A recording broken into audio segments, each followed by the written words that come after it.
Welcome to Book Voyage Audio, where every story is an adventure. Sit back, relax, and enjoy your journey. Anne of Green Gables, by L. M. Montgomery. Mrs. Rachel Lynde is surprised. Mrs. Rachel Lynde lived just where the Avonlea main road dipped down into a little hollow, fringed with alders and ladies' eardrops and traversed by a brook that had its source away back in the woods of the old Cuthbert place. It was reputed to be an intricate, headlong brook in its earlier course through those woods, with dark secrets of pool and cascade, but by the time it reached Lynde's Hollow it was a quiet, well-conducted little stream, for not even a brook could run past Mrs. Rachel Lynde's door without due regard for decency and decorum. It probably was conscious that Mrs. Rachel was sitting at her window, keeping a sharp eye on everything that passed, from brooks and children up, and that if she noticed anything odd or out of place she would never rest until she had ferreted out the whys and wherefores thereof. There are plenty of people, in Avonlea and out of it, who can attend closely to their neighbor's business by dint of neglecting their own, but Mrs. Rachel Lynde was one of those capable creatures who can manage their own concerns and those of other folks into the bargain. She was a notable housewife, her work was always done and well done. She ran the sewing circle, helped run the Sunday school, and was the strongest prop of the Church Aid Society and Foreign Missions Auxiliary. Yet with all this Mrs. Rachel found abundant time to sit for hours at her kitchen window, knitting cotton warp quilts. She had knitted 16 of them, as Avonlea housekeepers were wont to tell in odd voices, and keeping a sharp eye on the main road that crossed the hollow and wound up the steep red hill beyond. Since Avonlea occupied a little triangular peninsula jutting out into the Gulf of St. Lawrence, with water on two sides of it, anybody who went out of it or into it had to pass over that hill road, and so run the unseen gauntlet of Mrs. Rachel's all-seeing eye. She was sitting there one afternoon in early June. The sun was coming in at the window warm and bright. The orchard on the slope below the house was in a bridal flush of pinky-white bloom, hummed over by a myriad of bees. Thomas Lynde, a meek little man whom Avonlea people called Rachel Lynde's husband, was sowing his late turnip seed on the hill field beyond the barn, and Matthew Cuthbert ought to have been sowing his on the big red brick field away over by Green Gables. Mrs. Rachel knew that he ought because she had heard him tell Peter Morrison the evening before in William J. Blair's store over at Carmody that he meant to sow his turnip seed the next afternoon. Peter had asked him, of course, for Matthew Cuthbert had never been known to volunteer information about anything in his whole life. And yet here was Matthew Cuthbert, at 3:30 on the afternoon of a busy day, placidly driving over the hollow and up the hill. Moreover, he wore a white collar and his best suit of clothes, which was plain proof that he was going out of Avonlea, and he had the buggy and the sorrel mare, which betokened that he was going a considerable distance. Now, where was Matthew Cuthbert going, and why was he going there? Had it been any other man in Avonlea, Mrs. Rachel, deftly putting this and that together, might have given a pretty good guess as to both questions. But Matthew so rarely went from home that it must be something pressing and unusual which was taking him. He was the shyest man alive and hated to have to go among strangers or to any place where he might have to talk. Matthew, dressed up with a white collar and driving in a buggy, was something that didn't happen often. Mrs. Rachel, ponder as she might, could make nothing of it, and her afternoon's enjoyment was spoiled. "I'll just step over to Green Gables after tea, and find out from Marilla where he's gone and why," the worthy woman finally concluded. "He doesn't generally go to town this time of year, and he never visits.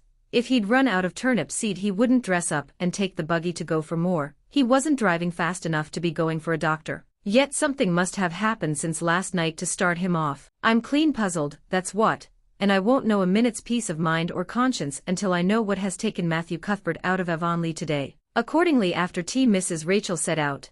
She had not far to go. The big, rambling, orchard-embowered house where the Cuthberts lived was a scant quarter of a mile up the road from Lynde's Hollow. To be sure, the long lane made it a good deal further. Matthew Cuthbert's father, as shy and silent as his son after him, had got as far away as he possibly could from his fellow men without actually retreating into the woods when he founded his homestead. Green Gables was built at the furthest edge of his cleared land, and there it was to this day, barely visible from the main road along which all the other Avonlea houses were so sociably situated. Things, isn't it? That was why I was so glad when I thought I was going to live here. I thought I'd have so many things to love and nothing to hinder me. But that brief dream is over. I am resigned to my fate now, so I don't think I'll go out for fear I'll get unresigned again. What is the name of that geranium on the windowsill, please? That's the apple-scented geranium. Oh, I don't mean that sort of a name. I mean just a name you gave it yourself. Didn't you give it a name? May I give it one then? May I call it, let me see, Bonnie would do. May I call it Bonnie while I'm here?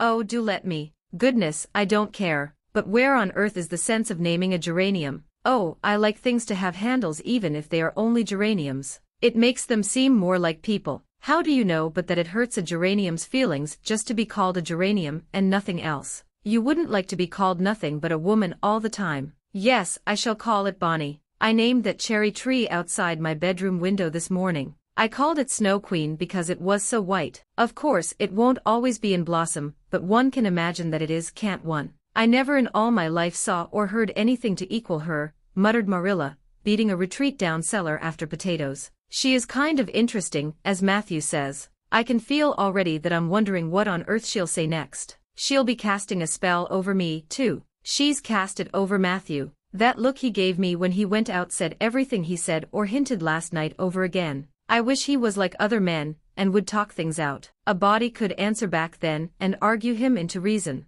But what's to be done with a man who just looks? And had relapsed into reverie, with her chin in her hands and her eyes on the sky, when Marilla returned from her cellar pilgrimage. There Marilla left her until the early dinner was on the table. I suppose I can have the mare and buggy this afternoon, Matthew, said Marilla. Matthew nodded and looked wistfully at Anne. Marilla intercepted the look and said grimly, I'm going to drive over to White Sands and settle this thing. I'll take Anne with me and Mrs. Spencer will probably make arrangements to send her back to Nova Scotia at once. I'll set your tea out for you, and I'll be home in time to milk the cows. Still Matthew said nothing and Marilla had a sense of having wasted words and breath. There is nothing more aggravating than a man who won't talk back, unless it is a woman who won't. Matthew hitched the sorrel into the buggy in due time and Marilla and Anne set off. Matthew opened the yard gate for them, and as they drove slowly through, he said, to nobody in particular as it seemed, little Jerry Buote from the creek was here this morning, and I told him I guessed I'd hire him for the summer.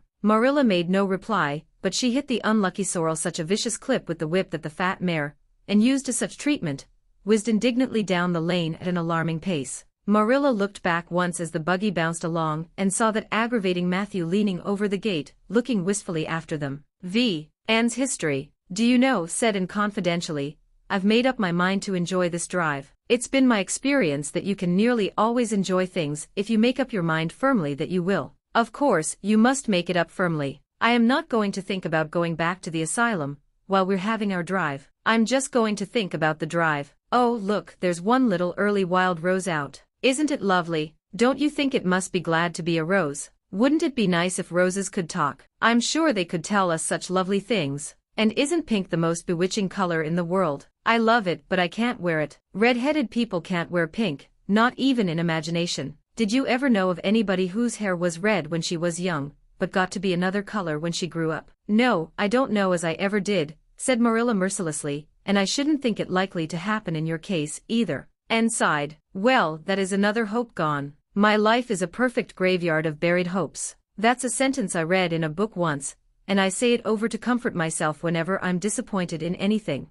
I don't see where the comforting comes in myself, said Marilla. Why, because it sounds so nice and romantic, just as if I were a heroine in a book, you know. I am so fond of romantic things, and a graveyard full of buried hopes is about as romantic a thing as one can imagine, isn't it? I'm rather glad I have one. Are we going across the Lake of Shining Waters today? We're not going over Barry's Pond, if that's what you mean by your Lake of Shining Waters. We're going by the Shore Road. Shore Road sounds nice, said Anne dreamily. Is it as nice as it sounds? Just when you said Shore Road, I saw it in a picture in my mind as quick as that. And White Sands is a pretty name, too, but I don't like it as well as Avonlea. Avonlea is a lovely name. It just sounds like music. How far is it to White Sands? It's 5 miles, and as you're evidently bent on talking you might as well talk to some purpose by telling me what you know about yourself. Oh, what I know about myself isn't really worth telling, said Anne eagerly. If you'll only let me tell you what I imagine about myself you'll think it ever so much more interesting. No, I don't want any of your imaginings.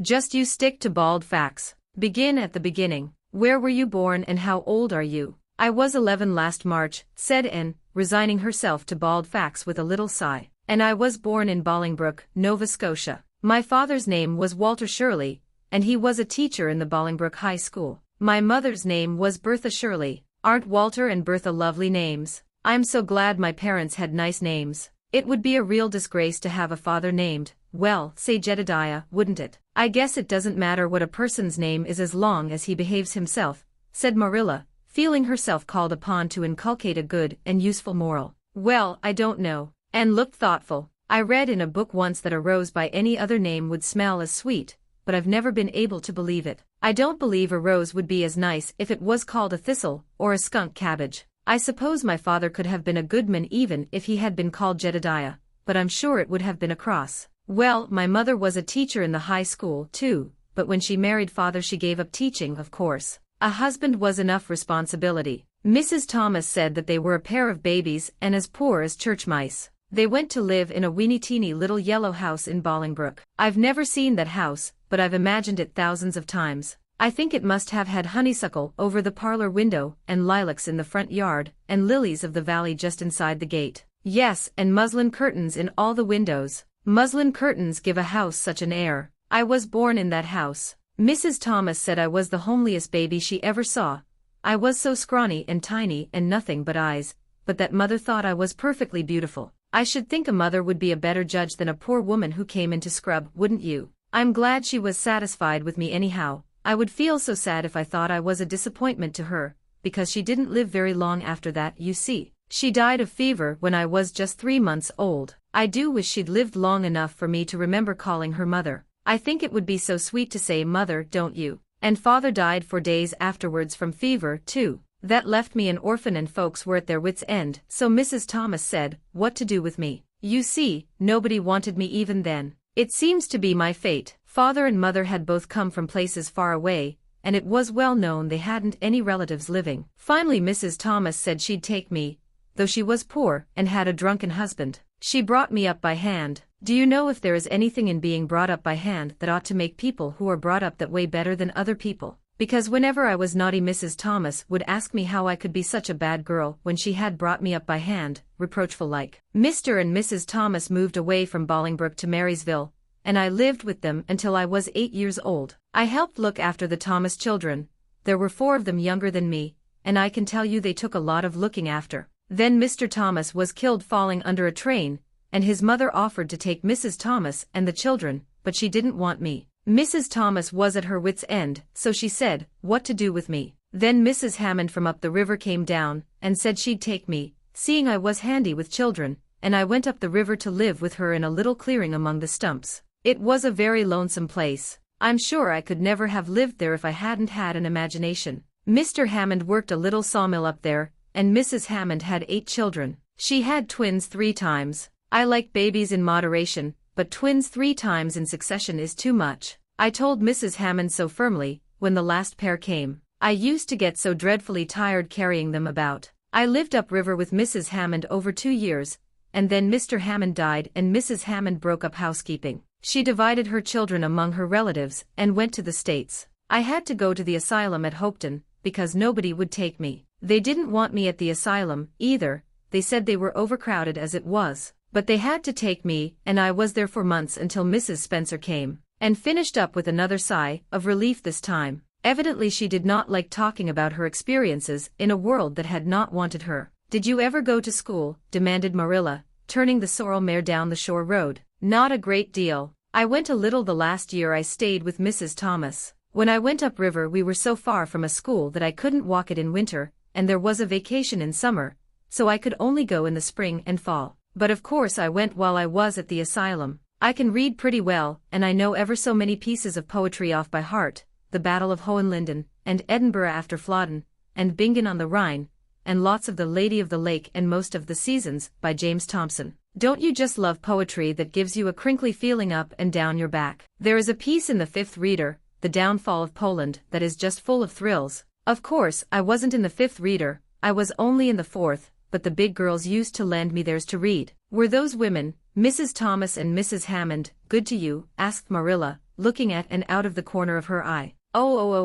Faltered Anne. Her sensitive little face suddenly flushed scarlet, and embarrassment sat on her brow. Oh, they meant to be. I know they meant to be just as good and kind as possible. And when people mean to be good to you, you don't mind very much when they're not quite, always. They had a good deal to worry them, you know. It's very trying to have a drunken husband, you see, and it must be very trying to have twins 3 times in succession, don't you think? But I feel sure they meant to be good to me. Marilla asked no more questions, and gave herself up to a silent rapture over the shore road, and Marilla guided the sorrel abstractedly while she pondered deeply. Pity was suddenly stirring in her heart for the child. What a starved, unloved life she had had, a life of drudgery and poverty and neglect, for Marilla was shrewd enough to read between the lines of Anne's history and divine the truth. No wonder she had been so delighted at the prospect of a real home. It was a pity she had to be sent back. What if she, Marilla, should indulge Matthew's unaccountable whim and let her stay? He was set on it, and the child seemed a nice, teachable little thing. She's got too much to say, thought Marilla, but she might be trained out of that. And there's nothing rude or slangy in what she does say. She's ladylike. It's likely her people were nice folks. The shore road was woodsy and wild and lonesome. On the right hand, scrub firs,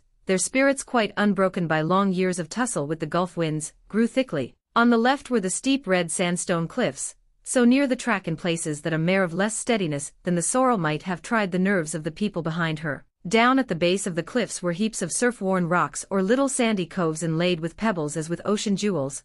Beyond lay the sea, shimmering and blue, and over it soared the gulls, their pinions flashing silvery in the sunlight. "Isn't the sea wonderful?" said Anne, rousing from a long, wide-eyed silence. "Once, when I lived in Marysville, Mr. Thomas hired an express wagon and took us all to spend the day at the shore 10 miles away. I enjoyed every moment of that day, even if I had to look after the children all the time. I lived it over in happy dreams for years. But this shore is nicer than the Marysville shore. Aren't those gulls splendid? Would you like to be a gull?" "I think I would, that is, if I couldn't be a human girl. Don't you think it would be nice to wake up at sunrise and swoop down over the water and away out over that lovely blue all day, and then at night to fly back to one's nest? Oh, I can just imagine myself doing it." "What big house is that just ahead, please?" "That's the White Sands Hotel. Mr. Kirk runs it, but the season hasn't begun yet. There are heaps of Americans come there for the summer. They think this shore is just about right." "I was afraid it might be Mrs. Spencer's place," said Anne mournfully. "I don't want to get there. Somehow, it will seem like the end of everything."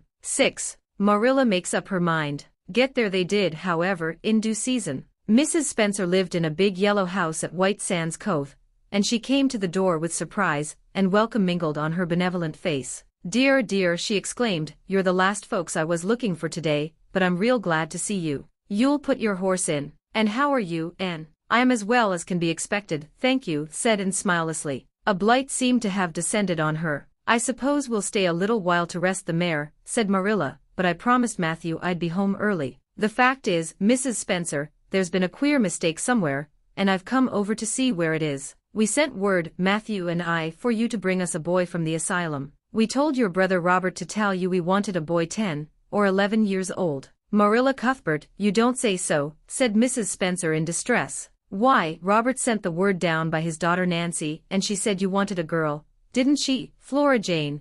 appealing to her daughter who had come out to the steps. "She certainly did, Miss Cuthbert," corroborated Flora Jane earnestly. "I'm dreadful sorry," said Mrs. Spencer. "It is too bad, but it certainly wasn't my fault, you see, Miss Cuthbert. I did the best I could, and I thought I was following your instructions. Nancy is a terrible flighty thing. I've often had to scold her well for her heedlessness." "It was our own fault," said Marilla resignedly. "We should have come to you ourselves, and not left an important message to be passed along by word of mouth in that fashion. Anyhow, the mistake has been made, and the only thing to do now is to set it right. Can we send the child back to the asylum? I suppose they'll take her back, won't they?" "I suppose so," said Mrs. Spencer thoughtfully, "but I don't think it will be necessary to send her back. Mrs. Peter Blewett was up here yesterday, and she was saying to me how much she wished she'd sent by me for a little girl to help her. Mrs. Peter has a large family, you know, and she finds it hard to get help, and will be the very girl for her. I call it positively providential."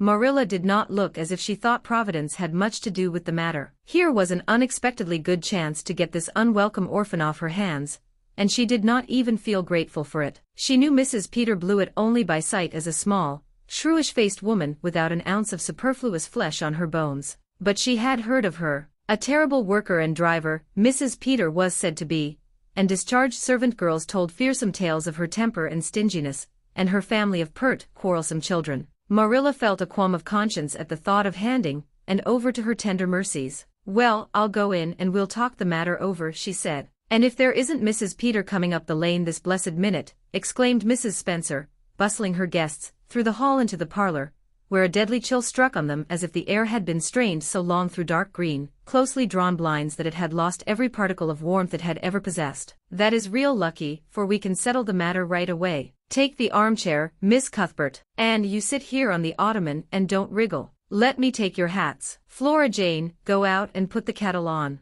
Good afternoon, Mrs. Blewett. We were just saying how fortunate it was you happened along. Let me introduce you two ladies. Mrs. Blewett, Miss Cuthbert. Please excuse me for just a moment. I forgot to tell Flora Jane to take the buns out of the oven." Mrs. Spencer whisked away, after pulling up the blinds, and sitting mutely on the ottoman, with her hands clasped tightly in her lap, stared at Mrs. Blewett as one fascinated. Was she to be given into the keeping of this sharp-faced, sharp-eyed woman? She felt a lump coming up in her throat, and her eyes smarted painfully. She was beginning to be afraid she couldn't keep the tears back when Mrs. Spencer returned, flushed and beaming, quite capable of taking any and every difficulty, physical, mental or spiritual, into consideration and settling it out of hand. "It seems there's been a mistake about this little girl, Mrs. Blewett," she said. "I was under the impression that Mr. and Miss Cuthbert wanted a little girl to adopt. I was certainly told so, but it seems it was a boy they wanted. So if you're still of the same mind you were yesterday,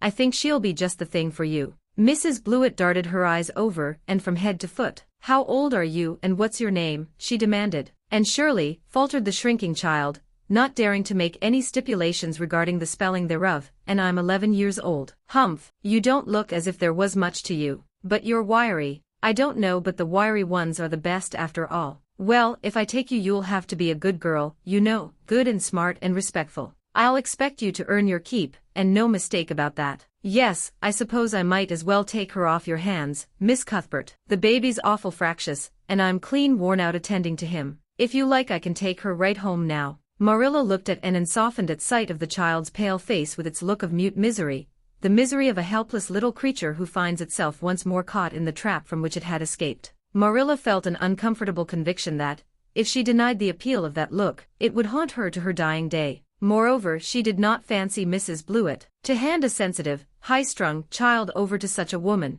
No, she could not take the responsibility of doing that. "Well, I don't know," she said slowly. "I didn't say that Matthew and I had absolutely decided that we wouldn't keep her. In fact, I may say that Matthew is disposed to keep her. I just came over to find out how the mistake had occurred. I think I'd better take her home again and talk it over with Matthew. I feel that I oughtn't to decide on anything without consulting him. If we make up our mind not to keep her we'll bring or send her over to you tomorrow night. If we don't you may know that she is going to stay with us. Will that suit you, Mrs. Blewett?" "I suppose it'll have to," said Mrs. Blewett ungraciously. During Marilla's speech a sunrise had been dawning on Anne's face. First the look of despair faded out, then came a faint flush of hope. Her eyes grew deep and bright as morning stars. The child was quite transfigured, and a moment later, when Mrs. Spencer and Mrs. Blewett went out in quest of a recipe the latter had come to borrow, she sprang up and flew across the room to Marilla. "Oh, Miss Cuthbert, did you really say that perhaps you would let me stay at Green Gables?" she said, in a breathless whisper,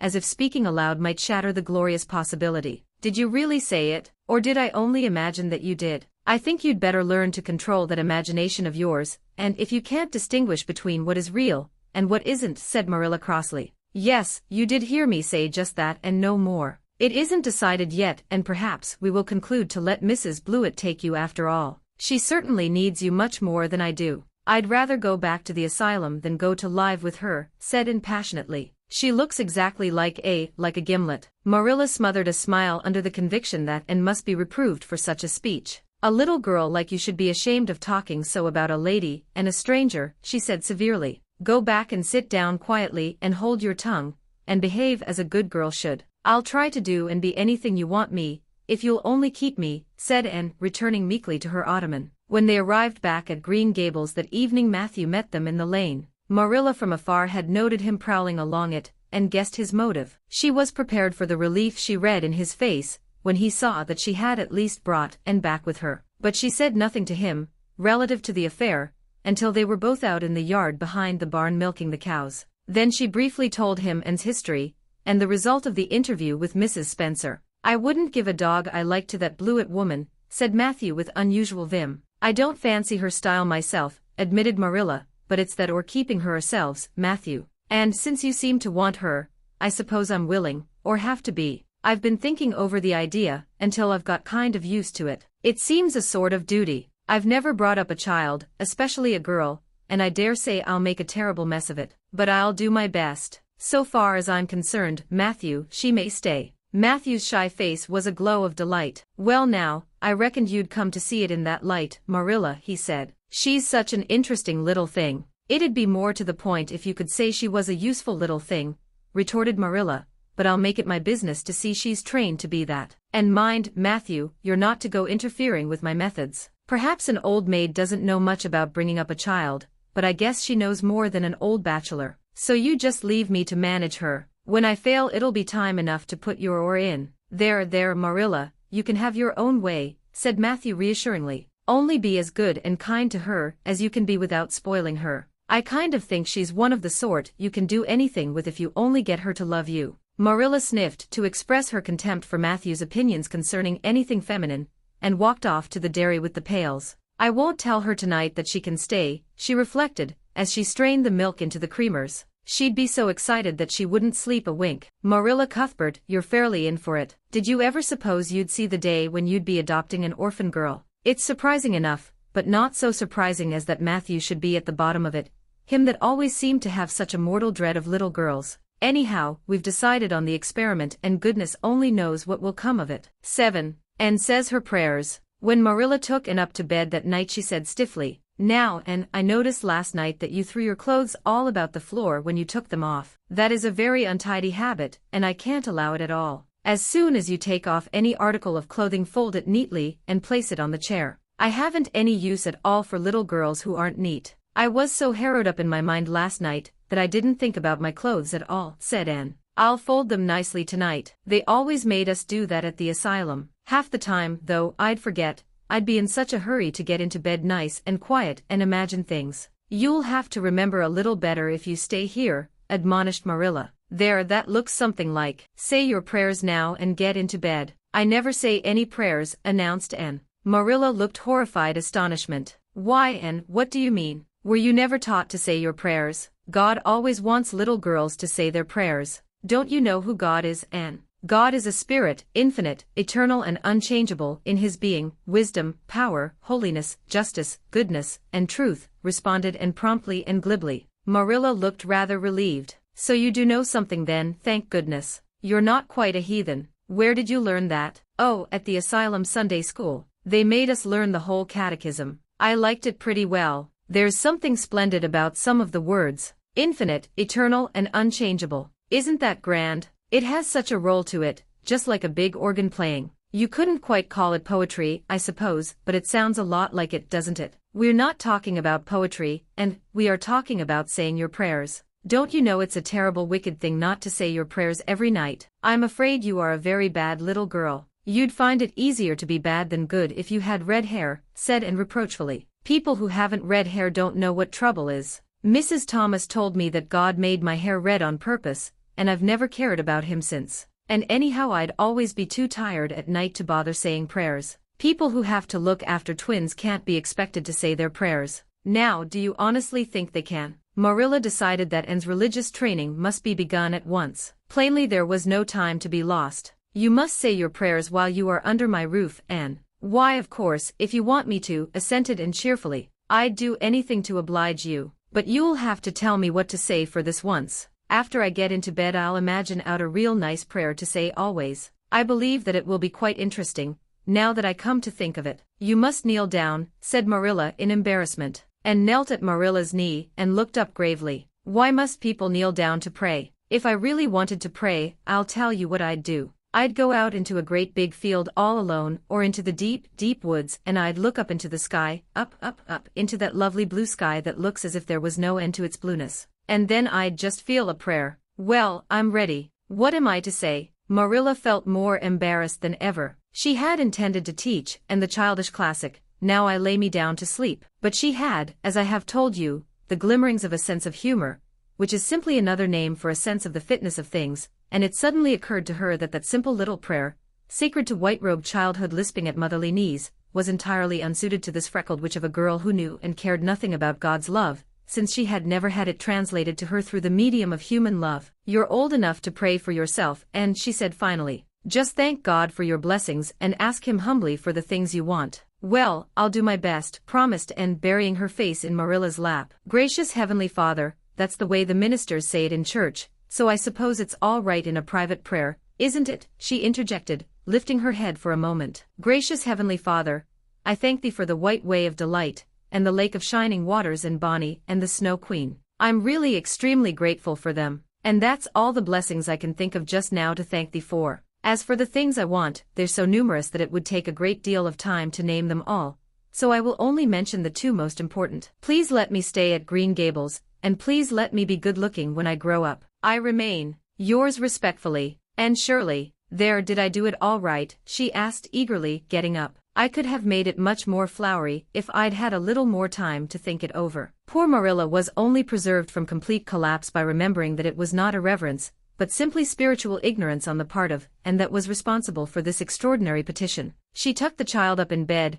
mentally vowing that she should be taught a prayer the very next day, and was leaving the room with the light when Anne called her back. I've just thought of it now. I should have said amen in place of yours respectfully, shouldn't I? The way the ministers do. I'd forgotten it, but I felt a prayer should be finished off in some way, so I put in the other. Do you suppose it will make any difference? I don't suppose it will, said Marilla. Go to sleep now like a good child. Good night. I can say good night tonight with a clear conscience, said Anne, cuddling luxuriously down among her pillows. Marilla retreated to the kitchen, set the candle firmly on the table, and glared at Matthew. Matthew Cuthbert, it's about time somebody adopted that child and taught her something. She's next door to a perfect heathen. Will you believe that she never said a prayer in her life till tonight? I'll send to the manse tomorrow and borrow the Peep of Day series, that's what I'll do. And she shall go to Sunday school just as soon as I can get some suitable clothes made for her. I foresee that I shall have my hands full. Well, we can't get through this world without our share of trouble. I've had a pretty easy life of it so far, but my time has come at last and I suppose I'll just have to make the best of it. 8. Anne's bringing up is begun. For reasons best known to herself, Marilla did not tell, and that she was to stay at Green Gables until the next afternoon. During the forenoon she kept the child busy with various tasks, and watched over her with a keen eye while she did them. By noon she had concluded that Anne was smart and obedient, willing to work and quick to learn. Her most serious shortcoming seemed to be a tendency to fall into daydreams in the middle of a task and forget all about it until such time as she was sharply recalled to earth by a reprimand or a catastrophe. When Anne had finished washing the dinner dishes she suddenly confronted Marilla with the air and expression of one desperately determined to learn the worst. Her thin little body trembled from head to foot, her face flushed, and her eyes dilated until they were almost black. She clasped her hands tightly and said in an imploring voice, "Oh please, Miss Cuthbert, won't you tell me if you are going to send me away or not? I've tried to be patient all the morning,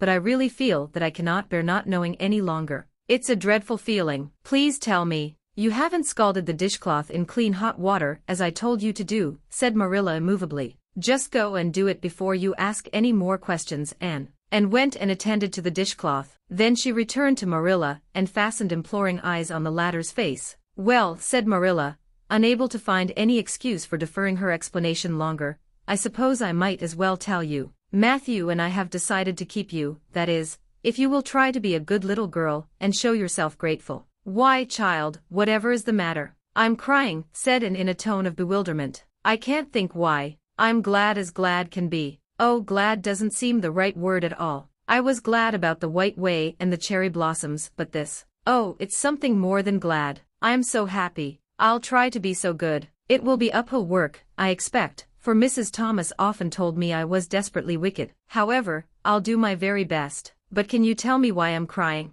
"I suppose it's because you're all excited and worked up," said Marilla disapprovingly. "Sit down on that chair and try to calm yourself. I'm afraid you both cry and laugh far too easily. Yes, you can stay here, and we will try to do right by you. You must go to school, but it's only a fortnight till vacation, so it isn't worthwhile for you to start before it opens again in September." "What am I to call you?" asked Anne. "Shall I always say Miss Cuthbert? Can I call you Aunt Marilla?" "No, you'll call me just plain Marilla. I'm not used to being called Miss Cuthbert, and it would make me nervous." "It sounds awfully disrespectful to say just Marilla," protested Anne. "I guess there'll be nothing disrespectful in it if you're careful to speak respectfully. Everybody, young and old, in Avonlea calls me Marilla except the minister. He says Miss Cuthbert when he thinks of it." "I'd love to call you Aunt Marilla," said Anne wistfully. I've never had an aunt or any relation at all, not even a grandmother. It would make me feel as if I really belonged to you. Can't I call you Aunt Marilla?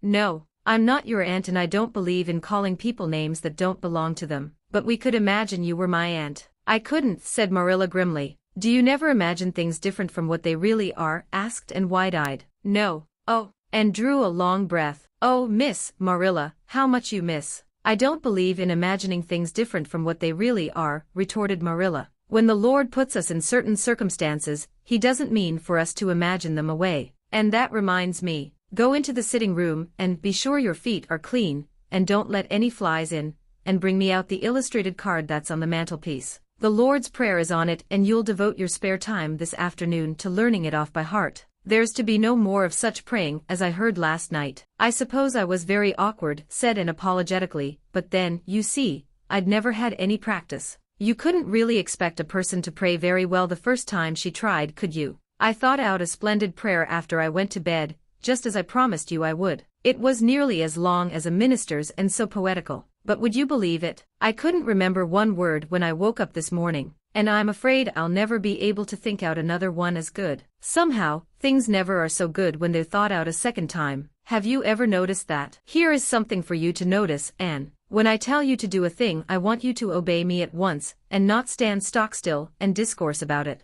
Just you go and do as I bid you. And promptly departed for the sitting room across the hall. She failed to return. After waiting 10 minutes, Marilla laid down her knitting and marched after her with a grim expression. She found Anne standing motionless before a picture hanging on the wall between the two windows, with her hands clasped behind her, her face uplifted, and her eyes asta with dreams. The white and green light strained through apple trees, and clustering vines outside fell over the rapt little figure with a half-unearthly radiance. And whatever are you thinking of? Demanded Marilla sharply, and came back to earth with a start. That, she said, pointing to the picture, a rather vivid chromo entitled, Christ Blessing Little Children, and I was just imagining I was one of them, that I was the little girl in the blue dress, standing off by herself in the corner as if she didn't belong to anybody, like me. She looks lonely and sad, don't you think? I guess she hadn't any father or mother of her own, but she wanted to be blessed too, so she just crept shyly up on the outside of the crowd, hoping nobody would notice her except him. I'm sure I know just how she felt. Her heart must have beat, and her hands must have got cold,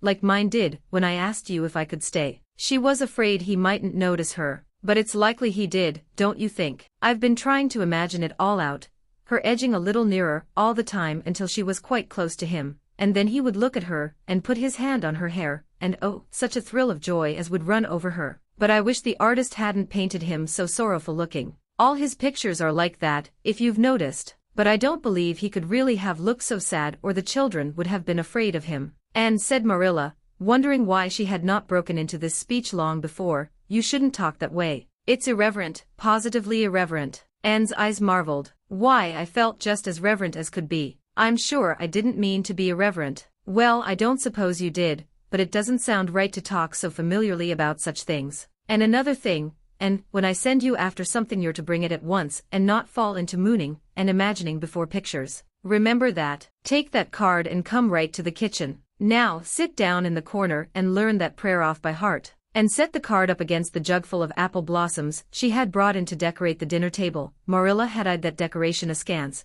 but had said nothing, propped her chin on her hands, and fell to studying it intently for several silent minutes. I like this, she announced at length. It's beautiful. I've heard it before. I heard the superintendent of the asylum Sunday school say it over once, but I didn't like it then. He had such a cracked voice, and he prayed it so mournfully. I really felt sure he thought praying was a disagreeable duty. This isn't poetry, but it makes me feel just the same way poetry does. Our Father who art in heaven, hallowed be thy name. That is just like a line of music. Oh, I'm so glad you thought of making me learn this, Miss Marilla. Well, learn it and hold your tongue, said Marilla shortly, and tipped the vase of apple blossoms near enough to bestow a soft kiss on a pink-cupped bud, and then studied diligently for some moments longer. Marilla, she demanded presently, do you think that I shall ever have a bosom friend in Avonlea?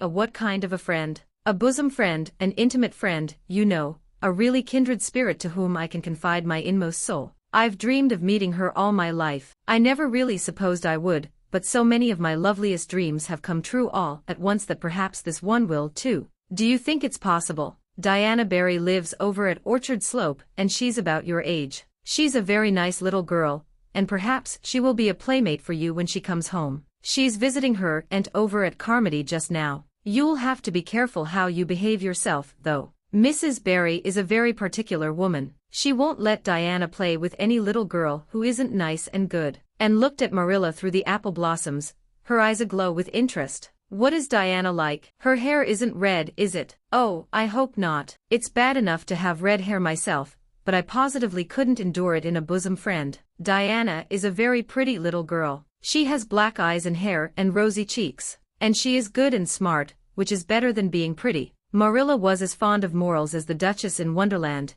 and was firmly convinced that one should be tacked onto every remark made to a child who was being brought up. But Anne waved the moral inconsequently aside and seized only on the delightful possibilities before it. "Oh, I'm so glad she's pretty. Next to being beautiful oneself, and that's impossible in my case, it would be best to have a beautiful bosom friend. When I lived with Mrs. Thomas, she had a bookcase in her sitting room with glass doors. There weren't any books in it. Mrs. Thomas kept her best china and her preserves there, when she had any preserves to keep. One of the doors was broken. Mr. Thomas smashed it one night, when he was slightly intoxicated, but the other was whole, and I used to pretend that my reflection in it was another little girl who lived in it. I called her Katie Maurice, and we were very intimate. I used to talk to her by the hour, especially on Sunday, and tell her everything. Katie was the comfort and consolation of my life. We used to pretend that the bookcase was enchanted, and that if I only knew the spell I could open the door and step right into the room where Katie Maurice lived, instead of into Mrs. Thomas's shelves of preserves and china.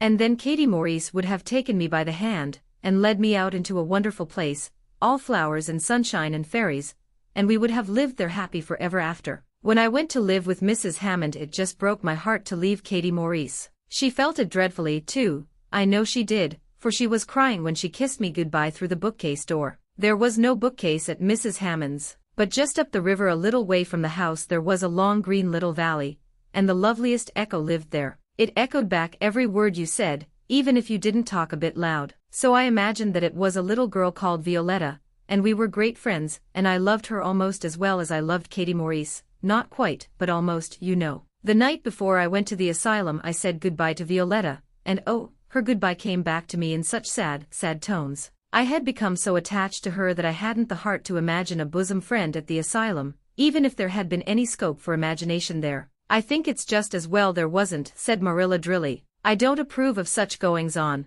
You seem to half believe your own imaginations. It will be well for you to have a real live friend to put such nonsense out of your head. But don't let Mrs. Barry hear you talking about your Katie Maurices and your Violettas, or she'll think you tell stories." "Oh, I won't. I couldn't talk of them to everybody, their memories are too sacred for that. But I thought I'd like to have you know about them. Oh, look, here's a big bee just tumbled out of an apple blossom. Just think what a lovely place to live, in an apple blossom. Fancy going to sleep in it when the wind was rocking it. If I wasn't a human girl, I think I'd like to be a bee and live among the flowers." "Yesterday you wanted to be a seagull," sniffed Marilla. "I think you are very fickle-minded. I told you to learn that prayer and not talk. But it seems impossible for you to stop talking if you've got anybody that will listen to you. So go up to your room and learn it." "Oh, I know it pretty nearly all now, all but just the last line." "Well, never mind, do as I tell you. Go to your room and finish learning it well, and stay there until I call you down to help me get tea." "Can I take the apple blossoms with me for company?" pleaded Anne. "No, you don't want your room cluttered up with flowers. You should have left them on the tree in the first place." "I did feel a little that way too," said Anne. "I kind of felt I shouldn't shorten their lovely lives by picking them. I wouldn't want to be picked if I were an apple blossom. But the temptation was irresistible." "What do you do when you meet with an irresistible temptation?" "Anne, did you hear me tell you to go to your room?" Anne sighed, retreated to the east gable, and sat down in a chair by the window. "There, I know this prayer. I learned that last sentence coming upstairs. Now I'm going to imagine things into this room, so that they'll always stay imagined. The floor is covered with a white velvet carpet with pink roses all over it, and there are pink silk curtains at the windows. The walls are hung with gold and silver brocade tapestry. The furniture is mahogany. I never saw any mahogany, but it does sound so luxurious. This is a couch all heaped with gorgeous silken cushions, pink and blue and crimson and gold, and I am reclining gracefully on it. I can see my reflection in that splendid big mirror hanging on the wall. I am tall and regal, clad in a gown of trailing white lace, with a pearl cross on my breast and pearls in my hair. My hair is of midnight darkness, and my skin is a clear ivory pallor. My name is the Lady Cordelia Fitzgerald. No, it isn't, I can't make that seem real. She danced up to the little looking-glass and peered into it. Her pointed freckled face and solemn gray eyes peered back at her. You're only Anne of Green Gables, she said earnestly, and I see you, just as you are looking now, whenever I try to imagine I'm the Lady Cordelia. But it's a million times nicer to be Anne of Green Gables than Anne of Nowhere in particular, isn't it? She bent forward, kissed her reflection affectionately, and betook herself to the open window. Dear Snow Queen, good afternoon. And good afternoon, dear birches down in the hollow. And good afternoon, dear grey house up on the hill. I wonder if Diana is to be my bosom friend. I hope she will, and I shall love her very much. But I must never quite forget Katie Maurice and Violetta. They would feel so hurt if I did, and I'd hate to hurt anybody's feelings, even a little bookcase girl's or a little echo girl's. I must be careful to remember them and send them a kiss every day. And blew a couple of airy kisses from her fingertips past the cherry blossoms and then, with her chin in her hands, drifted luxuriously out on a sea of daydreams. 9. Mrs. Rachel Lynde is properly horrified, and had been a fortnight at Green Gables before Mrs. Lynde arrived to inspect her. Mrs. Rachel, to do her justice, was not to blame for this. A severe and unseasonable attack of grippe had confined the good lady to her house ever since the occasion of her last visit to Green Gables. Mrs. Rachel was not often sick and had a well-defined contempt for people who were, but grippe, she asserted, was like no other illness on earth, and could only be interpreted as one of the special visitations of Providence. As soon as her doctor allowed her to put her foot out of doors, she hurried up to Green Gables, bursting with curiosity to see Matthew's and Marilla's orphan, concerning whom all sorts of stories and suppositions had gone abroad in Avonlea, and had made good use of every waking moment of that fortnight. Already she was acquainted with every tree and shrub about the place. She had discovered that a lane opened out below the apple orchard and ran up through a belt of woodland, and she had explored it to its furthest end in all its delicious vagaries of brook and bridge, for coppice and wild cherry arch corners thick with fern, and branching byways of maple and mountain ash. She had made friends with the spring down in the hollow, that wonderful deep, clear icy-cold spring. It was set about with smooth red sandstones and rimmed in by great palm-like clumps of water fern, and beyond it was a log bridge over the brook. That bridge led Anne's dancing feet up over a wooded hill beyond, where perpetual twilight reigned under the straight, thick-growing firs and spruces. The only flowers there were myriads of delicate June bells, those shyest and sweetest of woodland blooms, and a few pale, aerial starflowers, like the spirits of last year's blossoms. Gossamers glimmered like threads of silver among the trees, and the fir boughs and tassels seemed to utter friendly speech. All these raptured voyages of exploration were made in the odd half-hours which she was allowed for play, and Anne talked Matthew and Marilla half-deaf over her discoveries. Not that Matthew complained, to be sure.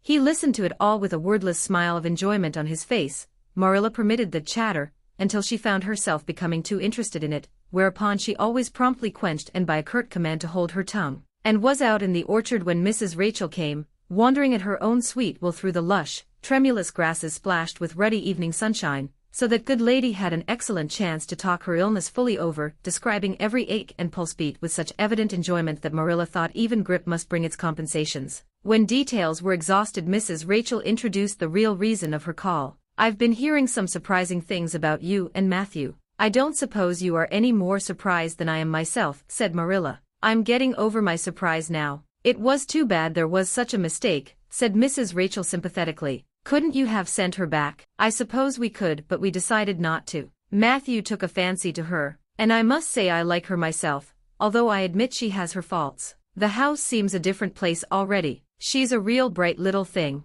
Marilla said more than she had intended to say when she began, for she read disapproval in Mrs. Rachel's expression. It's a great responsibility you've taken on yourself, said that lady gloomily, especially when you've never had any experience with children. You don't know much about her or her real disposition, I suppose, and there's no guessing how a child like that will turn out. But I don't want to discourage you, I'm sure, Marilla. I'm not feeling discouraged, was Marilla's dry response. When I make up my mind to do a thing it stays made up. I suppose you'd like to see Anne. I'll call her in. Anne came running in presently, her face sparkling with the delight of her orchard rovings, but abashed at finding herself in the unexpected presence of a stranger. She halted confusedly inside the door. She certainly was an odd-looking little creature in the short tight wincey dress she had worn from the asylum, below which her thin legs seemed ungracefully long. Her freckles were more numerous and obtrusive than ever, the wind had ruffled her hatless hair into over-brilliant disorder. It had never looked redder than at that moment. "Well, they didn't pick you for your looks, that's sure and certain," was Mrs. Rachel Lynde's emphatic comment. Mrs. Rachel was one of those delightful and popular people who pride themselves on speaking their mind without fear or favor. "She's terrible skinny and homely, Marilla. Come here, child, and let me have a look at you. Lawful heart, did anyone ever see such freckles? And hair as red as carrots? Come here, child, I say." Anne came there, but not exactly as Mrs. Rachel expected. With one bound she crossed the kitchen floor and stood before Mrs. Rachel, her face scarlet with anger, her lips quivering, and her whole slender form trembling from head to foot. "I hate you," she cried in a choked voice, stamping her foot on the floor. "I hate you, I hate you, I hate you," a louder stamp with each assertion of hatred. "How dare you call me skinny and ugly? How dare you say I'm freckled and red-headed? You are a rude, impolite, unfeeling woman." "Anne," exclaimed Marilla in consternation. But Anne continued to face Mrs. Rachel undauntedly, head up, eyes blazing,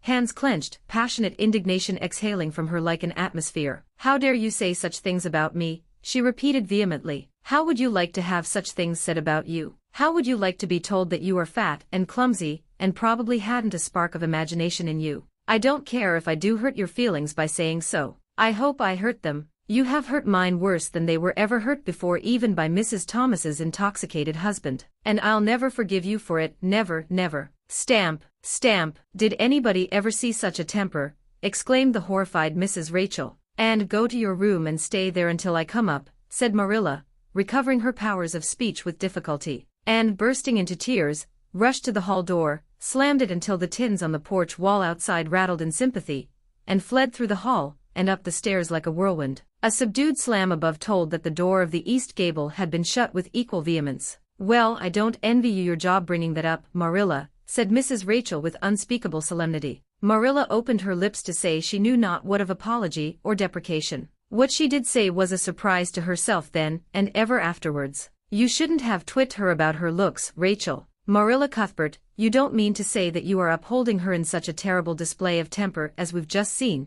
demanded Mrs. Rachel indignantly. "No," said Marilla slowly, "I'm not trying to excuse her. She's been very naughty, and I'll have to give her a talking to about it. But we must make allowances for her. She's never been taught what is right. And you were too hard on her, Rachel." Marilla could not help tacking on that last sentence, although she was again surprised at herself for doing it. Mrs. Rachel got up with an air of offended dignity. "Well, I see that I'll have to be very careful what I say after this, Marilla, since the fine feelings of orphans, brought from goodness knows where, have to be considered before anything else." "Oh no, I'm not vexed, don't worry yourself. I'm too sorry for you to leave any room for anger in my mind. You'll have your own troubles with that child, but if you'll take my advice, which I suppose you won't do, although I've brought up 10 children and buried 2, you'll do that talking to you mentioned with a fair-sized birch switch. I should think that would be the most effective language for that kind of a child. Her temper matches her hair, I guess. Well, good evening, Marilla. I hope you'll come down to see me often as usual, but you can't expect me to visit here again in a hurry,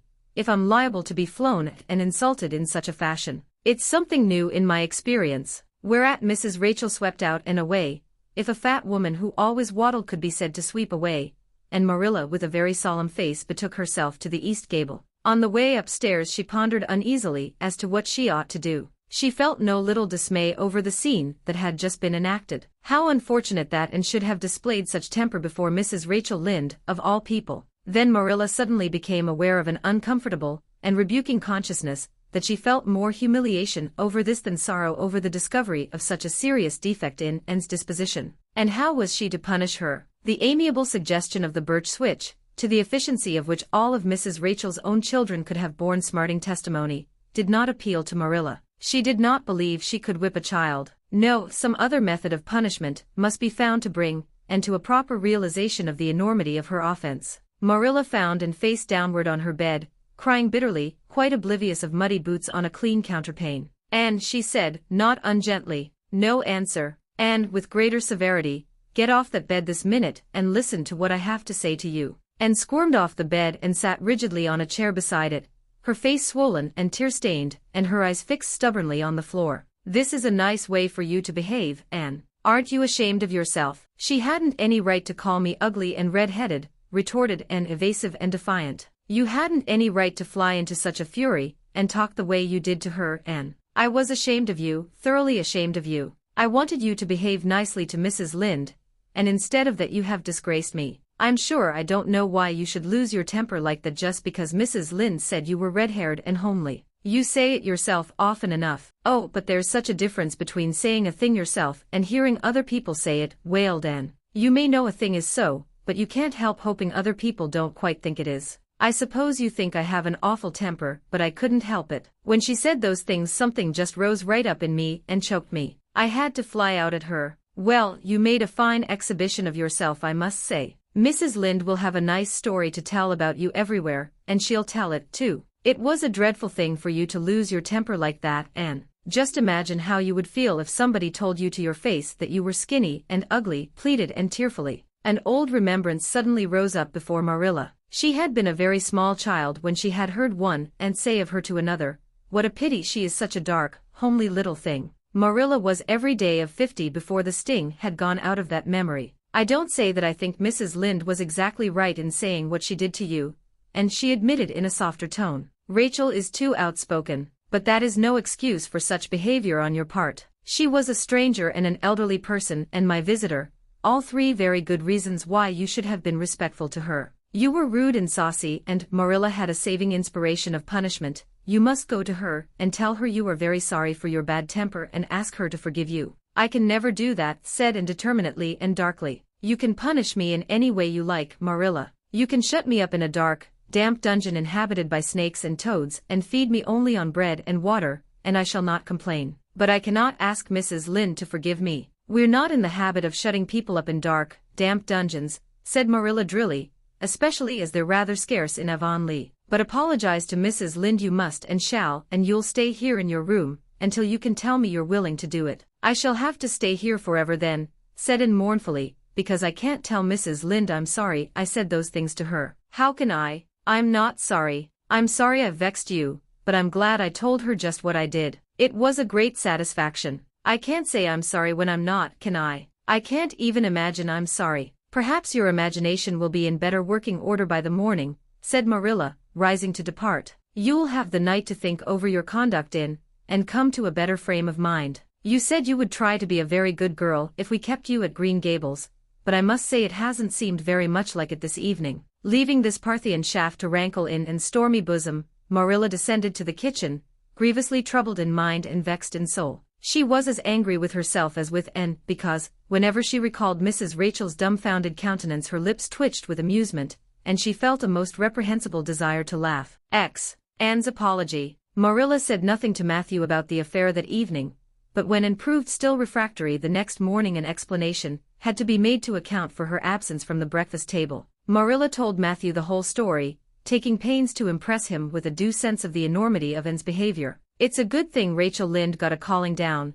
She's a meddlesome old gossip, was Matthew's consolatory rejoinder. Matthew Cuthbert, I'm astonished at you. You know that Anne's behavior was dreadful, and yet you take her part. I suppose you'll be saying next thing that she oughtn't to be punished at all. Well now, no, not exactly, said Matthew uneasily. I reckon she ought to be punished a little, but don't be too hard on her, Marilla. Recollect she hasn't ever had anyone to teach her right. You're going to give her something to eat, aren't you? When did you ever hear of me starving people into good behavior? Demanded Marilla indignantly. She'll have her meals regular, and I'll carry them up to her myself. But she'll stay up there until she's willing to apologize to Mrs. Lynde, and that's final, Matthew. Breakfast, dinner, and supper were very silent meals, for Anne still remained obdurate. After each meal Marilla carried a well-filled tray to the east gable, and brought it down later, not noticeably depleted. Matthew eyed its last descent with a troubled eye. Had Anne eaten anything at all? When Marilla went out that evening to bring the cows from the back pasture, Matthew,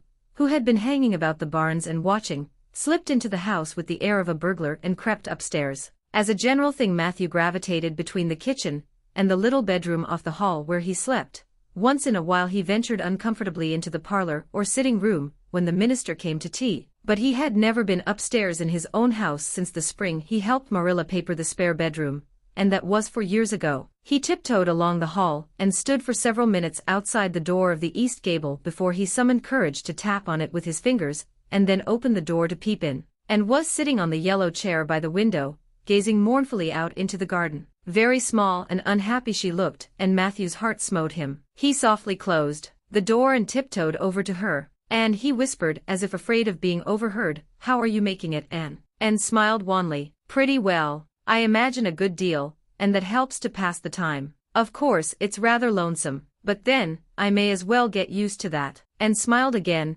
bravely facing the long years of solitary imprisonment before her. Matthew recollected that he must say what he had come to say without loss of time, lest Marilla return prematurely. "Well now, and don't you think you'd better do it and have it over with?" he whispered. "It'll have to be done sooner or later, you know, for Marilla's a dreadful determined woman." "Dreadful determined, Anne. Do it right off, I say, and have it over." "Do you mean apologize to Mrs. Lynde?" "Yes, apologize, that's the very word," said Matthew eagerly. "Just smooth it over, so to speak." "That's what I was trying to get at." "I suppose I could do it to oblige you," said Anne thoughtfully. "It would be true enough to say I am sorry, because I am sorry now. I wasn't a bit sorry last night. I was mad clear through, and I stayed mad all night. I know I did because I woke up 3 times, and I was just furious every time. But this morning it all was over. I wasn't in a temper anymore, and it left a dreadful sort of goneness too. I felt so ashamed of myself, but I just couldn't think of going and telling Mrs. Lynde so.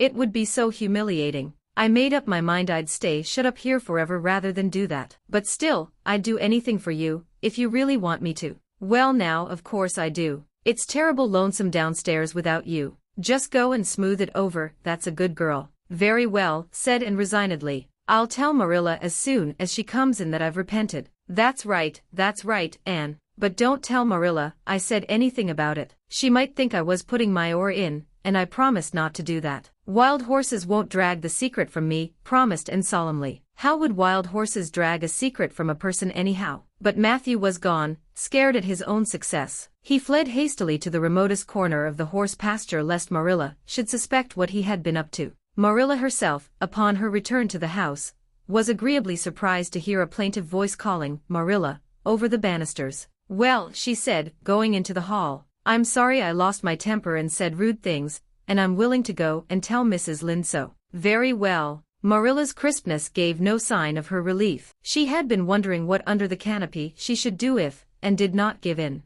"I'll take you down after milking." Accordingly, after milking, behold Marilla, and in walking down the lane, the former erect and triumphant, the latter drooping and dejected. But halfway down Anne's dejection vanished as if by enchantment. She lifted her head and stepped lightly along, her eyes fixed on the sunset sky, and an air of subdued exhilaration about her. Marilla beheld the change disapprovingly. This was no meek penitence such as it behooved her to take into the presence of the offended Mrs. Lynde. "What are you thinking of, Anne?" she asked sharply. "I'm imagining out what I must say to Mrs. Lynde," answered Anne dreamily. This was satisfactory, or should have been so, but Marilla could not rid herself of the notion that something in her scheme of punishment was going askew, and had no business to look so rapt and radiant, and continued until they were in the very presence of Mrs. Lynde, who was sitting knitting by her kitchen window. Then the radiance vanished. Mournful penitence appeared on every feature. Before a word was spoken and suddenly went down on her knees before the astonished Mrs. Rachel, and held out her hands beseechingly. "Oh, Mrs. Lynde, I am so extremely sorry," she said with a quiver in her voice. "I could never express all my sorrow, no, not if I used up a whole dictionary. You must just imagine it. I behaved terribly to you, and I've disgraced the dear friends, Matthew and Marilla, who have let me stay at Green Gables although I'm not a boy. I'm a dreadfully wicked and ungrateful girl, and I deserve to be punished and cast out by respectable people forever. It was very wicked of me to fly into a temper because you told me the truth. It was the truth. Every word you said was true. My hair is red and I'm freckled and skinny and ugly. What I said to you was true, too, but I shouldn't have said it. Oh, Mrs. Lynde, please, please, forgive me. If you refuse it will be a lifelong sorrow to me. You wouldn't like to inflict a lifelong sorrow on a poor little orphan girl, would you, even if she had a dreadful temper? Oh, I am sure you wouldn't. Please say you forgive me, Mrs. Lynde," and clasped her hands together, bowed her head, and waited for the word of judgment. There was no mistaking her sincerity, it breathed in every tone of her voice. Both Marilla and Mrs. Lynde recognized its unmistakable ring. But the former understood in dismay that Anne was actually enjoying her valley of humiliation, was reveling in the thoroughness of her abasement. Where was the wholesome punishment upon which she, Marilla, had plumed herself, and had turned it into a species of positive pleasure? Good Mrs. Lynde, not being overburdened with perception, did not see this. She only perceived that Anne had made a very thorough apology, and all resentment vanished from her kindly, if somewhat officious, heart. There, get up, child," she said heartily. "Of course I forgive you. I guess I was a little too hard on you, anyway. But I'm such an outspoken person, you just mustn't mind me, that's what. It can't be denied your hair is terrible red, but I knew a girl once, went to school with her in fact, whose hair was every mite as red as yours when she was young, but when she grew up it darkened to a real handsome auburn. I wouldn't be a mite surprised if yours did too, not a mite. Oh, Mrs. Lynde," and drew a long breath as she rose to her feet, "you have given me a hope. I shall always feel that you are a benefactor. Oh, I could endure anything if I only thought my hair would be a handsome auburn when I grew up. It would be so much easier to be good if one's hair was a handsome auburn, don't you think? And now may I go out into your garden and sit on that bench under the apple trees while you and Marilla are talking? There is so much more scope for imagination out there." "Laws, yes, run along, child, and you can pick a bouquet of them white June lilies over in the corner if you like." As the door closed behind and Mrs. Lynde got briskly up to light a lamp, "She's a real odd little thing. Take this chair, Marilla, it's easier than the one you've got. I just keep that for the hired boy to sit on." "Yes, she certainly is an odd child, but there is something kind of taking about her after all. I don't feel so surprised at you and Matthew keeping her as I did, nor so sorry for you, either. She may turn out all right. Of course, she has a queer way of expressing herself, a little too, well, too kind of forcible, you know, but she'll likely get over that now that she's come to live among civilized folks. And then, her temper's pretty quick, I guess, but there's one comfort, a child that has a quick temper, just blaze up and cool down, ain't never likely to be sly or deceitful. Preserve me from a sly child, that's what. On the whole, Marilla, I kind of like her." When Marilla went home, and came out of the fragrant twilight of the orchard with a sheaf of white narcissi in her hands, "I apologized pretty well, didn't I?" she said proudly as they went down the lane. "I thought since I had to do it I might as well do it thoroughly." "You did it thoroughly, all right enough," was Marilla's comment. Marilla was dismayed at finding herself inclined to laugh over the recollection. She had also an uneasy feeling that she ought to scold Anne for apologizing so well, but then, that was ridiculous. She compromised with her conscience by saying severely, "I hope you won't have occasion to make many more such apologies. I hope you'll try to control your temper now, Anne." "That wouldn't be so hard if people wouldn't twit me about my looks," said Anne with a sigh. "I don't get cross about other things, but I'm so tired of being twit about my hair, and it just makes me boil right over. Do you suppose my hair will really be a handsome auburn when I grow up?" "You shouldn't think so much about your looks, Anne. I'm afraid you are a very vain little girl." "How can I be vain when I know I'm homely?" protested Anne. "I love pretty things, and I hate to look in the glass and see something that isn't pretty. It makes me feel so sorrowful, just as I feel when I look at any ugly thing. I pity it because it isn't beautiful." "Handsome is as handsome does," quoted Marilla. "I've had that said to me before, but I have my doubts about it," remarked skeptical and sniffing at her narcissi. "Oh, aren't these flowers sweet? It was lovely of Mrs. Lynde to give them to me. I have no hard feelings against Mrs. Lynde now. It gives you a lovely, comfortable feeling to apologize and be forgiven, doesn't it? Aren't the stars bright tonight? If you could live in a star, which one would you pick?" "I'd like that lovely clear big one away over there above that dark hill." "And do hold your tongue," said Marilla, thoroughly worn out trying to follow the gyrations of Anne's thoughts, and said no more until they turned into their own lane. A little gypsy wind came down it to meet them, laden with the spicy perfume of young duet ferns. Far up in the shadows a cheerful light gleamed out through the trees from the kitchen at Green Gables, and suddenly came close to Marilla, and slipped her hand into the older woman's hard palm. "It's lovely to be going home, and know it's home," she said. "I love Green Gables already, and I never loved any place before. No place ever seemed like home. Oh, Marilla, I'm so happy. I could pray right now, and not find it a bit hard." Something warm and pleasant welled up in Marilla's heart at touch of that thin little hand in her own, a throb of the maternity she had missed, perhaps. Its very unaccustomedness and sweetness disturbed her. She hastened to restore her sensations to their normal calm by inculcating a moral. "If you'll be a good girl you'll always be happy, Anne. And you should never find it hard to say your prayers." "Saying one's prayers isn't exactly the same thing as praying," said Anne meditatively. but I'm going to imagine that I'm the wind that is blowing up there in those treetops. When I get tired of the trees, I'll imagine I'm gently waving down here in the ferns, and then I'll fly over to Mrs. Lynde's garden and set the flowers dancing, and then I'll go with one great swoop over the clover field, and then I'll blow over the lake of shining waters and ripple it all up into little sparkling waves. Oh, there's so much scope for imagination in a wind. So I'll not talk any more just now, Marilla. Thanks be to goodness for that, breathed Marilla in devout relief. 11. Anne's impressions of Sunday school. Well, how do you like them? Said Marilla, and was standing in the gable room, looking solemnly at 3 new dresses spread out on the bed. One was of snuffy-colored gingham which Marilla had been tempted to buy from a peddler the preceding summer because it looked so serviceable. One was of black and white check sateen, which she had picked up at a bargain counter in the winter, and one was a stiff print of an ugly blue shade which she had purchased that week at a Carmody store. She had made them up herself, and they were all made alike, plain skirts fold tightly to plain waists, with sleeves as plain as waist and skirt and tight as sleeves could be. I'll imagine that I like them, said Anne soberly. I don't want you to imagine it, said Marilla, offended. Oh, I can see you don't like the dresses. What is the matter with them? Aren't they neat and clean and new? Yes, then why don't you like them? They're not pretty, said Anne reluctantly. Pretty? Marilla sniffed. I didn't trouble my head about getting pretty dresses for you. I don't believe in pampering vanity, and I'll tell you that right off. Those dresses are good, sensible, serviceable dresses, without any frills or furbelows about them, and they're all you'll get this summer. The brown gingham and the blue print will do you for school when you begin to go. The sateen is for church and Sunday school. I'll expect you to keep them neat and clean, and not to tear them.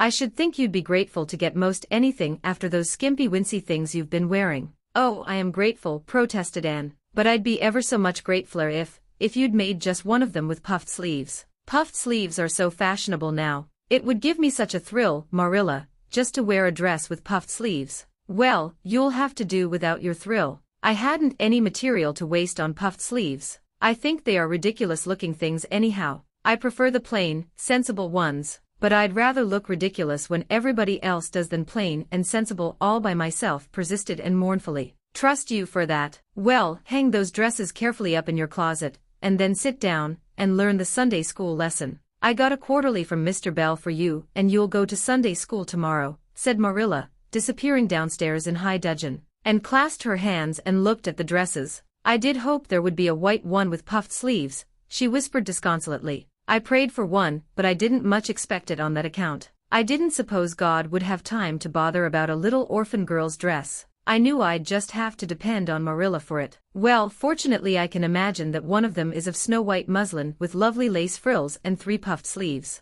The next morning warnings of a sick headache prevented Marilla from going to Sunday school with Anne. You'll have to go down and call for Mrs. Lynde, Anne, she said. She'll see that you get into the right class. Now, mind you behave yourself properly. Stay to preaching afterwards and ask Mrs. Lynde to show you our pew. Here's a cent for collection. Don't stare at people and don't fidget. I shall expect you to tell me the text when you come home. And started off irreproachably, arrayed in the stiff black and white sateen, which, while decent as regards length and certainly not open to the charge of skimpiness, contrived to emphasize every corner and angle of her thin figure. Her hat was a little, flat, glossy, new sailor, the extreme plainness of which had likewise much disappointed Anne, who had permitted herself secret visions of ribbon and flowers. The latter, however, were supplied before and reached the main road, for, being confronted halfway down the lane with a golden frenzy of wind-stirred buttercups, and a glory of wild roses, and promptly and liberally garlanded her hat with a heavy wreath of them. Whatever other people might have thought of the result it satisfied,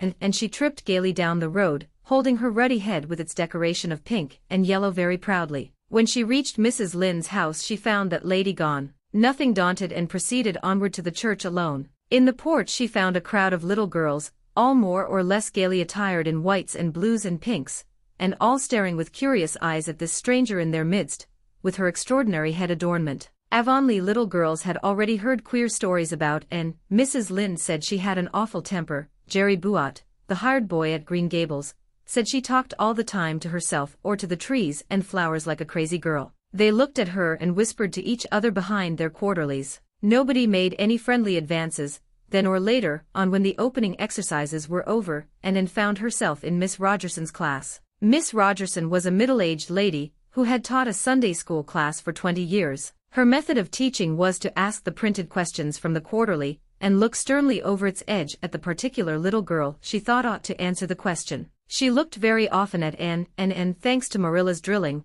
answered promptly, but it may be questioned if she understood very much about either question or answer. She did not think she liked Miss Rogerson, and she felt very miserable.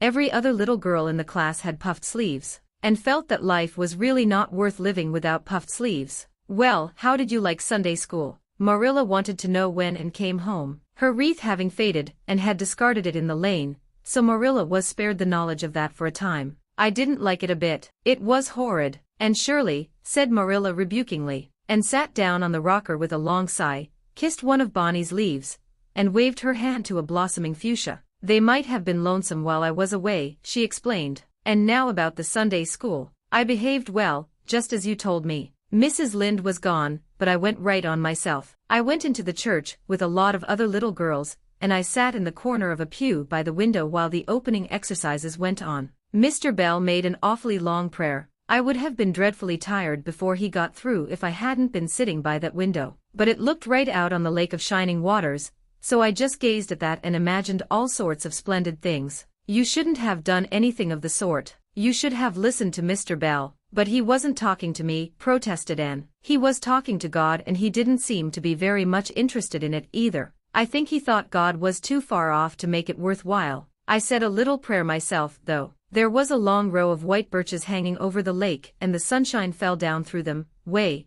down, deep into the water. "Oh, Marilla, it was like a beautiful dream. It gave me a thrill, and I just said, 'Thank you for it, God,' 2 or 3 times. Not out loud, I hope," said Marilla anxiously. "Oh no, just under my breath." "Well, Mr. Bell did get through at last, and they told me to go into the classroom with Miss Rogerson's class. There were 9 other girls in it. They all had puffed sleeves. I tried to imagine mine were puffed too, but I couldn't." "Why couldn't I? It was as easy as could be to imagine they were puffed when I was alone in the East Gable, but it was awfully hard there among the others who had really truly puffs. You shouldn't have been thinking about your sleeves in Sunday school. You should have been attending to the lesson. I hope you knew it." "Oh yes, and I answered a lot of questions. Miss Rogerson asked ever so many. I don't think it was fair for her to do all the asking. There were lots I wanted to ask her, but I didn't like to because I didn't think she was a kindred spirit." Then all the other little girls recited a paraphrase. "She asked me if I knew any. I told her I didn't, but I could recite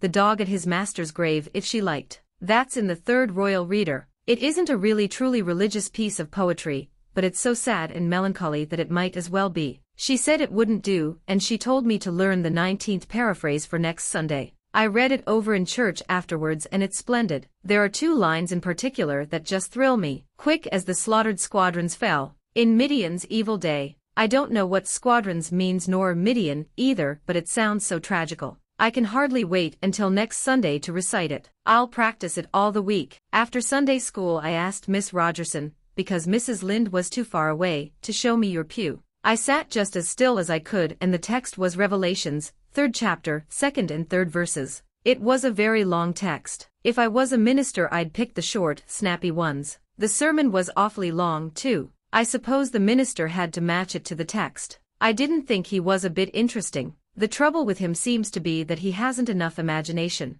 I didn't listen to him very much. I just let my thoughts run, and I thought of the most surprising things. Marilla felt helplessly that all this should be sternly reproved, but she was hampered by the undeniable fact that some of the things Anne had said, especially about the minister's sermons and Mr. Bell's prayers, were what she herself had really thought deep down in her heart for years, but had never given expression to. It almost seemed to her that those secret, unuttered, critical thoughts had suddenly taken visible and accusing shape and form in the person of this outspoken morsel of neglected humanity. 12. A Solemn Vow and Promise. It was not until the next Friday that Marilla heard the story of the flower-wreathed hat. She came home from Mrs. Lynde's and called Anne to account. "And Mrs. Rachel says you went to church last Sunday with your hat rigged out ridiculous with roses and buttercups. What on earth put you up to such a caper? A pretty-looking object you must have been." "Oh, I know pink and yellow aren't becoming to me," began Anne. "Becoming fiddlesticks. It was putting flowers on your hat at all, no matter what color they were, that was ridiculous.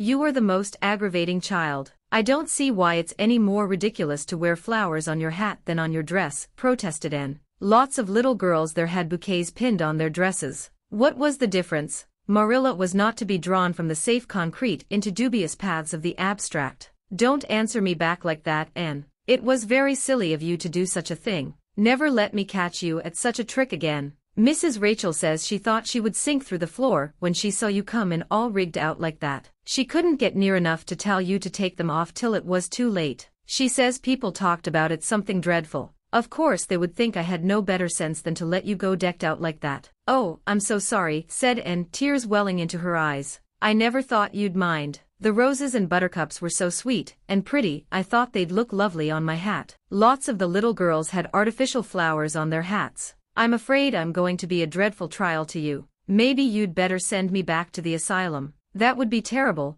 I don't think I could endure it. Most likely I would go into consumption. I'm so thin as it is, you see. But that would be better than being a trial to you. Nonsense, said Marilla, vexed at herself for having made the child cry. I don't want to send you back to the asylum, I'm sure. All I want is that you should behave like other little girls, and not make yourself ridiculous. Don't cry any more. I've got some news for you. Diana Barry came home this afternoon. I'm going up to see if I can borrow a skirt pattern from Mrs. Barry, and if you like you can come with me, and get acquainted with Diana. Anne rose to her feet, with clasped hands, the tears still glistening on her cheeks.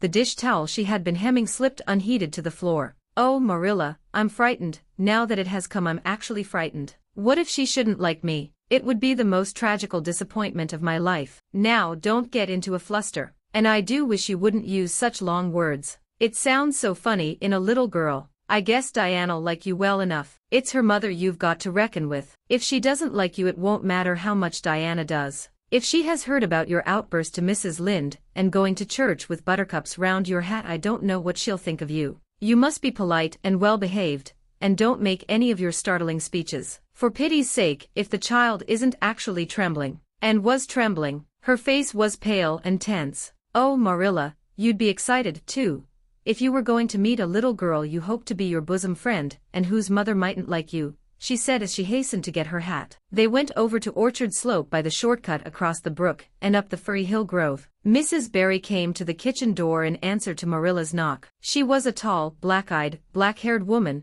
with a very resolute mouth. She had the reputation of being very strict with her children. How do you do, Marilla? She said cordially. Come in. And this is the little girl you have adopted, I suppose. Yes, this is Anne Shirley, said Marilla. Spelled with an E, gasped Anne, who, tremulous and excited as she was determined there should be no misunderstanding on that important point. Mrs. Barry, not hearing or not comprehending, merely shook hands and said kindly, How are you? I am well in body although considerably rumpled up in spirit, thank you, ma'am, said Anne gravely. Then aside to Marilla in an audible whisper, There wasn't anything startling in that, was there, Marilla? Diana was sitting on the sofa, reading a book which she dropped when the callers entered. She was a very pretty little girl, with her mother's black eyes and hair, and rosy cheeks, and the merry expression which was her inheritance from her father. This is my little girl, Diana, said Mrs. Barry. Diana, you might take Anne out into the garden and show her your flowers. It will be better for you than straining your eyes over that book. She reads entirely too much, this to Marilla, as the little girls went out,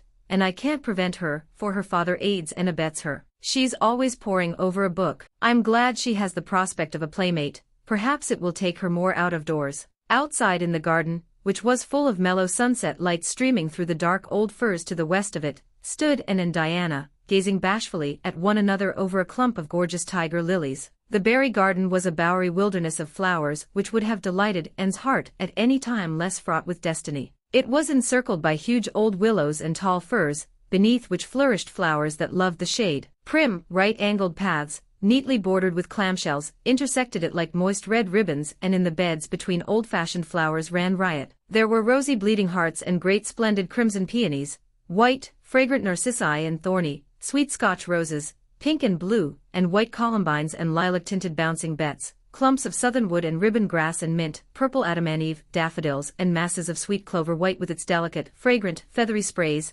scarlet lightning that shot its fiery lances over prim white musk flowers. A garden it was where sunshine lingered and bees hummed, and winds, beguiled into loitering, purred and rustled. Oh, Diana, said Anne at last, clasping her hands and speaking almost in a whisper, do you think you can like me a little, enough to be my bosom friend? Diana laughed. Diana always laughed before she spoke. "Why, I guess so," she said frankly. "I'm awfully glad you've come to live at Green Gables. It will be jolly to have somebody to play with. There isn't any other girl who lives near enough to play with, and I've no sisters big enough." "Will you swear to be my friend forever and ever?" demanded Anne eagerly. Diana looked shocked. "Why, it's dreadfully wicked to swear," she said rebukingly. "Oh no, not my kind of swearing. There are two kinds, you know." "I never heard of but one kind," said Diana doubtfully. "There really is another." "Oh, it isn't wicked at all. It just means vowing and promising solemnly." "Well, I don't mind doing that," agreed Diana, relieved. "How do you do it?" "We must join hands," said Anne gravely. "It ought to be over running water. We'll just imagine this path is running water.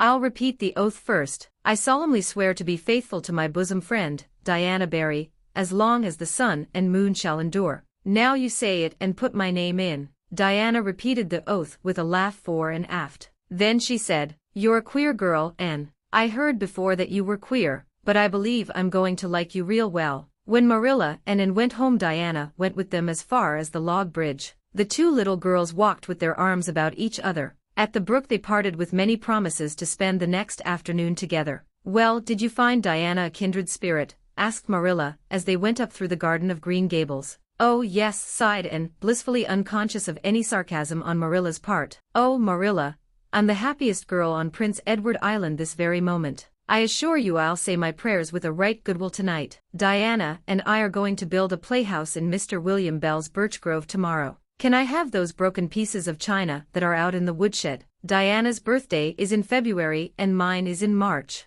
Don't you think that is a very strange coincidence? Diana is going to lend me a book to read. She says it's perfectly splendid and tremendously exciting. She's going to show me a place back in the woods where rice lilies grow. Don't you think Diana has got very soulful eyes? I wish I had soulful eyes. Diana is going to teach me to sing a song called Nellie in the Hazel Dell. She's going to give me a picture to put up in my room. It's a perfectly beautiful picture, she says. A lovely lady in a pale blue silk dress. A sewing machine agent gave it to her. I wish I had something to give Diana. I'm an inch taller than Diana, but she is ever so much fatter. She says she'd like to be thin because it's so much more graceful, but I'm afraid she only said it to soothe my feelings. We're going to the shore some day to gather shells. We have agreed to call the spring down by the log bridge the Dryad's Bubble. Isn't that a perfectly elegant name? I read a story once about a spring called that. A dryad is a sort of grown-up fairy, I think. Well, all I hope is you won't talk Diana to death, said Marilla. But remember this in all your planning, Anne. You're not going to play all the time nor most of it. You'll have your work to do, and it'll have to be done first. Anne's cup of happiness was full, and Matthew caused it to overflow. He had just got home from a trip to the store at Carmody, and he sheepishly produced a small parcel from his pocket and handed it to Anne, with a deprecatory look at Marilla. "I heard you say you like chocolate sweeties, so I got you some," he said. "Humph," sniffed Marilla. "It'll ruin her teeth and stomach." There, child, don't look so dismal. You can eat those, since Matthew has gone and got them. He'd better have brought you peppermints. They're wholesomer. Don't sicken yourself eating them all at once now." "Oh no, indeed, I won't," said Anne eagerly. "I'll just eat one tonight, Marilla, and I can give Diana half of them, can't I? The other half will taste twice as sweet to me if I give some to her. It's delightful to think I have something to give her. I will say it for the child," said Marilla when Anne had gone to her gable. "She isn't stingy. I'm glad, for of all faults I detest stinginess in a child. Dear me, it's only 3 weeks since she came, and it seems as if she'd been here always. I can't imagine the place without her. Now don't be looking I told you so, Matthew. That's bad enough in a woman, but it isn't to be endured in a man. I'm perfectly willing to own up that I'm glad I consented to keep the child, and that I'm getting fond of her, but don't you rub it in, Matthew Cuthbert." 13. The delights of anticipation. "It's time Anne was in to do her sewing," said Marilla, glancing at the clock, and then out into the yellow August afternoon where everything drowsed in the heat. "She stayed playing with Diana more than half an hour more and I gave her leave to, and now she's perched out there on the woodpile talking to Matthew,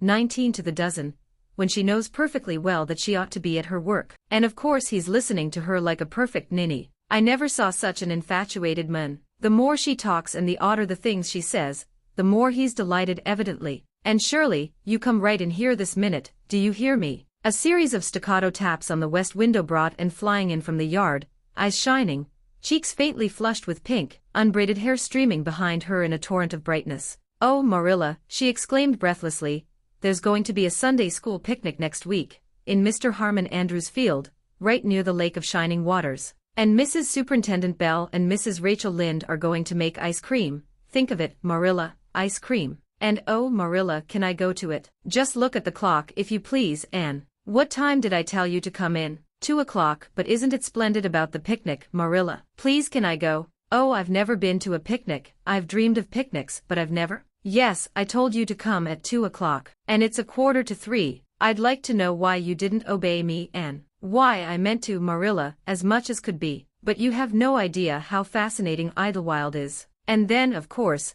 I had to tell Matthew about the picnic. Matthew is such a sympathetic listener. Please can I go? You'll have to learn to resist the fascination of idle whatever you call it. When I tell you to come in at a certain time I mean that time, and not half an hour later. And you needn't stop to discourse with sympathetic listeners on your way, either. As for the picnic, of course you can go. You're a Sunday school scholar, and it's not likely I'd refuse to let you go when all the other little girls are going." But faltered Anne, "Diana says that everybody must take a basket of things to eat. I can't cook, as you know, Marilla, and I don't mind going to a picnic without puffed sleeves so much, but I'd feel terribly humiliated if I had to go without a basket. It's been preying on my mind ever since Diana told me." "Well, it needn't prey any longer. I'll bake you a basket." "Oh, you dear good Marilla. Oh, you are so kind to me. Oh, I'm so much obliged to you." Getting through with her ohs and cast herself into Marilla's arms and rapturously kissed her sallow cheek. It was the first time in her whole life that childish lips had voluntarily touched Marilla's face.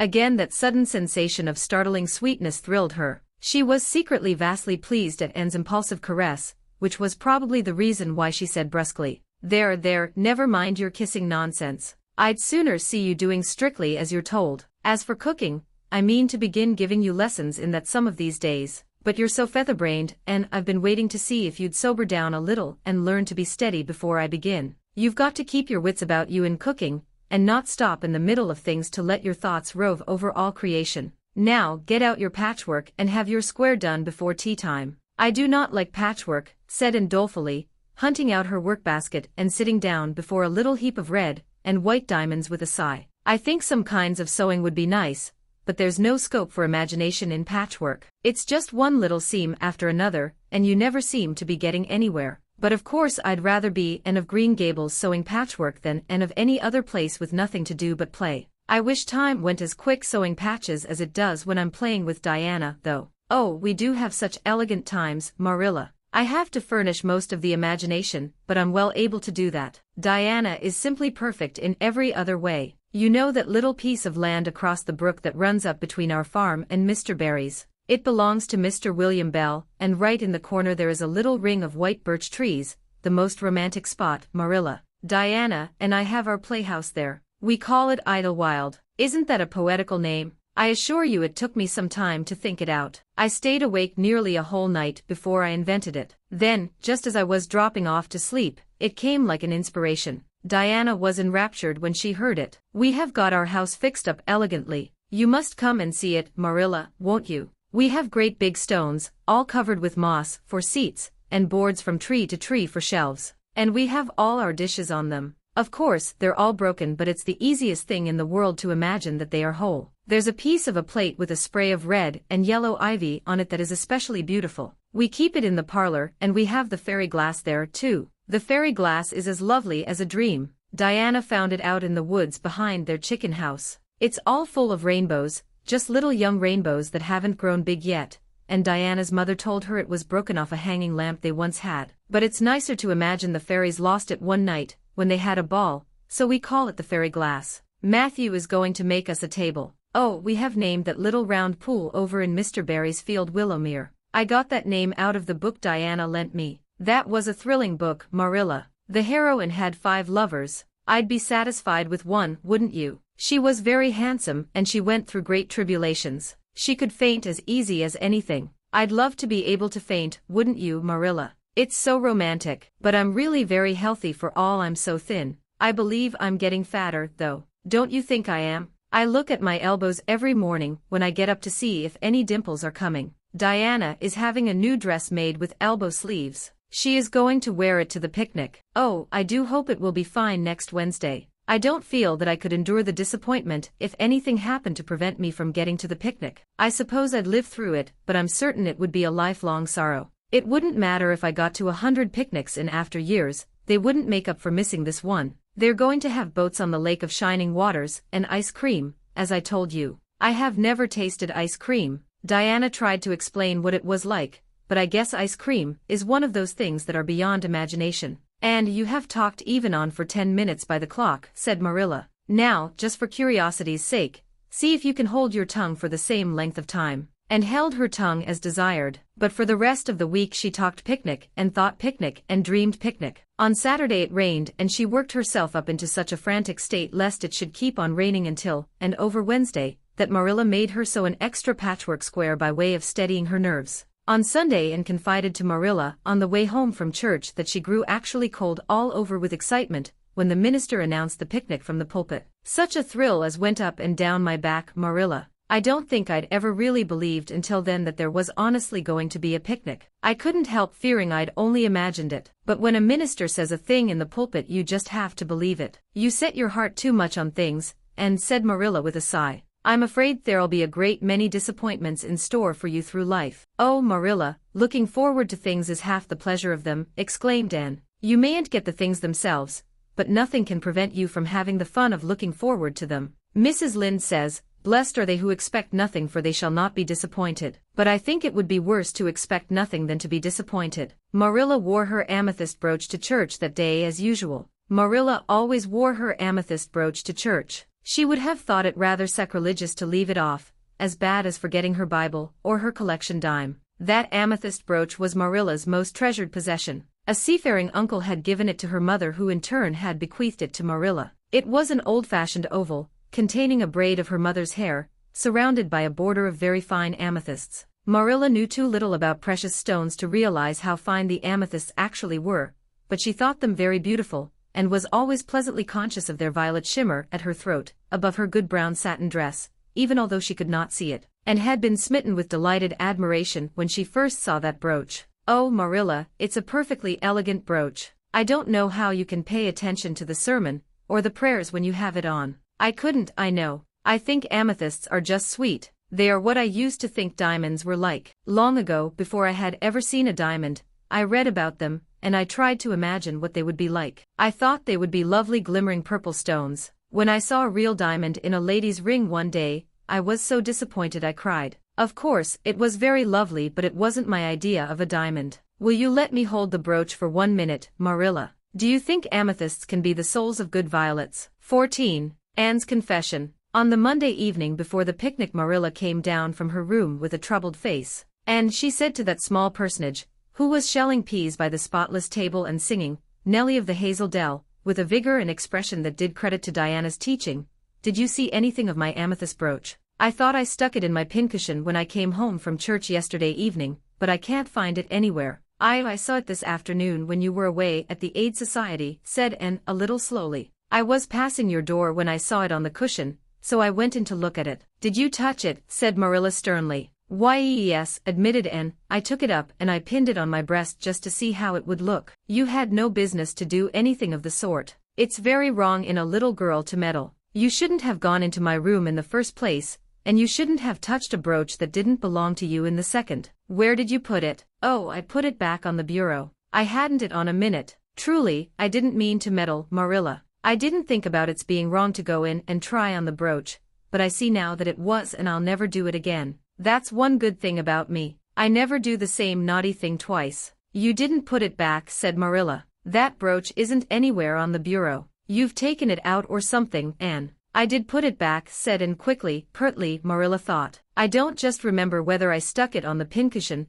or laid it in the china tray, but I'm perfectly certain I put it back. I'll go and have another look, said Marilla, determining to be just. If you put that brooch back, it's there still. If it isn't, I'll know you didn't, that's all. Marilla went to her room and made a thorough search, not only over the bureau, but in every other place she thought the brooch might possibly be. It was not to be found, and she returned to the kitchen. Anne, the brooch is gone. By your own admission, you were the last person to handle it. Now, what have you done with it? Tell me the truth at once. Did you take it out and lose it? "No, I didn't," said Anne solemnly, meeting Marilla's angry gaze squarely. "I never took the brooch out of your room, and that is the truth, if I was to be led to the block for it, although I'm not very certain what a block is. So there, Marilla." Anne's "so there" was only intended to emphasize her assertion, but Marilla took it as a display of defiance. "I believe you are telling me a falsehood," Anne, she said sharply. "I know you are. There now, don't say anything more unless you are prepared to tell the whole truth. Go to your room and stay there until you are ready to confess." "Will I take the peas with me?" said Anne meekly. "No, I'll finish shelling them myself. Do as I bid you." When Anne had gone, Marilla went about her evening tasks in a very disturbed state of mind. She was worried about her valuable brooch. What if Anne had lost it? And how wicked of the child to deny having taken it,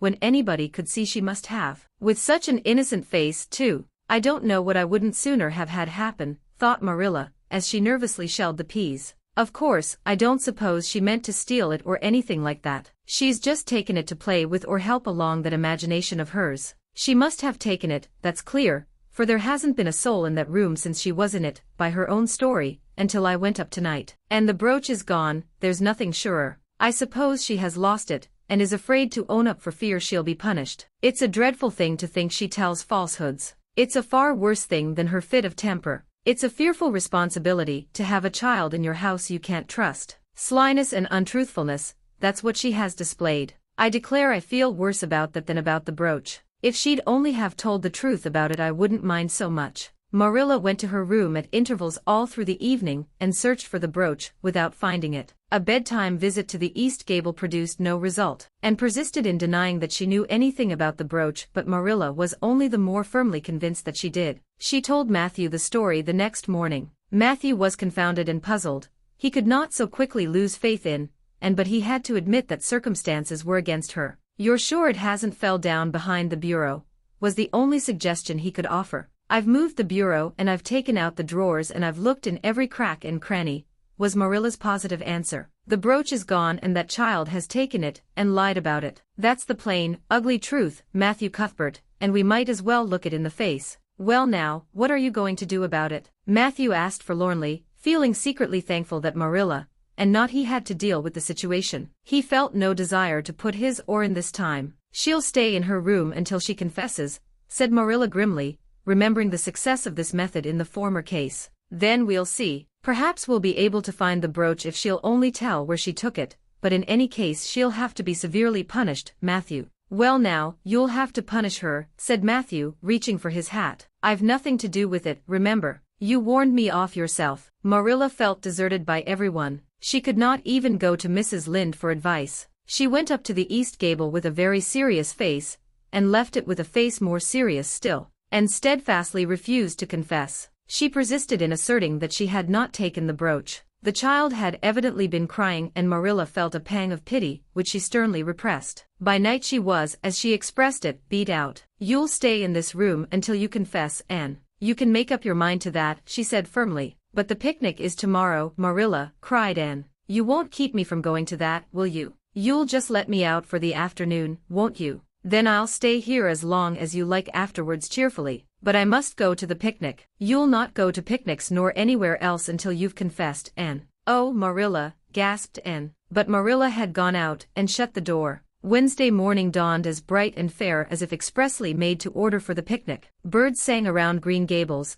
The Madonna lilies in the garden sent out whiffs of perfume that entered in on viewless winds at every door and window, and wandered through halls and rooms like spirits of benediction. The birches in the hollow waved joyful hands, as if watching for Anne's usual morning greeting from the east gable. But Anne was not at her window. When Marilla took her breakfast up to her, she found the child sitting primly on her bed, pale and resolute, with tight-shut lips and gleaming eyes. "Marilla, I'm ready to confess." "Ah." Marilla laid down her tray. Once again her method had succeeded, but her success was very bitter to her. "Let me hear what you have to say then, Anne." "I took the amethyst brooch," said Anne, as if repeating a lesson she had learned. "I took it just as you said. I didn't mean to take it when I went in, but it did look so beautiful, Marilla, when I pinned it on my breast that I was overcome by an irresistible temptation. I imagined how perfectly thrilling it would be to take it to Idlewild and play I was the Lady Cordelia Fitzgerald. It would be so much easier to imagine I was the Lady Cordelia if I had a real amethyst brooch on." Diana and I made necklaces of roseberries, but what are roseberries compared to amethysts? So I took the brooch. I thought I could put it back before you came home. I went all the way around by the road to lengthen out the time. When I was going over the bridge across the lake of shining waters, I took the brooch off to have another look at it. Oh, how it did shine in the sunlight. And then, when I was leaning over the bridge, it just slipped through my fingers, so, and went down, down, down, all purply sparkling, and sank forevermore beneath the lake of shining waters. And that's the best I can do at confessing, Marilla. Marilla felt hot anger surge up into her heart again. This child had taken and lost her treasured amethyst brooch, and now sat there calmly reciting the details thereof without the least apparent compunction or repentance. "Anne, this is terrible," she said, trying to speak calmly. "You are the very wickedest girl I ever heard of." "Yes, I suppose I am," agreed Anne tranquilly. "And I know I'll have to be punished." "It'll be your duty to punish me, Marilla. Won't you please get it over right off, because I'd like to go to the picnic with nothing on my mind." "Picnic, indeed. You'll go to no picnic today, Anne Shirley. That shall be your punishment. And it isn't half severe enough either for what you've done. Not go to the picnic." Anne sprang to her feet and clutched Marilla's hand. "But you promised me I might." "Oh, Marilla, I must go to the picnic. That was why I confessed." "Punish me any way you like but that." "Oh, Marilla, please, please, let me go to the picnic. Think of the ice cream. For anything you know, I may never have a chance to taste ice cream again." Marilla disengaged Anne's clinging hands stonily. "You needn't plead, Anne. You are not going to the picnic, and that's final." "No, not a word." And realized that Marilla was not to be moved. She clasped her hands together, gave a piercing shriek, and then flung herself face downwards on the bed, crying and writhing in an utter abandonment of disappointment and despair. "For the land's sake," gasped Marilla, hastening from the room, "I believe the child is crazy. No child in her senses would behave as she does. If she isn't, she's utterly bad. Oh dear, I'm afraid Rachel was right from the first, but I've put my hand to the plow and I won't look back." That was a dismal morning. Marilla worked fiercely and scrubbed the porch floor and the dairy shelves when she could find nothing else to do. Neither the shelves nor the porch needed it, but Marilla did. Then she went out and raked the yard. When dinner was ready, she went to the stairs and called Anne. A tear-stained face appeared, looking tragically over the banisters. "Come down to your dinner, Anne." "I don't want any dinner," Marilla said sobbingly. "I couldn't eat anything.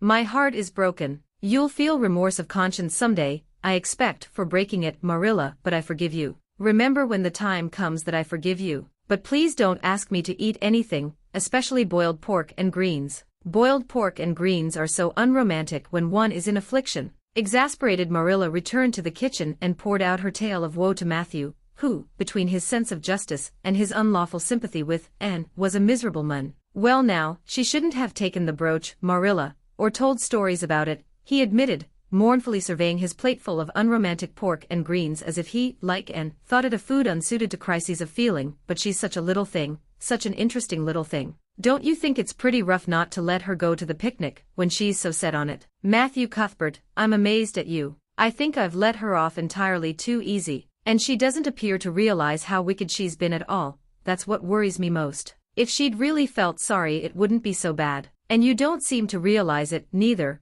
You're making excuses for her all the time to yourself, I can see that." "Well now, she's such a little thing," feebly reiterated Matthew. "And there should be allowances made, Marilla. You know she's never had any bringing up." "Well, she's having it now," retorted Marilla. The retort silenced Matthew if it did not convince him. That dinner was a very dismal meal. The only cheerful thing about it was Jerry Buot, the hired boy, and Marilla resented his cheerfulness as a personal insult. When her dishes were washed and her bread sponge set, and her hens fed, Marilla remembered that she had noticed a small rent in her best black lace shawl when she had taken it off on Monday afternoon on returning from the Ladies' Aid. She would go and mend it. The shawl was in a box in her trunk. As Marilla lifted it out, the sunlight, falling through the vines that clustered thickly about the window, struck upon something caught in the shawl, something that glittered and sparkled in facets of violet light. Marilla snatched at it with a gasp. It was the amethyst brooch, hanging to a thread of the lace by its catch. "Dear life and heart," said Marilla blankly, "what does this mean? Here's my brooch safe and sound that I thought was at the bottom of Barry's pond. Whatever did that girl mean by saying she took it and lost it?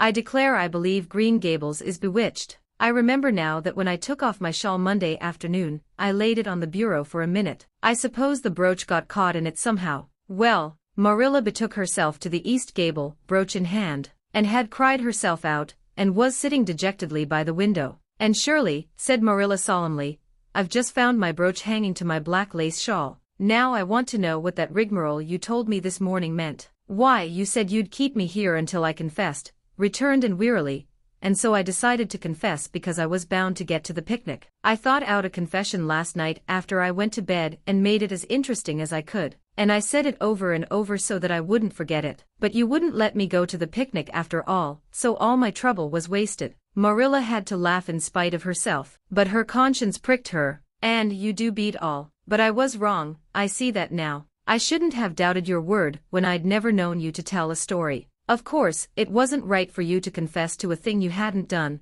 It was very wrong to do so, but I drove you to it. So if you'll forgive me, and I'll forgive you, and we'll start square again. And now get yourself ready for the picnic," and flew up like a rocket. "Oh, Marilla, isn't it too late?" "No, it's only 2 o'clock. They won't be more than well gathered yet, and it'll be an hour before they have tea. Wash your face and comb your hair and put on your gingham. I'll fill a basket for you. There's plenty of stuff baked in the house. And I'll get Jerry to hitch up the sorrel and drive you down to the picnic ground." "Oh, Marilla," exclaimed Anne, flying to the washstand. "5 minutes ago I was so miserable I was wishing I'd never been born, and now I wouldn't change places with an angel." That night a thoroughly happy, completely tired out, and returned to Green Gables in a state of beatification impossible to describe. "Oh, Marilla, I've had a perfectly scrumptious time." Scrumptious is a new word I learned today. I heard Mary Alice Bell use it. Isn't it very expressive? Everything was lovely. We had a splendid tea, and then Mr. Harmon Andrews took us all for a row on the Lake of Shining Waters,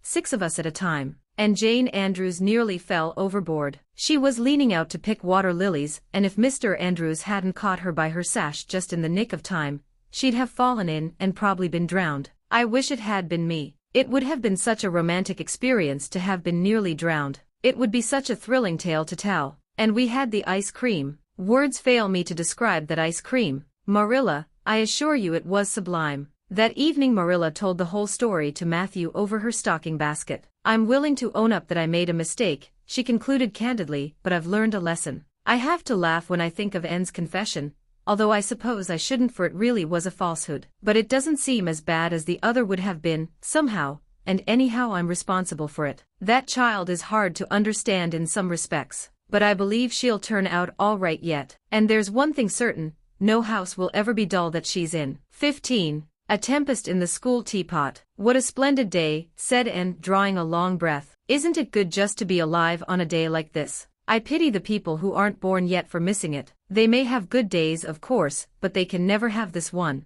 And it's splendider still to have such a lovely way to go to school by, isn't it? It's a lot nicer than going round by the road, that is so dusty and hot," said Diana practically, peeping into her dinner basket and mentally calculating if the 3 juicy, toothsome raspberry tarts reposing there were divided among 10 girls how many bites each girl would have. The little girls of Avonlea school always pooled their lunches, and to eat 3 raspberry tarts all alone or even to share them only with one's best chum would have forever and ever branded as awful mean the girl who did it. And yet, when the tarts were divided among 10 girls you just got enough to tantalize you. The way Anne and Diana went to school was a pretty one, and thought those walks to and from school with Diana couldn't be improved upon even by imagination. Going around by the main road would have been so unromantic, but to go by Lover's Lane and Willowmere and Violet Vale and the Birch Path was romantic, if ever anything was. Lover's Lane opened out below the orchard at Green Gables and stretched far up into the woods to the end of the Cuthbert farm. It was the way by which the cows were taken to the back pasture,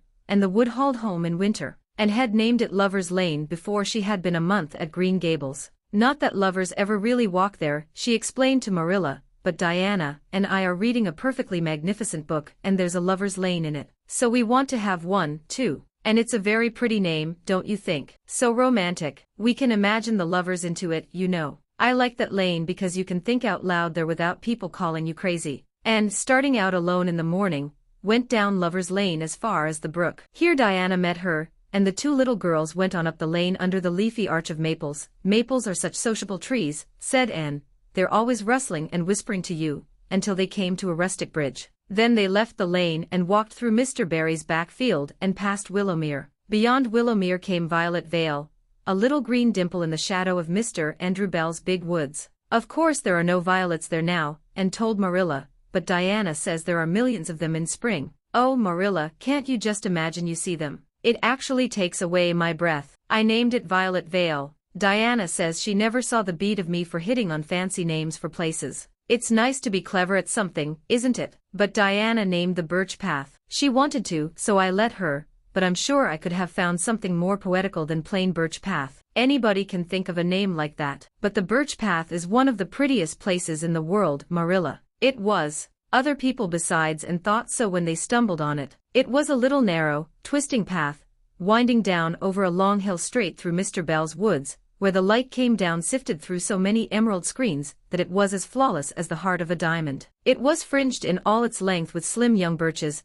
white-stemmed and lissom-boughed, ferns and starflowers, and wild lilies of the valley and scarlet tufts of pigeonberries grew thickly along it, and always there was a delightful spiciness in the air and music of bird calls and the murmur and laugh of woodwinds in the trees overhead. Now and then you might see a rabbit skipping across the road if you were quiet, which, with Anne and Diana, happened about once in a blue moon. Down in the valley the path came out to the main road, and then it was just up the spruce hill to the school. The Avonlea school was a whitewashed building, low in the eaves and wide in the windows, furnished inside with comfortable substantial old-fashioned desks that opened and shut, and were carved all over their lids with the initials and hieroglyphics of 3 generations of schoolchildren. The schoolhouse was set back from the road, and behind it was a dusky fir wood and a brook where all the children put their bottles of milk in the morning to keep cool and sweet until dinner hour. Marilla had seen Anne start off to school on the first day of September with many secret misgivings. Anne was such an odd girl. How would she get on with the other children?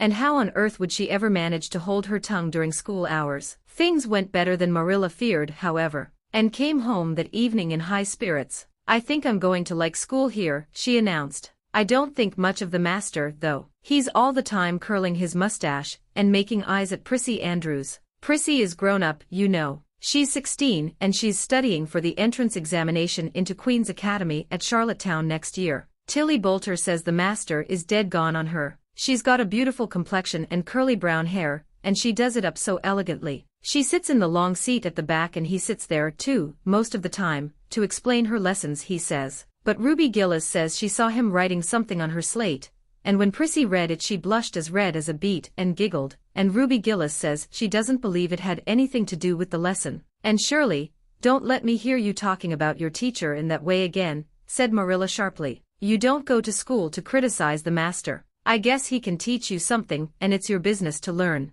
And I want you to understand right off that you are not to come home telling tales about him. That is something I won't encourage. I hope you were a good girl. Indeed I was, said Anne comfortably. It wasn't so hard as you might imagine, either. I sit with Diana. Our seat is right by the window, and we can look down to the lake of shining waters. There are a lot of nice girls in school, and we had scrumptious fun playing at dinner time. It's so nice to have a lot of little girls to play with. But of course I like Diana best and always will. I adore Diana. I'm dreadfully far behind the others. They're all in the 5th book and I'm only in the 4th. I feel that it's kind of a disgrace. But there's not one of them has such an imagination as I have, and I soon found that out. We had reading and geography and Canadian history and dictation today. Mr. Phillips said my spelling was disgraceful, and he held up my slate so that everybody could see it, all marked over. I felt so mortified, Marilla. He might have been politer to a stranger, I think. Ruby Gillis gave me an apple and Sophia Sloane lent me a lovely pink card with "May I see you home" on it. I'm to give it back to her tomorrow. And Tilly Boulter let me wear her bead ring all the afternoon. Can I have some of those pearl beads off the old pincushion in the garret to make myself a ring? And oh Marilla, Jane Andrews told me that Minnie McPherson told her that she heard Prissy Andrews tell Sarah Gillis that I had a very pretty nose. Marilla, that is the first compliment I have ever had in my life, and you can't imagine what a strange feeling it gave me. Marilla, have I really a pretty nose? I know you'll tell me the truth. Your nose is well enough, said Marilla shortly. Secretly she thought Anne's nose was a remarkably pretty one, but she had no intention of telling her so. That was 3 weeks ago, and all had gone smoothly so far. And now, this crisp September morning, Anne and Diana were tripping blithely down the birch path, 2 of the happiest little girls in Avonlea. I guess Gilbert Blythe will be in school today, said Diana. He's been visiting his cousins over in New Brunswick all summer,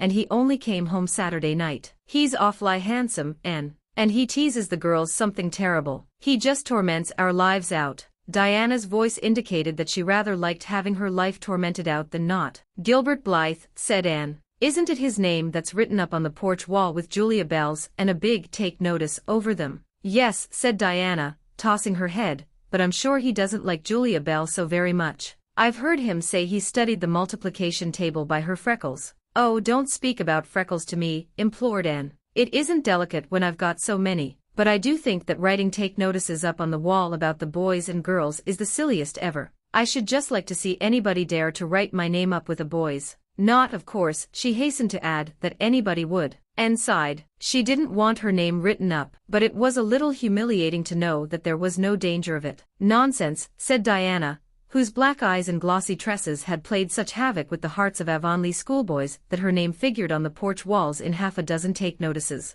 "It's only meant as a joke, and don't you be too sure your name won't ever be written up. Charlie Sloane is dead gone on you. He told his mother, mind you, that you were the smartest girl in school. That's better than being good-looking." "No, it isn't," said Anne, feminine to the core. "I'd rather be pretty than clever. And I hate Charlie Sloane. I can't bear a boy with goggle eyes. If anyone wrote my name up with his I'd never get over it." Diana Barry. "But it is nice to keep head of your class." "You'll have Gilbert in your class after this," said Diana, "and he's used to being head of his class, I can tell you. He's only in the 4th book, although he's nearly 14. 4 years ago his father was sick, and had to go out to Alberta for his health, and Gilbert went with him. They were there 3 years and Gil didn't go to school hardly any until they came back. You won't find it so easy to keep head after this, Anne." "I'm glad," said Anne quickly. "I couldn't really feel proud of keeping head of little boys and girls of just 9 or 10. I got up yesterday spelling ebullition.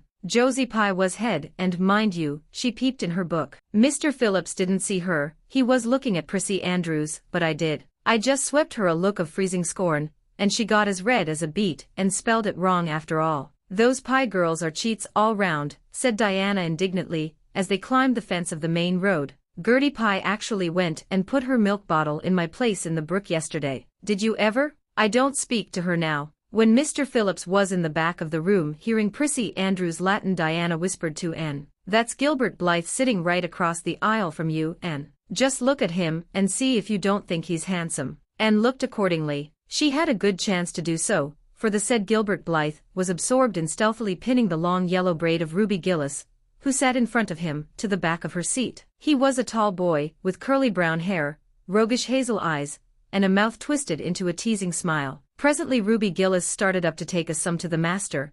She fell back into her seat, with a little shriek, believing that her hair was pulled out by the roots. Everybody looked at her and Mr. Phillips glared so sternly that Ruby began to cry. Gilbert had whisked the pin out of sight, and was studying his history with the soberest face in the world, but when the commotion subsided he looked at Anne and winked with inexpressible drollery. "I think your Gilbert Blythe is handsome," confided Anne to Diana, "but I think he's very bold. It isn't good manners to wink at a strange girl." But it was not until the afternoon that things really began to happen. Mr. Phillips was back in the corner explaining a problem in algebra to Prissy Andrews, and the rest of the scholars were doing pretty much as they pleased, eating green apples, whispering, drawing pictures on their slates, and driving crickets, harnessed to strings, up and down the aisle. Gilbert Blythe was trying to make Anne Shirley look at him and failing utterly, because Anne was at that moment totally oblivious, not only of the very existence of Gilbert Blythe, but of every other scholar in Avonlea School, and of Avonlea School itself. With her chin propped on her hands, and her eyes fixed on the blue glimpse of the lake of shining waters that the west window afforded, she was far away in a gorgeous dreamland,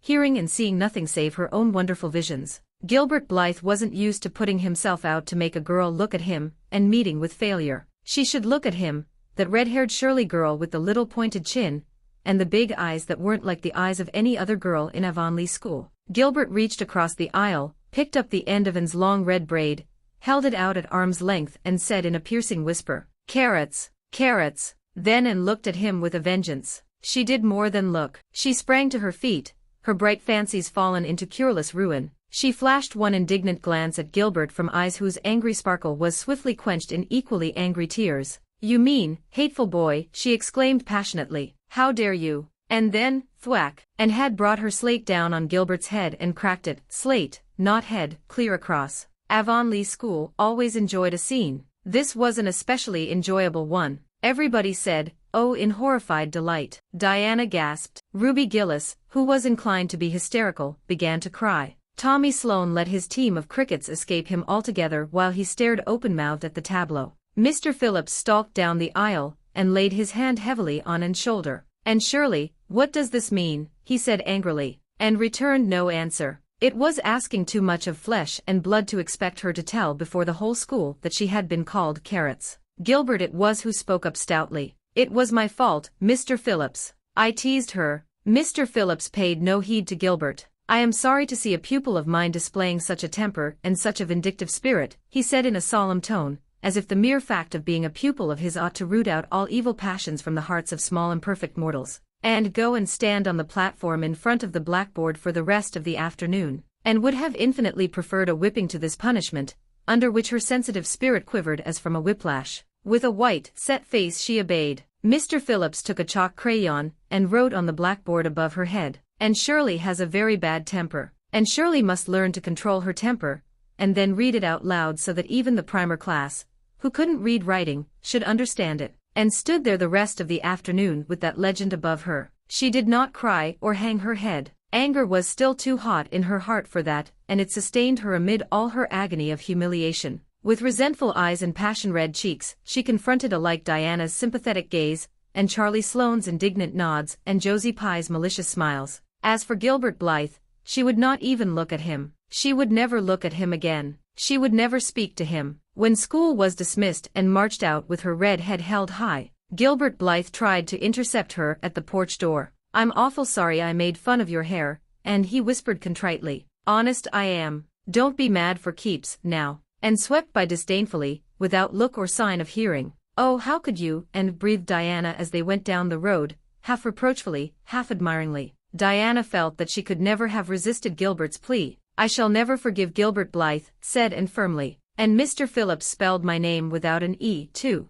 The iron has entered into my soul, Diana." Diana hadn't the least idea what Anne meant, but she understood it was something terrible. "You mustn't mind Gilbert making fun of your hair," she said soothingly. "Why, he makes fun of all the girls. He laughs at mine because it's so black. He's called me a crow a dozen times, and I never heard him apologize for anything before, either." "There's a great deal of difference between being called a crow and being called carrots," said Anne with dignity. "Gilbert Blythe has hurt my feelings excruciatingly, Diana. It is possible the matter might have blown over without more excruciation if nothing else had happened, but when things begin to happen they are apt to keep on." Avonlea scholars often spent noon hour picking gum in Mr. Bell's spruce grove over the hill, and across his big pasture field. From there they could keep an eye on Eben Wright's house, where the master boarded. When they saw Mr. Phillips emerging therefrom they ran for the schoolhouse, but the distance being about 3 times longer than Mr. Wright's lane they were very apt to arrive there, breathless and gasping, some 3 minutes too late. On the following day Mr. Phillips was seized with one of his spasmodic fits of reform and announced, before going home to dinner, that he should expect to find all the scholars in their seats when he returned. Anyone who came in late would be punished. All the boys and some of the girls went to Mr. Bell's spruce grove as usual, fully intending to stay only long enough to pick a chew. But spruce groves are seductive and yellow nuts of gum beguiling. They picked and loitered and strayed, and as usual the first thing that recalled them to a sense of the flight of time was Jimmy Glover shouting from the top of a patriarchal old spruce, "Master's coming." The girls, who were on the ground, started first and managed to reach the schoolhouse in time, but without a second to spare. The boys, who had to wriggle hastily down from the trees, were later, and Anne, who had not been picking gum at all but was wandering happily in the far end of the grove, waist deep among the bracken, singing softly to herself, with a wreath of rice lilies on her hair as if she were some wild divinity of the shadowy places, was latest of all, and could run like a deer. However, run she did, with the impish result that she overtook the boys at the door, and was swept into the schoolhouse among them just as Mr. Phillips was in the act of hanging up his hat. Mr. Phillips' brief reforming energy was over. He didn't want the bother of punishing a dozen pupils, but it was necessary to do something to save his word, so he looked about for a scapegoat and found it in Anne, who had dropped into her seat, gasping for breath, with her forgotten lily wreath hanging askew over one ear and giving her a particularly rakish and disheveled appearance. "And surely, since you seem to be so fond of the boys' company, we shall indulge your taste for it this afternoon," he said sarcastically. "Take those flowers out of your hair and sit with Gilbert Blythe." The other boys snickered. Diana, turning pale with pity, plucked the wreath from Anne's hair and squeezed her hand, and stared at the master as if turned to stone. "Did you hear what I said, Anne?" queried Mr. Phillips sternly. "Yes, sir," said Anne slowly, "but I didn't suppose you really meant it." "I assure you I did," still with the sarcastic inflection which all the children, and especially, hated. It flicked on the raw, "Obey me at once." For a moment Anne looked as if she meant to disobey. Then, realizing that there was no help for it, she rose haughtily, stepped across the aisle, sat down beside Gilbert Blythe, and buried her face in her arms on the desk. Ruby Gillis, who got a glimpse of it as it went down, told the others going home from school that she'd actually never seen anything like it. It was so white, with awful little red spots in it. To Anne, this was as the end of all things. It was bad enough to be singled out for punishment from among a dozen equally guilty ones. It was worse still to be sent to sit with a boy, but that boy should be Gilbert Blythe was heaping insult on injury to a degree utterly unbearable, and felt that she could not bear it, and it would be of no use to try. Her whole being seethed with shame and anger and humiliation. At first the other scholars looked and whispered and giggled and nudged, but as Anne never lifted her head, and as Gilbert worked fractions, as if his whole soul was absorbed in them and them only, they soon returned to their own tasks, and was forgotten. When Mr. Phillips called the history class out and should have gone, but Anne did not move, and Mr. Phillips, who had been writing some verses to Priscilla before he called the class, was thinking about an obstinate rhyme still and never missed her. Once, when nobody was looking, Gilbert took from his desk a little pink candy heart with a gold motto on it, "You are sweet," and slipped it under the curve of Anne's arm. Whereupon Anne arose, took the pink heart gingerly between the tips of her fingers, dropped it on the floor, ground it to powder beneath her heel, and resumed her position without deigning to bestow a glance on Gilbert. When school went out and marched to her desk, ostentatiously took out everything therein, books and writing tablet, pen and ink, testament and arithmetic, and piled them neatly on her cracked slate. "What are you taking all those things home for, Anne?" Diana wanted to know, as soon as they were out on the road. She had not dared to ask the question before. "I am not coming back to school any more," said Anne. Diana gasped and stared at Anne to see if she meant it. "Will Marilla let you stay home?" she asked. "She'll have to," said Anne. "I'll never go to school to that man again." "Oh, Anne." Diana looked as if she were ready to cry. "I do think you're mean. What shall I do? Mr. Phillips will make me sit with that horrid Gertie Pye. I know he will because she is sitting alone. Do come back, Anne. I'd do almost anything in the world for you," Diana said Anne sadly. "I'd let myself be torn limb from limb if it would do you any good. But I can't do this, so please don't ask it. You harrow up my very soul. Just think of all the fun you will miss," mourned Diana. "We are going to build the loveliest new house down by the brook, and we'll be playing ball next week, and you've never played ball, Anne. It's tremendously exciting. And we're going to learn a new song. Jane Andrews is practicing it up now, and Alice Andrews is going to bring a new pansy book next week, and we're all going to read it out loud, chapter about, Down by the Brook. And you know you are so fond of reading out loud, Anne." Nothing moved Anne in the least. Her mind was made up. She would not go to school to Mr. Phillips again. She told Marilla so when she got home. "Nonsense," said Marilla. "It isn't nonsense at all," said Anne, gazing at Marilla with solemn, reproachful eyes. "Don't you understand, Marilla? I've been insulted." "Insulted fiddlesticks. You'll go to school tomorrow as usual." "Oh, no." Anne shook her head gently. "I'm not going back, Marilla. I'll learn my lessons at home, and I'll be as good as I can be and hold my tongue all the time if it's possible at all. But I will not go back to school, I assure you." Marilla saw something remarkably like unyielding stubbornness looking out of Anne's small face. She understood that she would have trouble in overcoming it, but she resolved wisely to say nothing more just then. "I'll run down and see Rachel about it this evening," she thought. "There's no use reasoning with Anne now. She's too worked up and I've an idea she can be awful stubborn if she takes the notion. Far as I can make out from her story, Mr. Phillips has been carrying matters with a rather high hand, but it would never do to say so to her. I'll just talk it over with Rachel. She's sent 10 children to school, and she ought to know something about it. She'll have heard the whole story, too, by this time." Marilla found Mrs. Lynde knitting quilts as industriously and cheerfully as usual. "I suppose you know what I've come about," she said, a little shamefacedly. Mrs. Rachel nodded. "About Anne's fuss in school, I reckon," she said. "Tilly Boulter was in on her way home from school, and told me about it." "I don't know what to do with her," said Marilla. "She declares she won't go back to school. I never saw a child so worked up. I've been expecting trouble ever since she started to school. I knew things were going too smooth to last. She's so high-strung. What would you advise, Rachel?" "Well, since you've asked my advice, Marilla," said Mrs. Lynde amiably. Mrs. Lynde dearly loved to be asked for advice.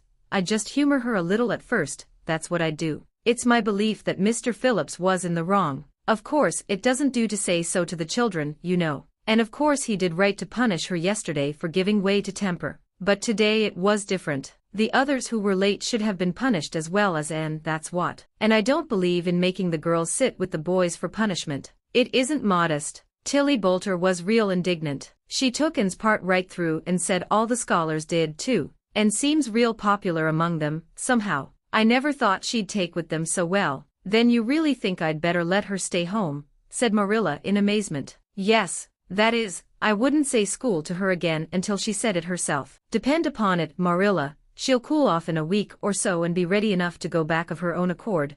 That's what, while, if you were to make her go back right off, dear knows what freak or tantrum she'd take next and make more trouble than ever. The less fuss made the better, in my opinion. She won't miss much by not going to school, as far as that goes. Mr. Phillips isn't any good at all as a teacher. The order he keeps is scandalous, that's what, and he neglects the young fry and puts all his time on those big scholars he's getting ready for Queen's. He'd never have got the school for another year if his uncle hadn't been a trustee, for he just leads the other two around by the nose, that's what. I declare, I don't know what education in this island is coming to. Mrs. Rachel shook her head, as much as to say if she were only at the head of the educational system of the province things would be much better managed. Marilla took Mrs. Rachel's advice and not another word was said to and about going back to school. She learned her lessons at home, did her chores, and played with Diana in the chilly purple autumn twilights, but when she met Gilbert Blythe on the road or encountered him in Sunday school she passed him by with an icy contempt that was no whit thawed by his evident desire to appease her. Even Diana's efforts as a peacemaker were of no avail, and had evidently made up her mind to hate Gilbert Blythe to the end of life. As much as she hated Gilbert, however, did she love Diana,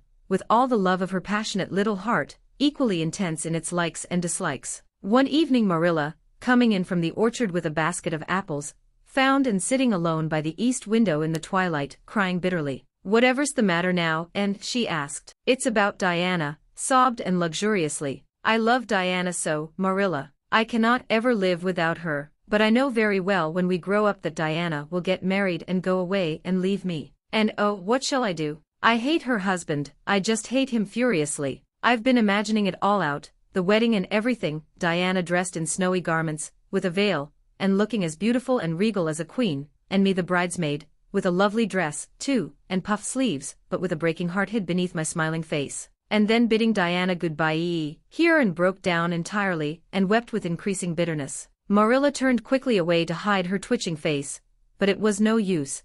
She collapsed on the nearest chair and burst into such a hearty and unusual peal of laughter that Matthew, crossing the yard outside, halted in amazement. When had he heard Marilla laugh like that before? "Well, Anne Shirley," said Marilla as soon as she could speak, "if you must borrow trouble, for pity's sake borrow it handier home. I should think you had an imagination, sure enough." 16. Diana is invited to tea with tragic results. October was a beautiful month at Green Gables, when the birches in the hollow turned as golden as sunshine, and the maples behind the orchard were royal crimson, and the wild cherry trees along the lane put on the loveliest shades of dark red and bronzy green, while the fields sunned themselves in aftermaths, and reveled in the world of color about her. "Oh, Marilla," she exclaimed one Saturday morning, coming dancing in with her arms full of gorgeous boughs, "I'm so glad I live in a world where there are Octobers. It would be terrible if we just skipped from September to November, wouldn't it? Look at these maple branches. Don't they give you a thrill, several thrills? I'm going to decorate my room with them." "Messy things," said Marilla,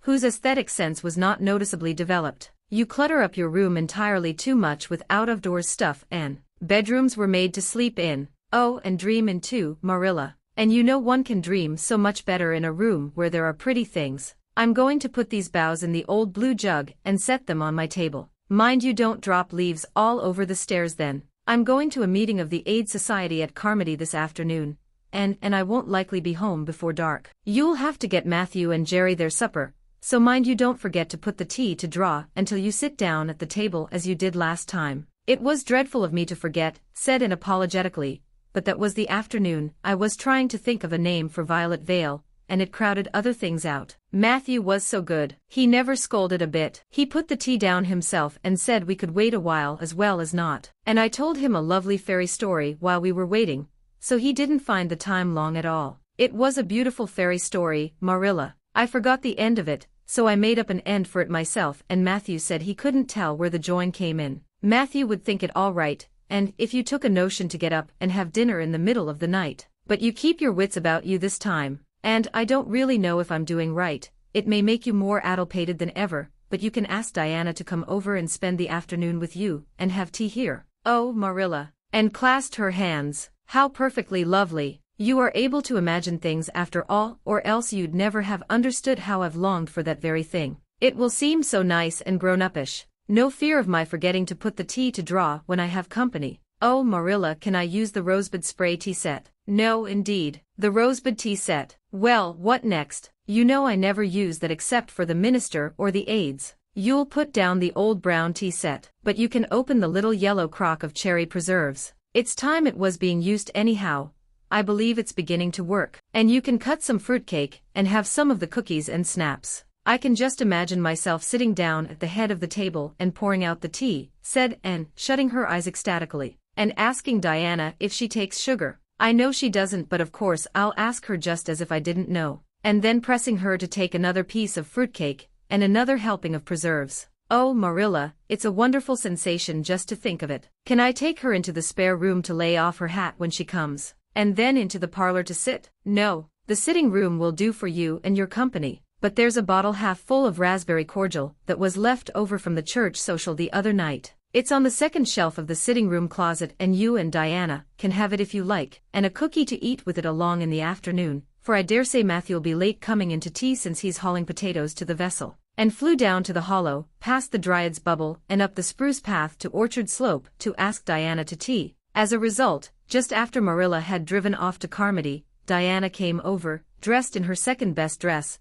and looking exactly as it is proper to look when asked out to tea. At other times she was wont to run into the kitchen without knocking, but now she knocked primly at the front door. And when Anne, dressed in her second best, as primly opened it, both little girls shook hands as gravely as if they had never met before. This unnatural solemnity lasted until after Diana had been taken to the east gable to lay off her hat, and then had sat for 10 minutes in the sitting room, toes in position. "How is your mother?" inquired Anne politely, just as if she had not seen Mrs. Barry picking apples that morning in excellent health and spirits. "She is very well, thank you. I suppose Mr. Cuthbert is hauling potatoes to the Lily Sands this afternoon, is he?" said Diana, who had ridden down to Mr. Harmon Andrews that morning in Matthew's cart. "Yes, our potato crop is very good this year. I hope your father's potato crop is good, too." "It is fairly good, thank you. Have you picked many of your apples yet?" "Oh, ever so many," said Anne, forgetting to be dignified and jumping up quickly. "Let's go out to the orchard and get some of the red sweetings, Diana. Marilla says we can have all that are left on the tree." Marilla is a very generous woman. She said we could have fruitcake and cherry preserves for tea, but it isn't good manners to tell your company what you are going to give them to eat, so I won't tell you what she said we could have to drink. Only it begins with an R and a C,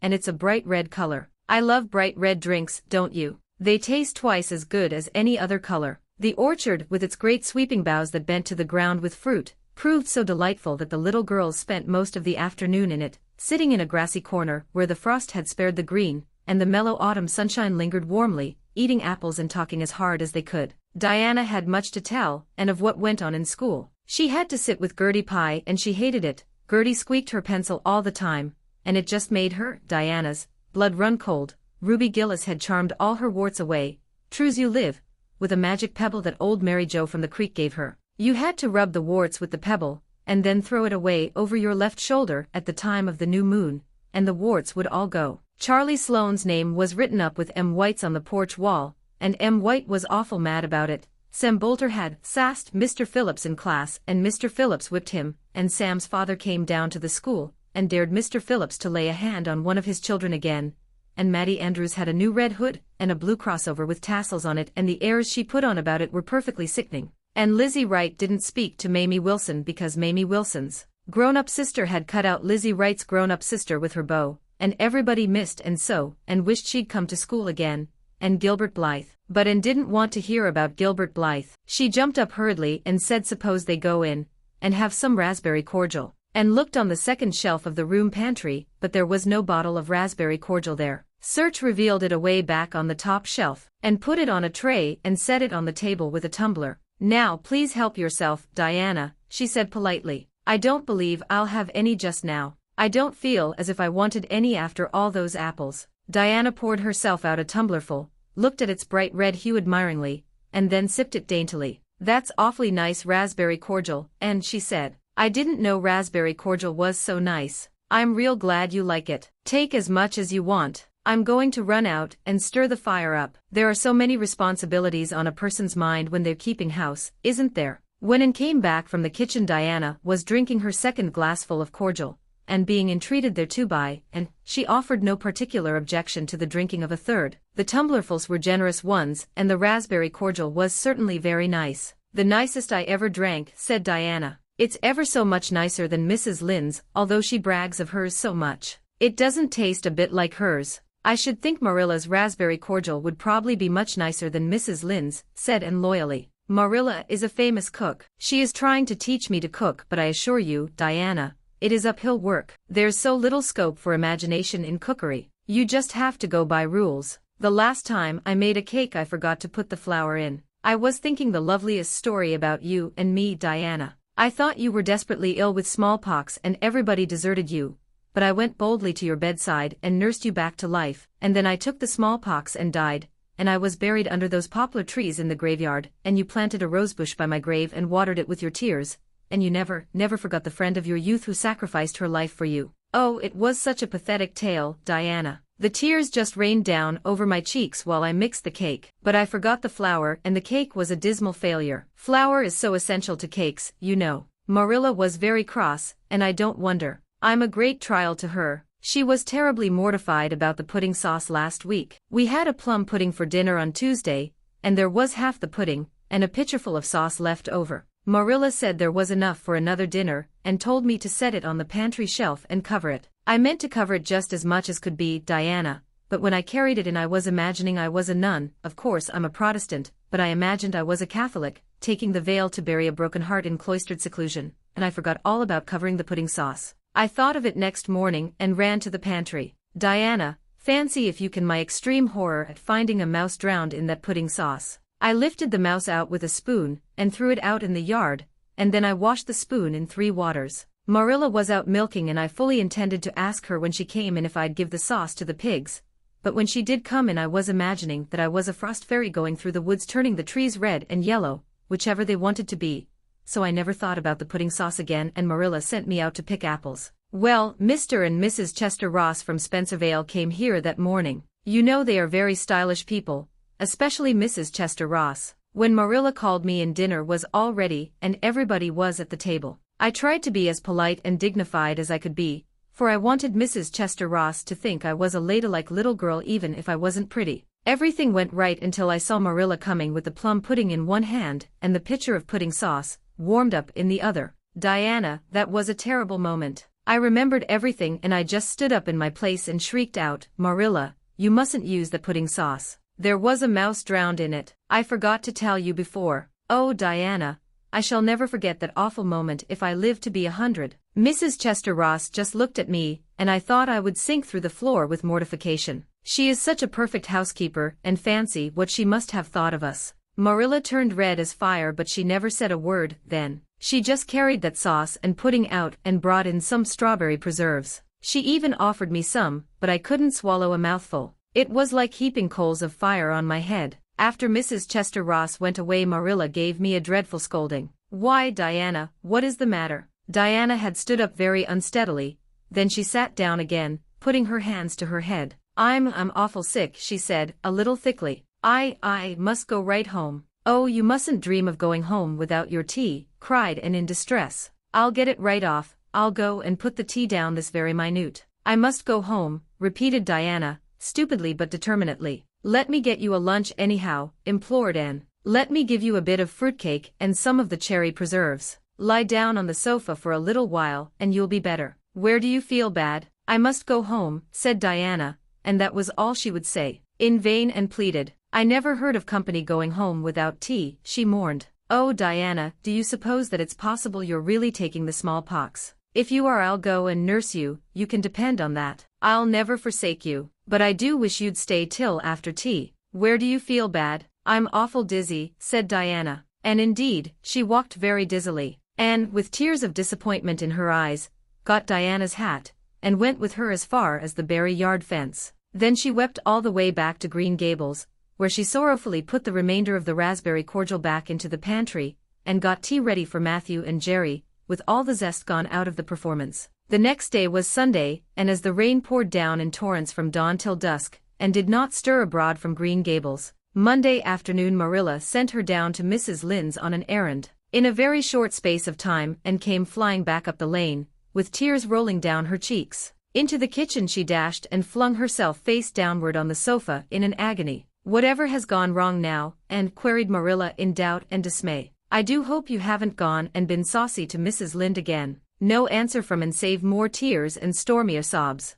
And Shirley, when I ask you a question I want to be answered. Sit right up this very minute and tell me what you are crying about. And sat up, tragedy personified. Mrs. Lynde was up to see Mrs. Barry today, and Mrs. Barry was in an awful state, she wailed. She says that I set Diana drunk Saturday, and sent her home in a disgraceful condition. And she says I must be a thoroughly bad, wicked little girl, and she's never going to let Diana play with me again. Oh, Marilla, I'm just overcome with woe. Marilla stared in blank amazement. Set Diana drunk, she said when she found her voice. Anne, are you or Mrs. Barry crazy? What on earth did you give her? Not a thing but raspberry cordial, sobbed Anne. I never thought raspberry cordial would set people drunk, Marilla, not even if they drank 3 big tumblerfuls as Diana did. Oh, it sounds so like Mrs. Thomas's husband. But I didn't mean to set her drunk. Drunk fiddlesticks, said Marilla, marching to the sitting-room pantry. There on the shelf was a bottle which she at once recognized as one containing some of her 3-year-old homemade currant wine for which she was celebrated in Avonlea,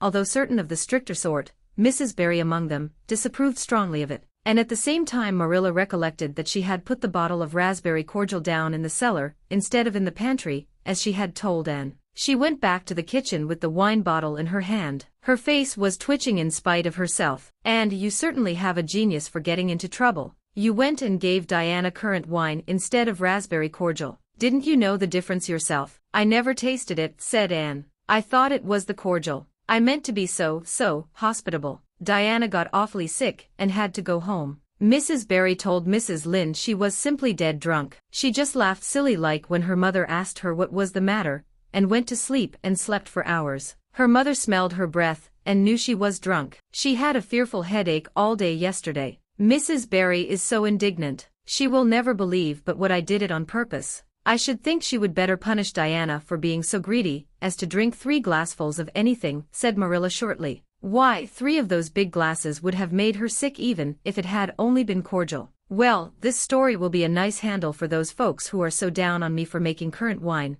although I haven't made any for 3 years ever since I found out that the minister didn't approve. I just kept that bottle for sickness. There, child, don't cry. I can't see as you were to blame, although I'm sorry it happened so. I must cry, said Anne. My heart is broken. The stars in their courses fight against me, Marilla. Diana and I are parted forever. Oh, Marilla, I little dreamed of this when first we swore our vows of friendship. Don't be foolish, Anne. Mrs. Barry will think better of it when she finds you're not really to blame. I suppose she thinks you've done it for a silly joke or something of that sort. You'd best go up this evening and tell her how it was. My courage fails me at the thought of facing Diana's injured mother, sighed Anne. I wish you'd go, Marilla. You're so much more dignified than I am. Likely she'd listen to you quicker than to me. Well, I will, said Marilla, reflecting that it would probably be the wiser course. Don't cry any more, Anne. It will be all right. Marilla had changed her mind about its being all right by the time she got back from Orchard Slope, and was watching for her coming and flew to the porch door to meet her.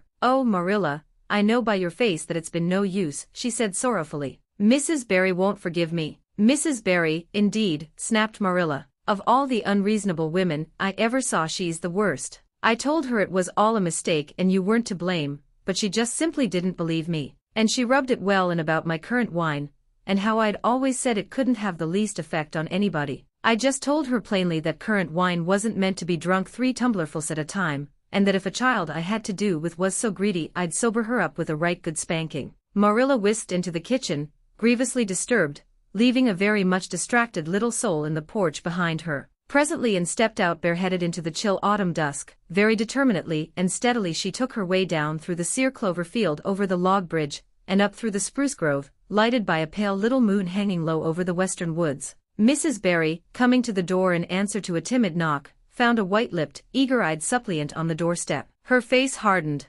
Mrs. Barry was a woman of strong prejudices and dislikes, and her anger was of the cold, sullen sort which is always hardest to overcome. To do her justice, she really believed, and had made Diana drunk out of sheer malice prepense, and she was honestly anxious to preserve her little daughter from the contamination of further intimacy with such a child. "What do you want?" she said stiffly, and clasped her hands. "Oh, Mrs. Barry, please forgive me. I did not mean to intoxicate Diana. How could I? Just imagine if you were a poor little orphan girl that kind people had adopted, and you had just one bosom friend in all the world. Do you think you would intoxicate her on purpose? I thought it was only raspberry cordial. I was firmly convinced it was raspberry cordial. Oh, please don't say that you won't let Diana play with me any more. If you do, you will cover my life with a dark cloud of woe." This speech, which would have softened good Mrs. Lynde's heart in a twinkling, had no effect on Mrs. Barry except to irritate her still more. She was suspicious of Anne's big words and dramatic gestures and imagined that the child was making fun of her. So she said, coldly and cruelly,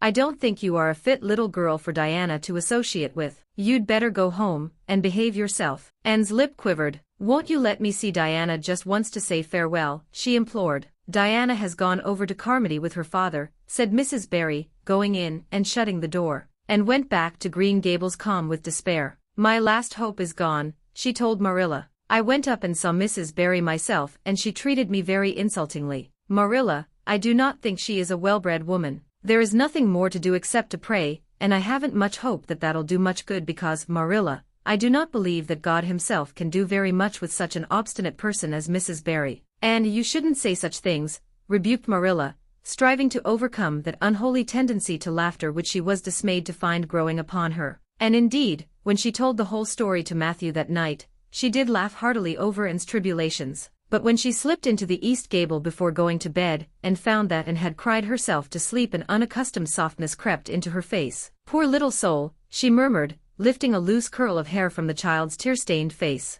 Then she bent down and kissed the flushed cheek on the pillow. 17. A new interest in life. The next afternoon, Anne, bending over her patchwork at the kitchen window, happened to glance out and beheld Diana down by the Dryad's bubble beckoning mysteriously. In a trice Anne was out of the house and flying down to the hollow, astonishment and hope struggling in her expressive eyes. But the hope faded when she saw Diana's dejected countenance. "Your mother hasn't relented," she gasped. Diana shook her head mournfully. "No, and oh, and she says I'm never to play with you again. I've cried and I told her it wasn't your fault, but it wasn't any use. I had ever such a time coaxing her to let me come down and say goodbye to you. She said I was only to stay 10 minutes, and she's timing me by the clock." "10 minutes isn't very long to say an eternal farewell in," said Anne tearfully. "Oh, Diana, will you promise faithfully never to forget me, the friend of your youth, no matter what dearer friends may caress thee?" "Indeed I will," sobbed Diana, "and I'll never have another bosom friend.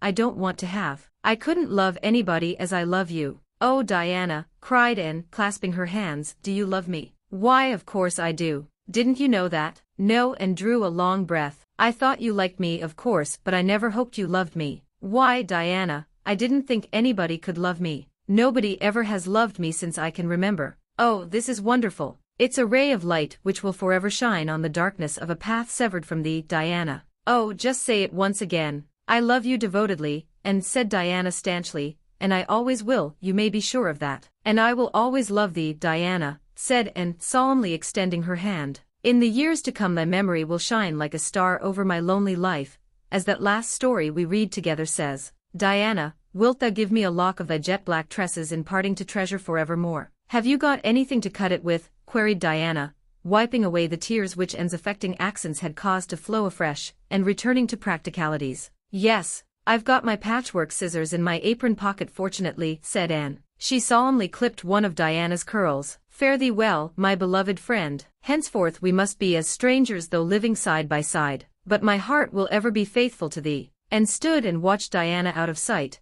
mournfully waving her hand to the latter whenever she turned to look back. Then she returned to the house, not a little consoled for the time being by this romantic parting. It is all over, she informed Marilla. I shall never have another friend. I'm really worse off than ever before, for I haven't Katie Maurice and Violetta now. And even if I had, it wouldn't be the same. Somehow, little dream girls are not satisfying after a real friend. Diana and I had such an affecting farewell down by the spring. It will be sacred in my memory forever. I used the most pathetic language I could think of and said thou and thee. Thou and thee seems so much more romantic than you. Diana gave me a lock of her hair, and I'm going to sew it up in a little bag, and wear it around my neck all my life. Please see that it is buried with me, for I don't believe I'll live very long. Perhaps when she sees me lying cold and dead before her, Mrs. Barry may feel remorse for what she has done, and will let Diana come to my funeral. I don't think there is much fear of your dying of grief as long as you can talk, and said Marilla unsympathetically. The following Monday Anne surprised Marilla by coming down from her room with her basket of books on her arm,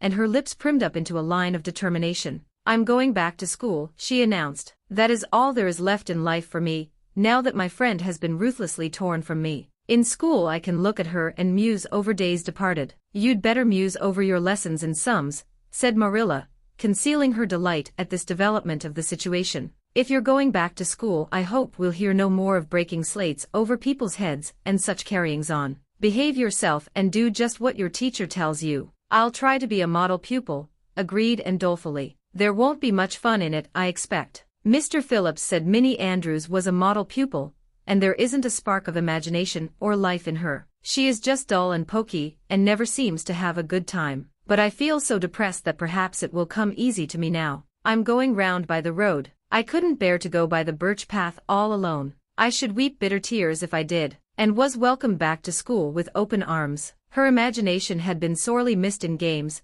her voice in the singing, and her dramatic ability in the perusal aloud of books at dinner hour. Ruby Gillis smuggled 3 blue plums over to her during Testament reading. Ella May Macpherson gave her an enormous yellow pansy cut from the covers of a floral catalogue, a species of desk decoration much prized in Avonlea school. Sophia Sloane offered to teach her a perfectly elegant new pattern of knit lace, so nice for trimming aprons. Katie Boulter gave her a perfume bottle to keep slate water in, and Julia Bell copied carefully on a piece of pale pink paper, scalloped on the edges, the following effusion. To Anne, when twilight drops her curtain down, and pins it with a star, remember that you have a friend, though she may wander far. It's so nice to be appreciated, sighed Anne rapturously to Marilla that night. The girls were not the only scholars who appreciated her. When Anne went to her seat after dinner hour, she had been told by Mr. Phillips to sit with the model Minnie Andrews. She found on her desk a big luscious strawberry apple, and caught it up all ready to take a bite, when she remembered that the only place in Avonlea where strawberry apples grew was in the old Blythe orchard on the other side of the Lake of Shining Waters, and dropped the apple as if it were a red-hot coal, and ostentatiously wiped her fingers on her handkerchief. The apple lay untouched on her desk until the next morning, when little Timothy Andrews, who swept the school and kindled the fire, annexed it as one of his perquisites. Charlie Sloane's slate pencil, gorgeously bedizened with striped red and yellow paper, costing 2 cents where ordinary pencils cost only 1, which he sent up to her after dinner hour, met with a more favorable reception, and was graciously pleased to accept it, and rewarded the donor with a smile which exalted that infatuated youth straightway into the 7th heaven of delight, and caused him to make such fearful errors in his dictation that Mr. Phillips kept him in after school to rewrite it. But as the Caesar's pageant shorn of Brutus' bust, did but of Rome's best son remind her more, so the marked absence of any tribute or recognition from Diana Barry, who was sitting with Gertie Pye, embittered Anne's little triumph. Diana might just have smiled at me once, I think, she mourned to Marilla that night. But the next morning a note, most fearfully and wonderfully twisted and folded, and a small parcel, were passed across to Anne. Dear Anne, ran the former, Mother says I'm not to play with you or talk to you even in school. It isn't my fault, and don't be cross at me, because I love you as much as ever. I miss you awfully to tell all my secrets to, and I don't like Gertie Pye one bit. I made you one of the new bookmarkers out of red tissue paper. They are awfully fashionable now, and only 3 girls in school know how to make them. When you look at it, remember, your true friend, Diana Barry. And read the note, kissed the bookmark, and dispatched a prompt reply back to the other side of the school. My own darling Diana, of course I am not cross at you because you have to obey your mother. Our spirits can commune. I shall keep your lovely present forever. Minnie Andrews is a very nice little girl, although she has no imagination, but after having been Diana's bosom friend I cannot be Minnie's. Please excuse mistakes because my spelling isn't very good yet, although much improved. Yours until death us do part, and or Cordelia Shirley. P.S. I shall sleep with your letter under my pillow tonight. A. or C. S. Marilla pessimistically expected more trouble since, and had again begun to go to school. But none developed. Perhaps and caught something of the model spirit from Minnie Andrews. At least she got on very well with Mr. Phillips thenceforth. She flung herself into her studies heart and soul, determined not to be outdone in any class by Gilbert Blythe. The rivalry between them was soon apparent. It was entirely good-natured on Gilbert's side, but it is much to be feared that the same thing cannot be said of Anne, who had certainly an unpraiseworthy tenacity for holding grudges. She was as intense in her hatreds as in her loves. She would not stoop to admit that she meant to rival Gilbert in schoolwork, because that would have been to acknowledge his existence which Anne persistently ignored, but the rivalry was there and honors fluctuated between them. Now Gilbert was head of the spelling class, now Anne, with a toss of her long red braids, spelled him down. One morning Gilbert had all his sums done correctly, and had his name written on the blackboard on the roll of honor. The next morning, and, having wrestled wildly with decimals the entire evening before, would be first. One awful day they were ties and their names were written up together. It was almost as bad as a take notice, and Anne's mortification was as evident as Gilbert's satisfaction. When the written examinations at the end of each month were held the suspense was terrible. The first month Gilbert came out 3 marks ahead. The second Anne beat him by 5. But her triumph was marred by the fact that Gilbert congratulated her heartily before the whole school. It would have been ever so much sweeter to her if he had felt the sting of his defeat. Mr. Phillips might not be a very good teacher, but a pupil so inflexibly determined on learning, and could hardly escape making progress under any kind of a teacher. By the end of the term Anne and Gilbert were both promoted into the 5th class and allowed to begin studying the elements of the branches, by which Latin, geometry, French, and algebra were meant. In geometry, Anne met her Waterloo. "It's perfectly awful stuff, Marilla," she groaned. "I'm sure I'll never be able to make head or tail of it. There is no scope for imagination in it at all. Mr. Phillips says I'm the worst dunce he ever saw at it. And some of the others are so smart at it. It is extremely mortifying, Marilla. Even Diana gets along better than I do. But I don't mind being beaten by Diana. Even although we meet as strangers now, I still love her with an inextinguishable love. It makes me very sad at times to think about her. But really, Marilla, one can't stay sad very long in such an interesting world, can one?" 18. And to the rescue. All things great are wound up with all things little. At first glance it might not seem that the decision of a certain Canadian premier to include Prince Edward Island in a political tour could have much or anything to do with the fortunes of Little and Shirley at Green Gables. But it had. It was in January the premier came, to address his loyal supporters and such of his non-supporters as chose to be present at the monster mass meeting held in Charlottetown. Most of the Avonlea people were on the premier's side of politics, hence, on the night of the meeting nearly all the men, and a goodly proportion of the women had gone to town, 30 miles away. Mrs. Rachel Lynde had gone too. Mrs. Rachel Lynde was a red-hot politician,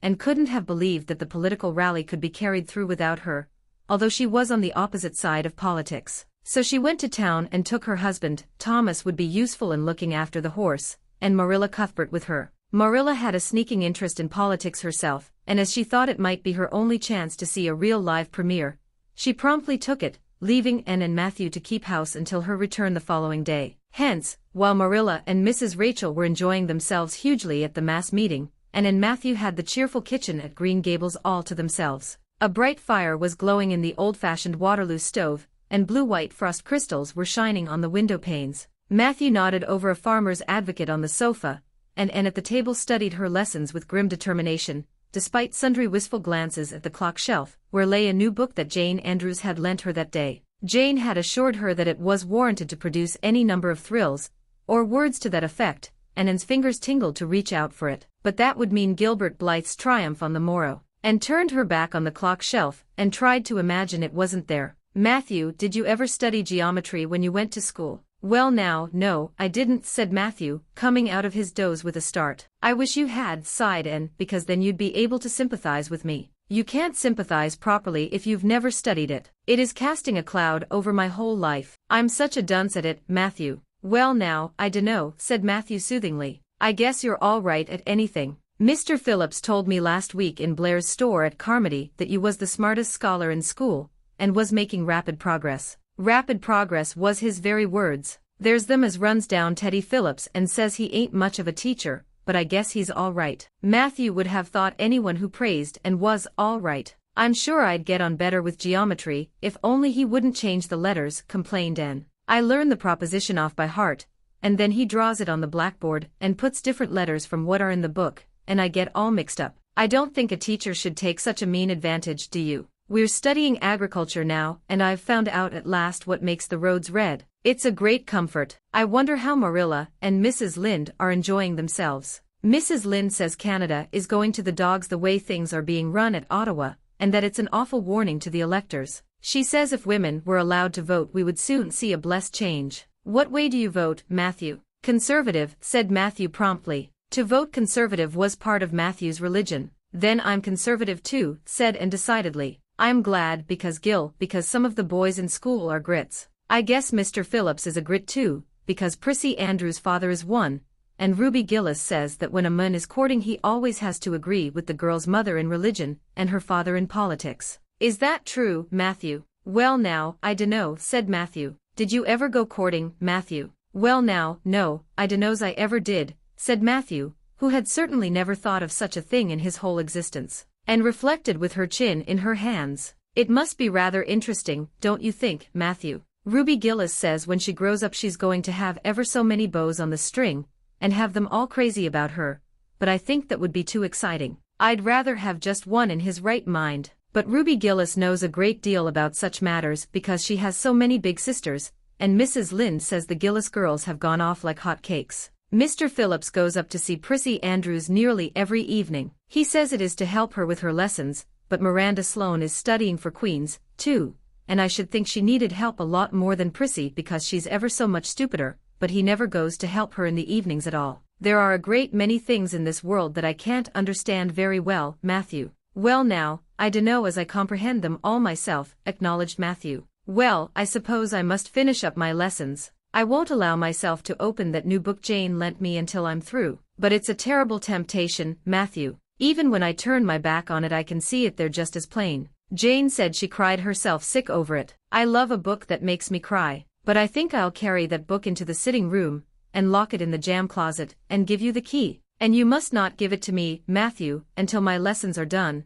not even if I implore you on my bended knees. It's all very well to say resist temptation, but it's ever so much easier to resist it if you can't get the key. And then shall I run down the cellar and get some russets, Matthew? Wouldn't you like some russets? Well now, I dunno but what I would, said Matthew, who never ate russets but knew Anne's weakness for them. Just as Anne emerged triumphantly from the cellar, with her plateful of russets came the sound of flying footsteps on the icy boardwalk outside, and the next moment the kitchen door was flung open, and in rushed Diana Barry, white-faced and breathless, with a shawl wrapped hastily around her head, and promptly let go of her candle and plate in her surprise, and plate, candle, and apples crashed together down the cellar ladder, and were found at the bottom embedded in melted grease, the next day, by Marilla, who gathered them up and thanked mercy the house hadn't been set on fire. Whatever is the matter, Diana? Cried Anne. Has your mother relented at last? Oh, Anne, do come quick, implored Diana nervously. Minnie May is awful sick, she's got croup, young Mary Jo says, and father and mother are away to town and there's nobody to go for the doctor. Minnie May is awful bad and young Mary Jo doesn't know what to do, and oh, and I'm so scared. Matthew, without a word, reached out for cap and coat, slipped past Diana, and away into the darkness of the yard. He's gone to harness the sorrel mare to go to Carmody for the doctor, said Anne, who was hurrying on hood and jacket. I know it as well as if he'd said so. Matthew and I are such kindred spirits, I can read his thoughts without words at all. I don't believe he'll find the doctor at Carmody, sobbed Diana. I know that Dr. Blair went to town, and I guess Dr. Spencer would go too. Young Mary Jo never saw anybody with croup and Mrs. Lynde is away. Oh, Anne, don't cry, Dee, said Anne cheerily. I know exactly what to do for croup. You forget that Mrs. Hammond had twins 3 times. When you look after 3 pairs of twins you naturally get a lot of experience. They all had croup regularly. Just wait till I get the ipecac bottle, you mayn't have any at your house. Come on now. The 2 little girls hastened out hand in hand, and hurried through Lover's Lane, and across the crusted field beyond, for the snow was too deep to go by the shorter wood way. Anne, although sincerely sorry for Minnie May, was far from being insensible to the romance of the situation, and to the sweetness of once more sharing that romance with a kindred spirit. The night was clear and frosty, all ebony of shadow and silver of snowy slope. Big stars were shining over the silent fields. Here and there the dark pointed firs stood up with snow powdering their branches and the wind whistling through them, and thought it was truly delightful to go skimming through all this mystery and loveliness with your bosom friend who had been so long estranged. Minnie May, aged 3, was really very sick. She lay on the kitchen sofa, feverish and restless, while her hoarse breathing could be heard all over the house. Young Mary Jo, a buxom, broad-faced French girl from the Creek, whom Mrs. Barry had engaged to stay with the children during her absence, was helpless and bewildered, quite incapable of thinking what to do, or doing it if she thought of it, and went to work with skill and promptness. Minnie May has croup all right, she's pretty bad, but I've seen them worse. First we must have lots of hot water. I declare, Diana, there isn't more than a cupful in the kettle. There, I've filled it up, and Mary Jo, you may put some wood in the stove. I don't want to hurt your feelings, but it seems to me you might have thought of this before if you'd any imagination. Now, I'll undress Minnie May and put her to bed, and you try to find some soft flannel cloths, Diana. I'm going to give her a dose of ipecac first of all. Minnie May did not take kindly to the ipecac, but had not brought up 3 pairs of twins for nothing. Down that ipecac went, not only once, but many times during the long, anxious night when the 2 little girls worked patiently over the suffering Minnie May, and young Mary Jo, honestly anxious to do all she could, kept on a roaring fire and heated more water than would have been needed for a hospital of croupy babies. It was 3 o'clock when Matthew came with the doctor, for he had been obliged to go all the way to Spencervale for one, but the pressing need for assistance was past. Minnie May was much better and was sleeping soundly. I was awfully near giving up in despair, explained Anne. She got worse and worse until she was sicker than ever the Hammond twins were, even the last pair. I actually thought she was going to choke to death. I gave her every drop of ipecac in that bottle, and when the last dose went down I said to myself, not to Diana or young Mary Jo, because I didn't want to worry them any more than they were worried, but I had to say it to myself just to relieve my feelings, this is the last lingering hope and I fear 'tis a vain one. But in about 3 minutes she coughed up the phlegm, and began to get better right away. You must just imagine my relief, doctor, because I can't express it in words. You know there are some things that cannot be expressed in words. Yes, I know, nodded the doctor. He looked at Anne as if he were thinking some things about her that couldn't be expressed in words. Later on, however, he expressed them to Mr. and Mrs. Barry. That little red-headed girl they have over at Cuthberts is as smart as they make 'em. I tell you she saved that baby's life, for it would have been too late by the time I got here. She seems to have a skill and presence of mind perfectly wonderful in a child of her age. I never saw anything like the eyes of her when she was explaining the case out to me, and had gone home in the wonderful, white-frosted winter morning, heavy-eyed from loss of sleep, but still talking unweariedly to Matthew as they crossed the long white field and walked under the glittering fairy arch of the Lovers' Lane maples. Oh, Matthew, isn't it a wonderful morning? The world looks like something God had just imagined for his own pleasure, doesn't it? Those trees look as if I could blow them away with a breath, poof. I'm so glad I live in a world where there are white frosts, aren't you? And I'm so glad Mrs. Hammond had 3 pairs of twins after all. If she hadn't I mightn't have known what to do for Minnie May. I'm real sorry I was ever cross with Mrs. Hammond for having twins. But, oh, Matthew, I'm so sleepy. I can't go to school. I just know I couldn't keep my eyes open and I'd be so stupid. But I hate to stay home for Gil. Some of the others will get head of the class, and it's so hard to get up again.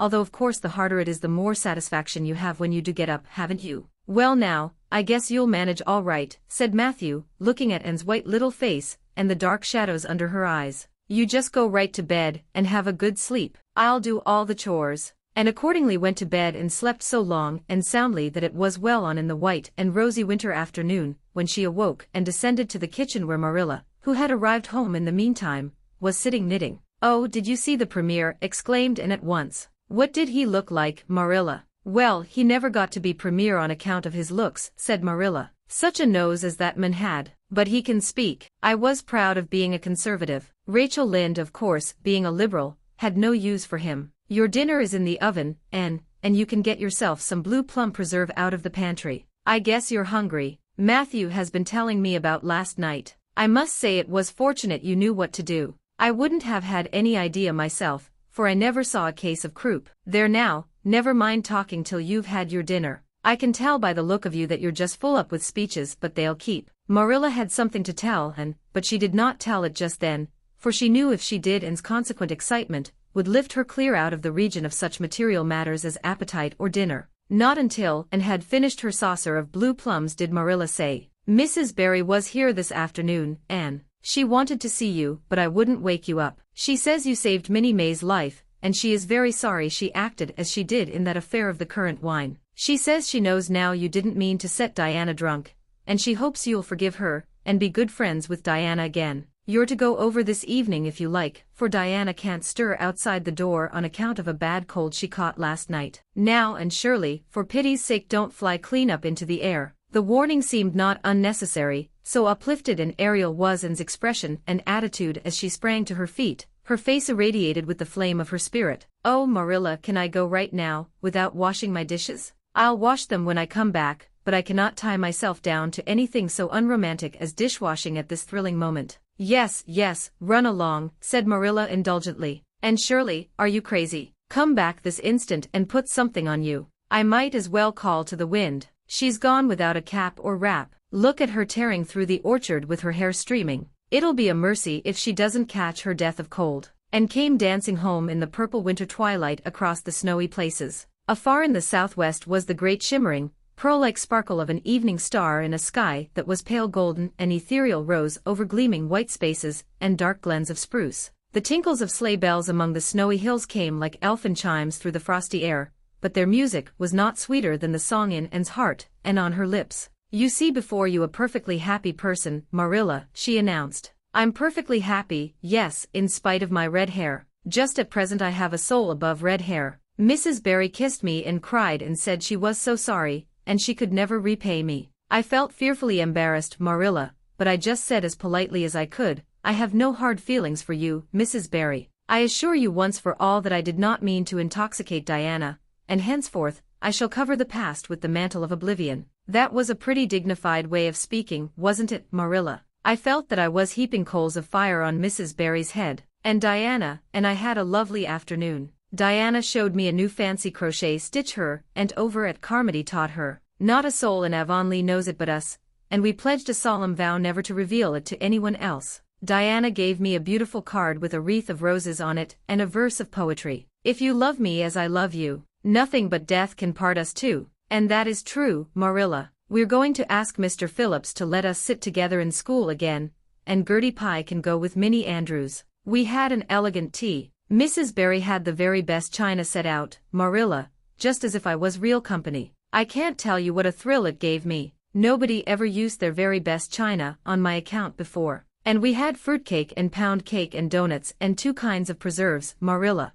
And Mrs. Barry asked me if I took tea and said, 'Pa, why don't you pass the biscuits to Anne?' It must be lovely to be grown up, Marilla, when just being treated as if you were is so nice." "I don't know about that," said Marilla with a brief sigh. "Well, anyway, when I am grown up," said Anne decidedly, "I'm always going to talk to little girls as if they were, too, and I'll never laugh when they use big words. I know from sorrowful experience how that hurts one's feelings." After tea Diana and I made taffy. The taffy wasn't very good, I suppose because neither Diana nor I had ever made any before. Diana left me to stir it while she buttered the plates and I forgot and let it burn, and then when we set it out on the platform to cool the cat walked over one plate, and that had to be thrown away. But the making of it was splendid fun. Then when I came home Mrs. Barry asked me to come over as often as I could and Diana stood at the window and threw kisses to me all the way down to Lover's Lane. I assure you, Marilla, that I feel like praying tonight, and I'm going to think out a special brand new prayer in honor of the occasion.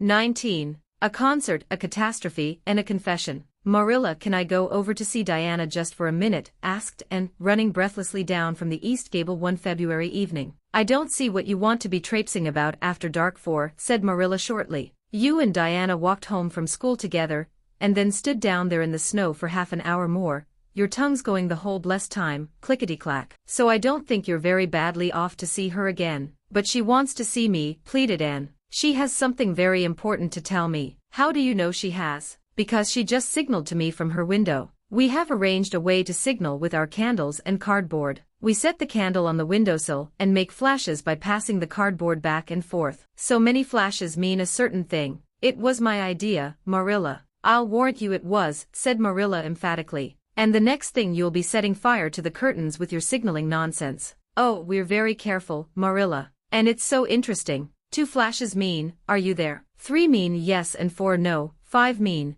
come over as soon as possible, because I have something important to reveal. Diana has just signaled 5 flashes, and I'm really suffering to know what it is. Well, you needn't suffer any longer, said Marilla sarcastically. You can go, but you're to be back here in just 10 minutes, remember that. And did remember it and was back in the stipulated time, although probably no mortal will ever know just what it cost her to confine the discussion of Diana's important communication within the limits of 10 minutes. But at least she had made good use of them. Oh, Marilla, what do you think? You know tomorrow is Diana's birthday. Well, her mother told her she could ask me to go home with her from school and stay all night with her. And her cousins are coming over from Newbridge in a big punk sleigh to go to the debating club concert at the hall tomorrow night. And they are going to take Diana and me to the concert, if you'll let me go, that is. You will, won't you, Marilla? Oh, I feel so excited. You can calm down then, because you're not going. You're better at home in your own bed, and as for that club concert, it's all nonsense, and little girls should not be allowed to go out to such places at all. I'm sure the debating club is a most respectable affair, pleaded Anne. I'm not saying it isn't, but you're not going to begin gaddying about to concerts and staying out all hours of the night. Pretty doings for children. I'm surprised at Mrs. Barry's letting Diana go. But it's such a very special occasion, mourned and on the verge of tears. Diana has only one birthday in a year. It isn't as if birthdays were common things, Marilla. Prissy Andrews is going to recite, "Curfew must not ring tonight." That is such a good moral piece, Marilla.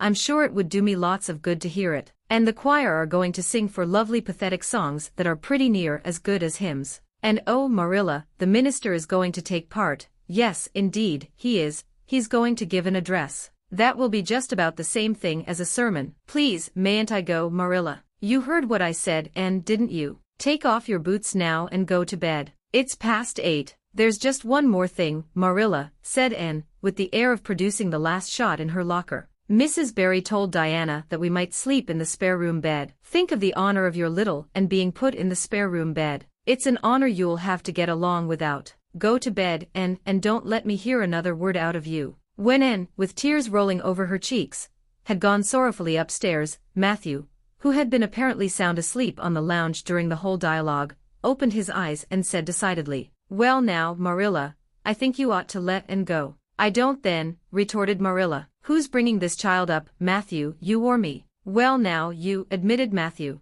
"Don't interfere then." "Well now, I ain't interfering." "It ain't interfering to have your own opinion, and my opinion is that you ought to let Anne go." "You'd think I ought to let Anne go to the moon if she took the notion, I've no doubt," was Marilla's amiable rejoinder. "I might have let her spend the night with Diana, if that was all. But I don't approve of this concert plan. She'd go there and catch cold like as not, and have her head filled up with nonsense and excitement. It would unsettle her for a week. I understand that child's disposition, and what's good for it better than you, Matthew." "I think you ought to let Anne go," repeated Matthew firmly. Argument was not his strong point, but holding fast to his opinion certainly was. Marilla gave a gasp of helplessness and took refuge in silence. The next morning, when Anne was washing the breakfast dishes in the pantry, Matthew paused on his way out to the barn to say to Marilla again, "I think you ought to let Anne go, Marilla." For a moment Marilla looked things not lawful to be uttered. Then she yielded to the inevitable and said tartly,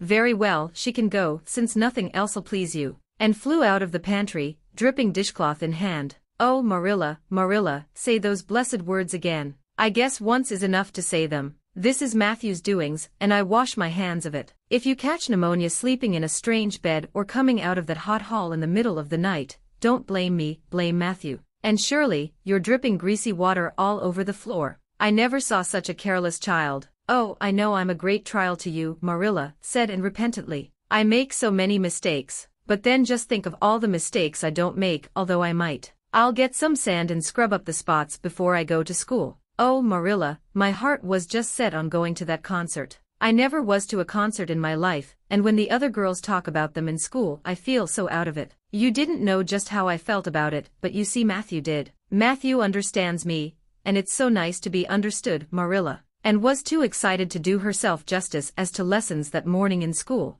Gilbert Blythe spelled her down in class, and left her clear out of sight in mental arithmetic. Anne's consequent humiliation was less than it might have been, however, in view of the concert and the spare room bed. She and Diana talked so constantly about it all day, that with a stricter teacher than Mr. Phillips dire disgrace must inevitably have been their portion, and felt that she could not have borne it if she had not been going to the concert, for nothing else was discussed that day in school. The Avonlea Debating Club, which met fortnightly all winter, had had several smaller free entertainments, but this was to be a big affair, admission 10 cents, in aid of the library. The Avonlea young people had been practicing for weeks, and all the scholars were especially interested in it by reason of older brothers and sisters who were going to take part. Everybody in school over 9 years of age expected to go, except Carrie Sloane, whose father shared Marilla's opinions about small girls going out to night concerts. Carrie Sloane cried into her grammar all the afternoon, and felt that life was not worth living. For the real excitement began with the dismissal of school,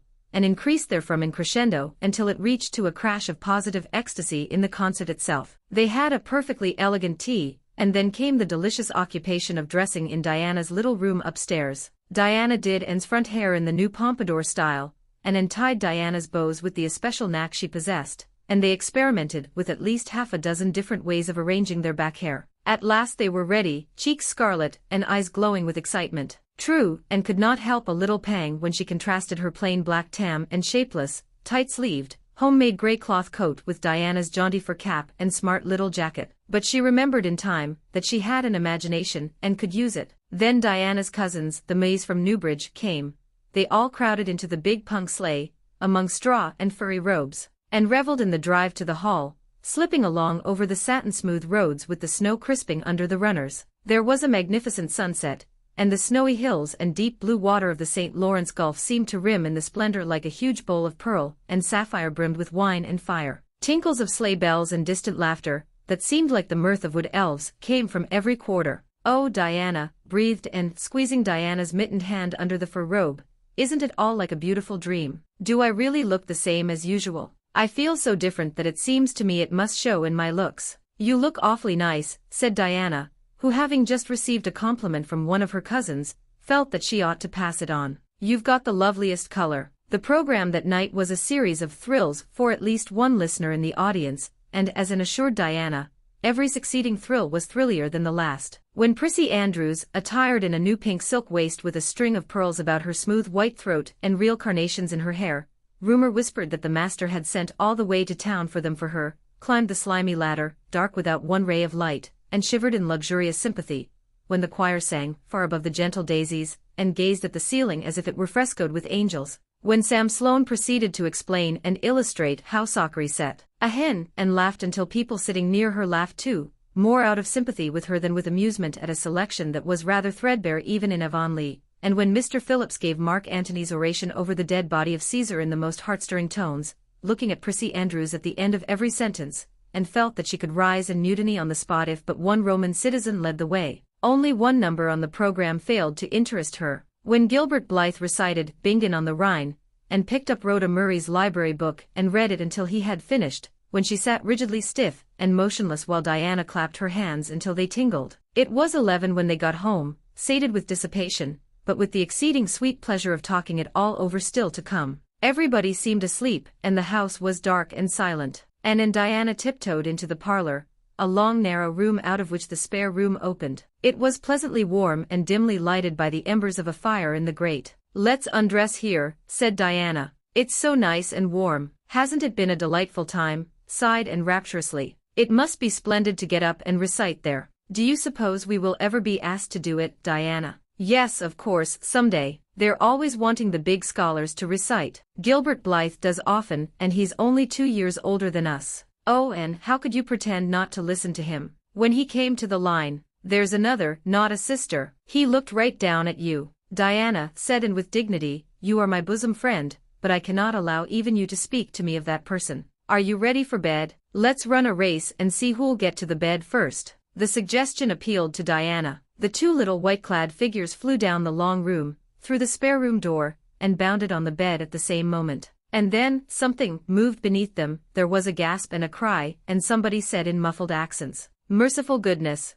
Anne and Diana were never able to tell just how they got off that bed and out of the room. They only knew that after one frantic rush they found themselves tiptoeing shiveringly upstairs. "Oh, who was it? What was it?" whispered Anne, her teeth chattering with cold and fright. "It was Aunt Josephine," said Diana, gasping with laughter. Oh, and it was Aunt Josephine, however she came to be there. Oh, and I know she will be furious. It's dreadful, it's really dreadful, but did you ever know anything so funny, Anne? Who is your Aunt Josephine? She's father's aunt and she lives in Charlottetown. She's awfully old, 70 anyhow, and I don't believe she was ever a little girl. We were expecting her out for a visit, but not so soon. She's awfully prim and proper and she'll scold dreadfully about this, I know. Well, we'll have to sleep with Minnie May, and you can't think how she kicks. Miss Josephine Barry did not appear at the early breakfast the next morning. Mrs. Barry smiled kindly at the two little girls. Did you have a good time last night? I tried to stay awake until you came home, for I wanted to tell you Aunt Josephine had come,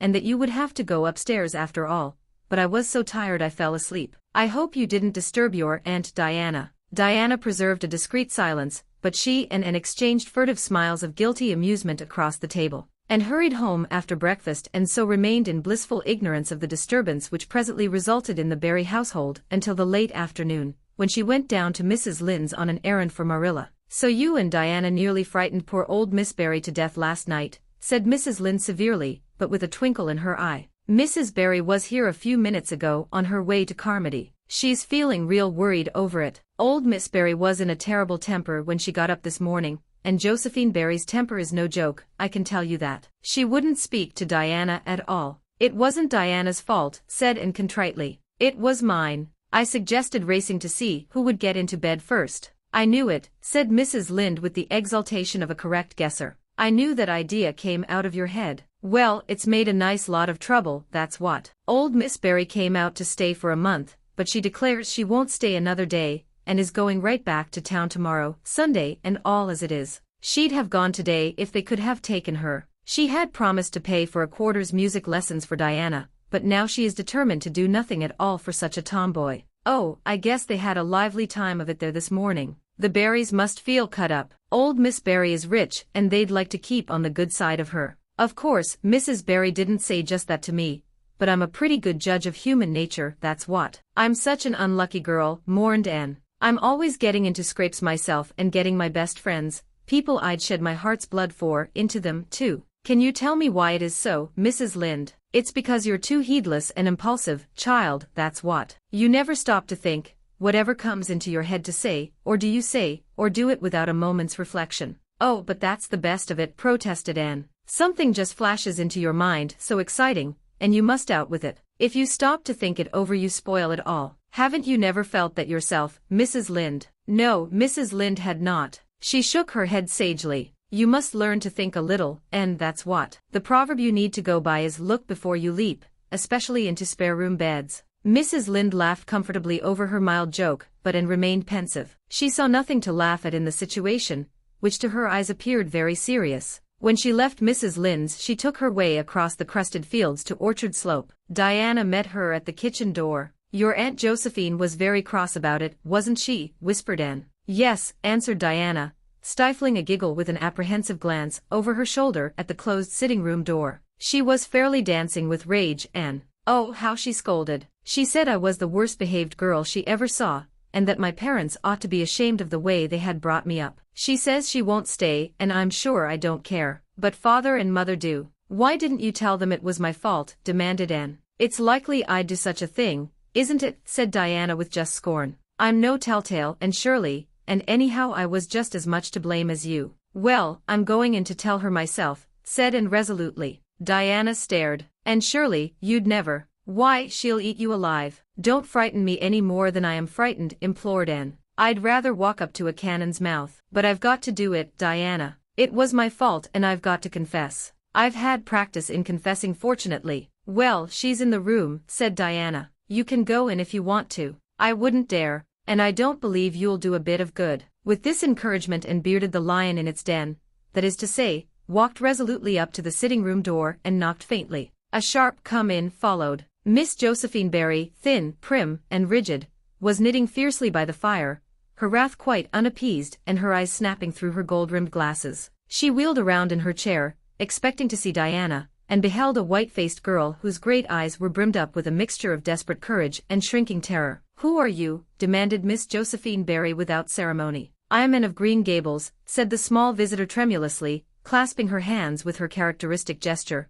and I've come to confess, if you please. Confess what? That it was all my fault about jumping into bed on you last night. I suggested it. Diana would never have thought of such a thing, I am sure. Diana is a very ladylike girl, Miss Barry, so you must see how unjust it is to blame her. Oh, I must, hey. I rather think Diana did her share of the jumping at least. Such carryings on in a respectable house. But we were only in fun, persisted Anne. I think you ought to forgive us, Miss Barry, now that we've apologized. And anyhow, please forgive Diana, and let her have her music lessons. Diana's heart is set on her music lessons, Miss Barry, and I know too well what it is to set your heart on a thing, and not get it. If you must be cross with anyone, be cross with me. I've been so used in my early days to having people cross at me that I can endure it much better than Diana can. Much of the snap had gone out of the old lady's eyes by this time, and was replaced by a twinkle of amused interest, but she still said severely, I don't think it is any excuse for you that you were only in fun.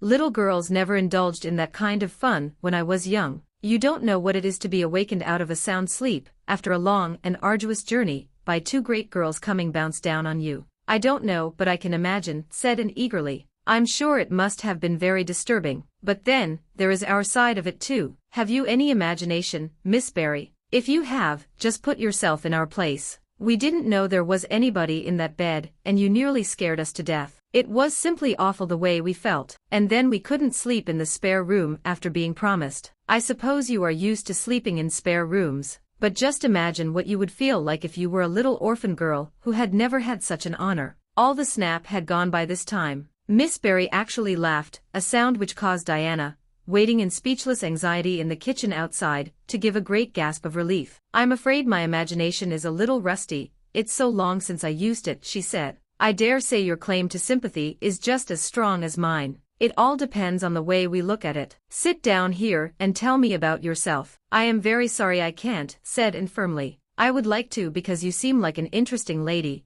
and you might even be a kindred spirit although you don't look very much like it. But it is my duty to go home to Miss Marilla Cuthbert. Miss Marilla Cuthbert is a very kind lady, who has taken me to bring up properly. She is doing her best, but it is very discouraging work. You must not blame her because I jumped on the bed. But before I go I do wish you would tell me if you will forgive Diana, and stay just as long as you meant to in Avonlea. I think perhaps I will if you will come over and talk to me occasionally, said Miss Barry. That evening Miss Barry gave Diana a silver bangle bracelet, and told the senior members of the household that she had unpacked her valise. I've made up my mind to stay simply for the sake of getting better acquainted with that Anne girl, she said frankly. She amuses me, and at my time of life an amusing person is a rarity. Marilla's only comment when she heard the story was, I told you so. This was for Matthew's benefit. Miss Barry stayed her month out and over. She was a more agreeable guest than usual, for and kept her in good humor. They became firm friends. When Miss Barry went away she said,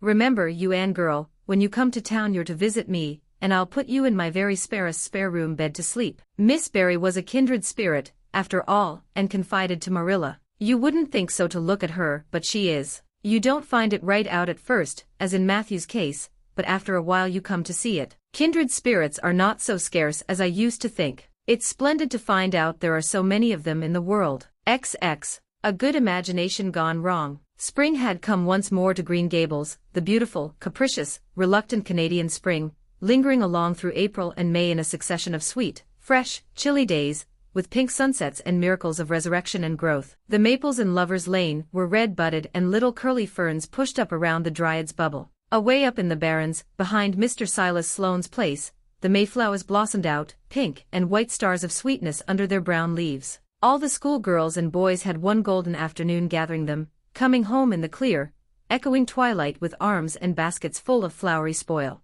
I'm so sorry for people who live in lands where there are no mayflowers, said Anne. Diana says perhaps they have something better, but there couldn't be anything better than mayflowers, could there, Marilla? And Diana says if they don't know what they are like they don't miss them. But I think that is the saddest thing of all. I think it would be tragic, Marilla, not to know what mayflowers are like and not to miss them. Do you know what I think mayflowers are, Marilla? I think they must be the souls of the flowers that died last summer, and this is their heaven. But we had a splendid time today, Marilla. We had our lunch down in a big mossy hollow by an old well, such a romantic spot. Charlie Sloane dared Artie Gillis to jump over it, and Artie did because he wouldn't take a dare. Nobody would in school. It is very fashionable to dare. Mr. Phillips gave all the Mayflowers he found to Prissy Andrews, and I heard him say sweets to the sweet. He got that out of a book, I know, but it shows he has some imagination. I was offered some Mayflowers too, but I rejected them with scorn. I can't tell you the person's name because I have vowed never to let it cross my lips. We made wreaths of the Mayflowers and put them on our hats, and when the time came to go home we marched in procession down the road, 2 by 2, with our bouquets and wreaths, singing My Home on the Hill. Oh, it was so thrilling, Marilla. All Mr. Silas Sloane's folks rushed out to see us, and everybody we met on the road stopped and stared after us. We made a real sensation. Not much wonder. Such silly doings, was Marilla's response. After the Mayflowers came the violets, and Violet Vale was empurpled with them, and walked through it on her way to school with reverent steps and worshipping eyes, as if she trod on holy ground. Somehow, she told Diana, when I'm going through here I don't really care whether anybody gets ahead of me in class or not. But when I'm up in school it's all different and I care as much as ever. There's such a lot of different Annis in me. I sometimes think that is why I'm such a troublesome person. If I was just the one, and it would be ever so much more comfortable, but then it wouldn't be half so interesting. One June evening, when the orchards were pink-blossomed again, when the frogs were singing silverly sweet in the marshes about the head of the lake of shining waters, and the air was full of the savor of clover fields and balsamic fir woods, and was sitting by her gable window. She had been studying her lessons, but it had grown too dark to see the book, so she had fallen into wide-eyed reverie, looking out past the boughs of the Snow Queen, once more bestarred with its tufts of blossom. In all essential respects the little gable chamber was unchanged. The walls were as white, the pincushion as hard, the chairs as stiffly and yellowly upright as ever. Yet the whole character of the room was altered. It was full of a new vital, pulsing personality that seemed to pervade it and to be quite independent of schoolgirl books and dresses and ribbons, and even of the cracked blue jug full of apple blossoms on the table. It was as if all the dreams, sleeping and waking, of its vivid occupant had taken a visible although immaterial form, and had tapestried the bare room with splendid filmy tissues of rainbow and moonshine. Presently Marilla came briskly in with some of Anne's freshly ironed school aprons. She hung them over a chair and sat down with a short sigh. She had had one of her headaches that afternoon, and although the pain had gone she felt weak, and tuckered out, as she expressed it, and looked at her with eyes limpid with sympathy. I do truly wish I could have had the headache in your place, Marilla. I would have endured it joyfully for your sake. I guess you did your part in attending to the work and letting me rest, said Marilla. You seem to have got on fairly well, and made fewer mistakes than usual. Of course it wasn't exactly necessary to starch Matthew's handkerchiefs, and most people when they put a pie in the oven to warm up for dinner take it out and eat it when it gets hot instead of leaving it to be burned to a crisp. But that doesn't seem to be your way evidently. Headaches always left Marilla somewhat sarcastic. Oh, I'm so sorry, said Anne penitently. I never thought about that pie from the moment I put it in the oven till now, although I felt instinctively that there was something missing on the dinner table. I was firmly resolved, when you left me in charge this morning, not to imagine anything but keep my thoughts on facts. I did pretty well until I put the pie in, and then an irresistible temptation came to me to imagine I was an enchanted princess, shut up in a lonely tower, with a handsome knight riding to my rescue on a coal-black steed. So that is how I came to forget the pie. I didn't know I starched the handkerchiefs. All the time I was ironing I was trying to think of a name for a new island, Diana, and I have discovered up the brook. It's the most ravishing spot, Marilla. There are 2 maple trees on it and the brook flows right around it. At last it struck me that it would be splendid to call it Victoria Island because we found it on the Queen's birthday. Both Diana and I are very loyal, but I'm very sorry about that pie and the handkerchiefs. I wanted to be extra good today because it's an anniversary. Do you remember what happened this day last year, Marilla? No, I can't think of anything special. Oh, Marilla, it was the day I came to Green Gables. I shall never forget it. It was the turning point in my life. Of course it wouldn't seem so important to you. I've been here for a year, and I've been so happy. Of course, I've had my troubles, but one can live down troubles. Are you sorry you kept me, Marilla? No, I can't say I'm sorry, said Marilla, who sometimes wondered how she could have lived before and came to Green Gables. No, not exactly sorry. If you've finished your lessons, and I want you to run over and ask Mrs. Barry if she'll lend me Diana's apron pattern. Oh, it's too dark, cried Anne. Too dark? Why, it's only twilight, and goodness knows you've gone over often enough after dark. I'll go over early in the morning, said Anne eagerly. I'll get up at sunrise and go over, Marilla. What has got into your head now, Anne Shirley? I want that pattern to cut out your new apron this evening. Go at once and be smart, too. I'll have to go around by the road, then, said Anne, taking up her hat reluctantly. Go by the road and waste half an hour. I'd like to catch you. I can't go through the haunted wood, Marilla, cried Anne desperately. Marilla stared. The haunted wood? Are you crazy? What under the canopy is the haunted wood? The spruce wood over the brook, said Anne in a whisper. Fiddlesticks. There is no such thing as a haunted wood anywhere. Who has been telling you such stuff? Nobody, confessed Anne. Diana and I just imagined the wood was haunted. All the places around here are so commonplace. We just got this up for our own amusement. We began it in April. A haunted wood is so very romantic, Marilla. We chose the spruce grove because it's so gloomy. Oh, we have imagined the most harrowing things. There's a white lady walks along the brook just about this time of the night and wrings her hands and utters wailing cries. She appears when there is to be a death in the family, and the ghost of a little murdered child haunts the corner up by Idlewild.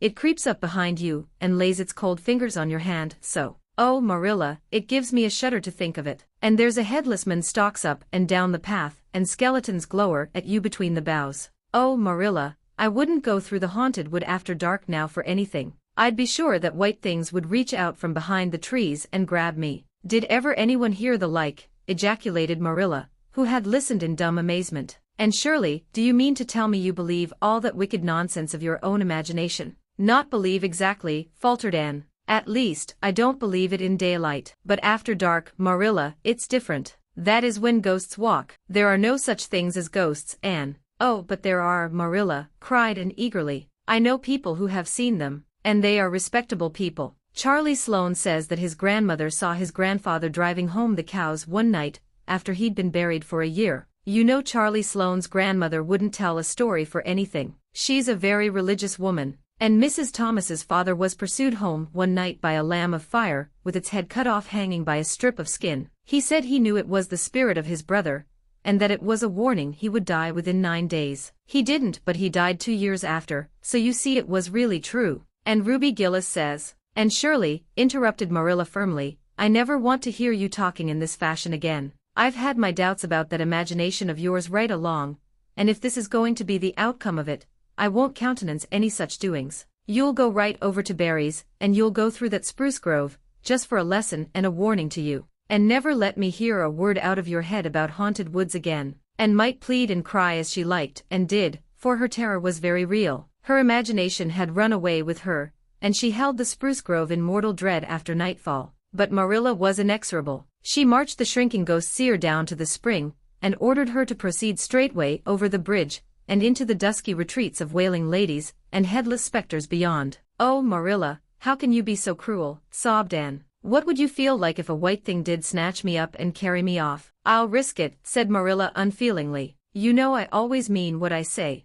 I'll cure you of imagining ghosts into places. March, now. Anne marched. That is, she stumbled over the bridge, and went shuddering up the horrible dim path beyond. And never forgot that walk. Bitterly did she repent the license she had given to her imagination. The goblins of her fancy lurked in every shadow about her, reaching out their cold, fleshless hands to grasp the terrified small girl who had called them into being. A white strip of birch bark blowing up from the hollow over the brown floor of the grove made her heart stand still. The long-drawn wail of 2 old boughs rubbing against each other brought out the perspiration in beads on her forehead. The swoop of bats in the darkness over her was as the wings of unearthly creatures. When she reached Mr. William Bell's field she fled across it as if pursued by an army of white things, and arrived at the Barry kitchen door so out of breath that she could hardly gasp out her request for the apron pattern. Diana was away so that she had no excuse to linger. The dreadful return journey had to be faced, and went back over it with shut eyes, preferring to take the risk of dashing her brains out among the boughs to that of seeing a white thing. When she finally stumbled over the log bridge she drew one long shivering breath of relief. Well, so nothing caught you, said Marilla unsympathetically. Oh Marilla, chattered Anne, I'll be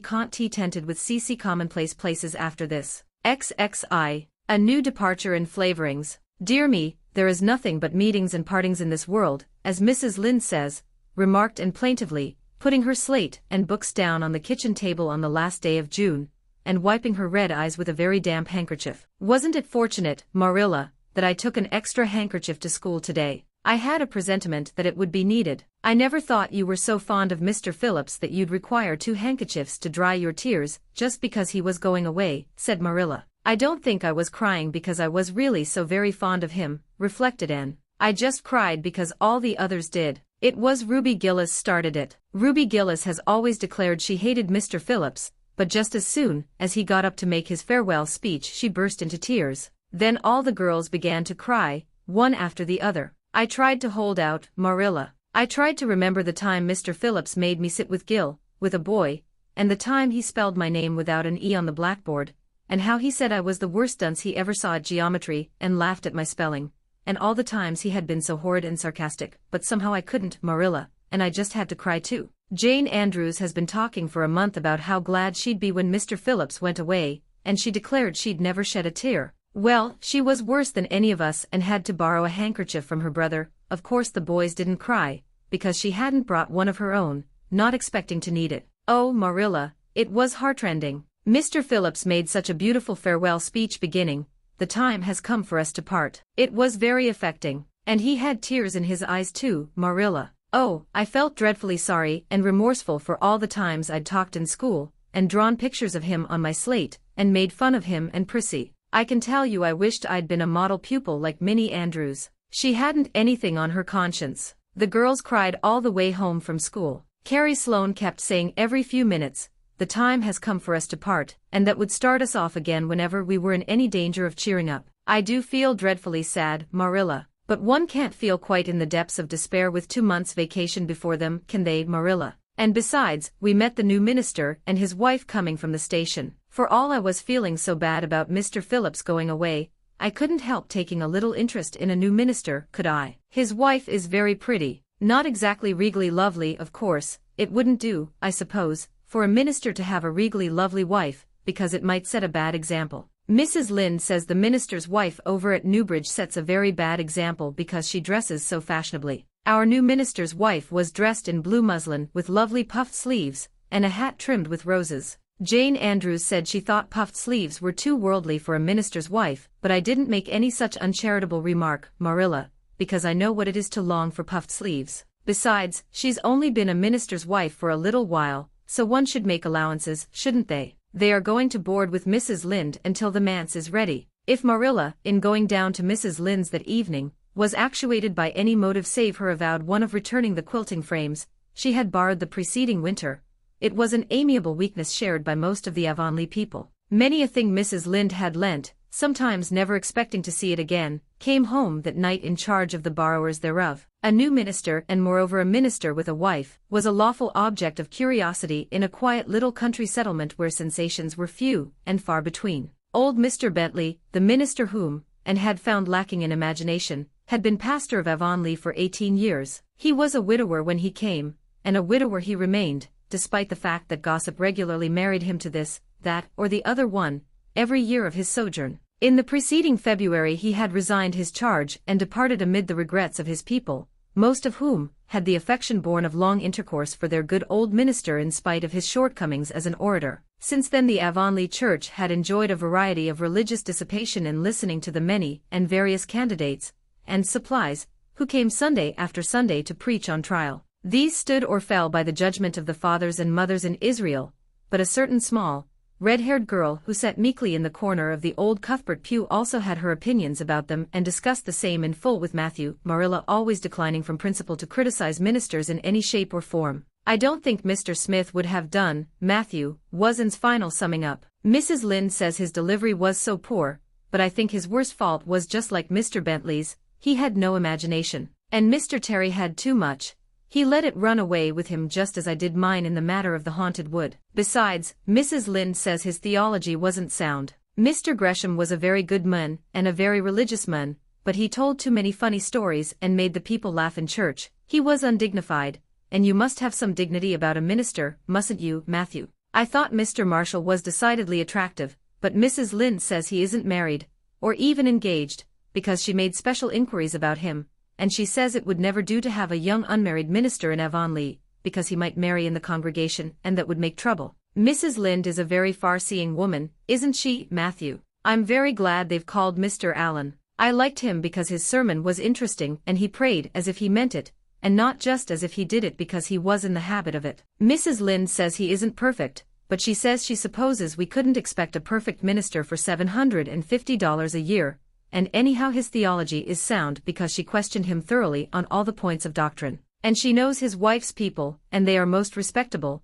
and the women are all good housekeepers. Mrs. Lynde says that sound doctrine in the man and good housekeeping in the woman make an ideal combination for a minister's family. The new minister and his wife were a young, pleasant-faced couple, still in their honeymoon, and full of all good and beautiful enthusiasms for their chosen life work. Avonlea opened its heart to them from the start. Old and young like the frank, cheerful young man with his high ideals, and the bright, gentle little lady who assumed the mistressship of the manse. With Mrs. Allen and fell promptly and wholeheartedly in love. She had discovered another kindred spirit. Mrs. Allen is perfectly lovely, she announced one Sunday afternoon. She's taken our class and she's a splendid teacher. She said right away she didn't think it was fair for the teacher to ask all the questions, and you know, Marilla, that is exactly what I've always thought. She said we could ask her any question we liked, and I asked ever so many. I'm good at asking questions, Marilla. I believe you, was Marilla's emphatic comment. Nobody else asked any except Ruby Gillis,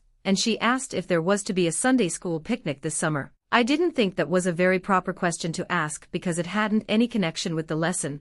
The lesson was about Daniel in the lion's den. But Mrs. Allen just smiled and said she thought there would be. Mrs. Allen has a lovely smile. She has such exquisite dimples in her cheeks. I wish I had dimples in my cheeks, Marilla. I'm not half so skinny as I was when I came here, but I have no dimples yet. If I had, perhaps I could influence people for good. Mrs. Allen said we ought always to try to influence other people for good. She talked so nice about everything. I never knew before that religion was such a cheerful thing. I always thought it was kind of melancholy, but Mrs. Allen's isn't, and I'd like to be a Christian if I could be one like her. I wouldn't want to be one like Mr. Superintendent Bell. It's very naughty of you to speak so about Mr. Bell, said Marilla severely. Mr. Bell is a real good man. Oh, of course he's good, agreed Anne, but he doesn't seem to get any comfort out of it. If I could be good I'd dance and sing all day because I was glad of it. I suppose Mrs. Allen is too old to dance and sing, and of course it wouldn't be dignified in a minister's wife. But I can just feel she's glad she's a Christian, and that she'd be one even if she could get to heaven without it. I suppose we must have Mr. and Mrs. Allen up to tea someday soon, said Marilla reflectively. They've been most everywhere but here. Let me see. Next Wednesday would be a good time to have them, but don't say a word to Matthew about it, for if he knew they were coming he'd find some excuse to be away that day. He'd got so used to Mr. Bentley he didn't mind him, but he's going to find it hard to get acquainted with a new minister, and a new minister's wife will frighten him to death. I'll be as secret as the dead, assured Anne, but oh Marilla, will you let me make a cake for the occasion? I'd love to do something for Mrs. Allen, and you know I can make a pretty good cake by this time. You can make a layer cake, promised Marilla. Monday and Tuesday great preparations went on at Green Gables. Having the minister and his wife to tea was a serious and important undertaking, and Marilla was determined not to be eclipsed by any of the Avonlea housekeepers, and was wild with excitement and delight. She talked it all over with Diana Tuesday night in the twilight, as they sat on the big red stones by the Dryad's bubble and made rainbows in the water with little twigs dipped in for balsam. Everything is ready, Diana, except my cake which I'm to make in the morning, and the baking powder biscuits which Marilla will make just before tea time. I assure you, Diana, that Marilla and I have had a busy 2 days of it. It's such a responsibility having a minister's family to tea. I never went through such an experience before. You should just see our pantry. It's a sight to behold. We're going to have jellied chicken and cold tongue. We're to have 2 kinds of jelly, red and yellow, and whipped cream and lemon pie, and cherry pie, and 3 kinds of cookies, and fruitcake, and Marilla's famous yellow plum preserves that she keeps especially for ministers, and pound cake and layer cake and biscuits as aforesaid, and new bread and old both, in case the minister is dyspeptic and can't eat new. Mrs. Lynde says ministers mostly are dyspeptic, but I don't think Mr. Allen has been a minister long enough for it to have had a bad effect on him. I just grow cold when I think of my layer cake. Oh Diana, what if it shouldn't be good? I dreamed last night that I was chased all around by a fearful goblin with a big layer cake for a head. It'll be good, all right, assured Diana,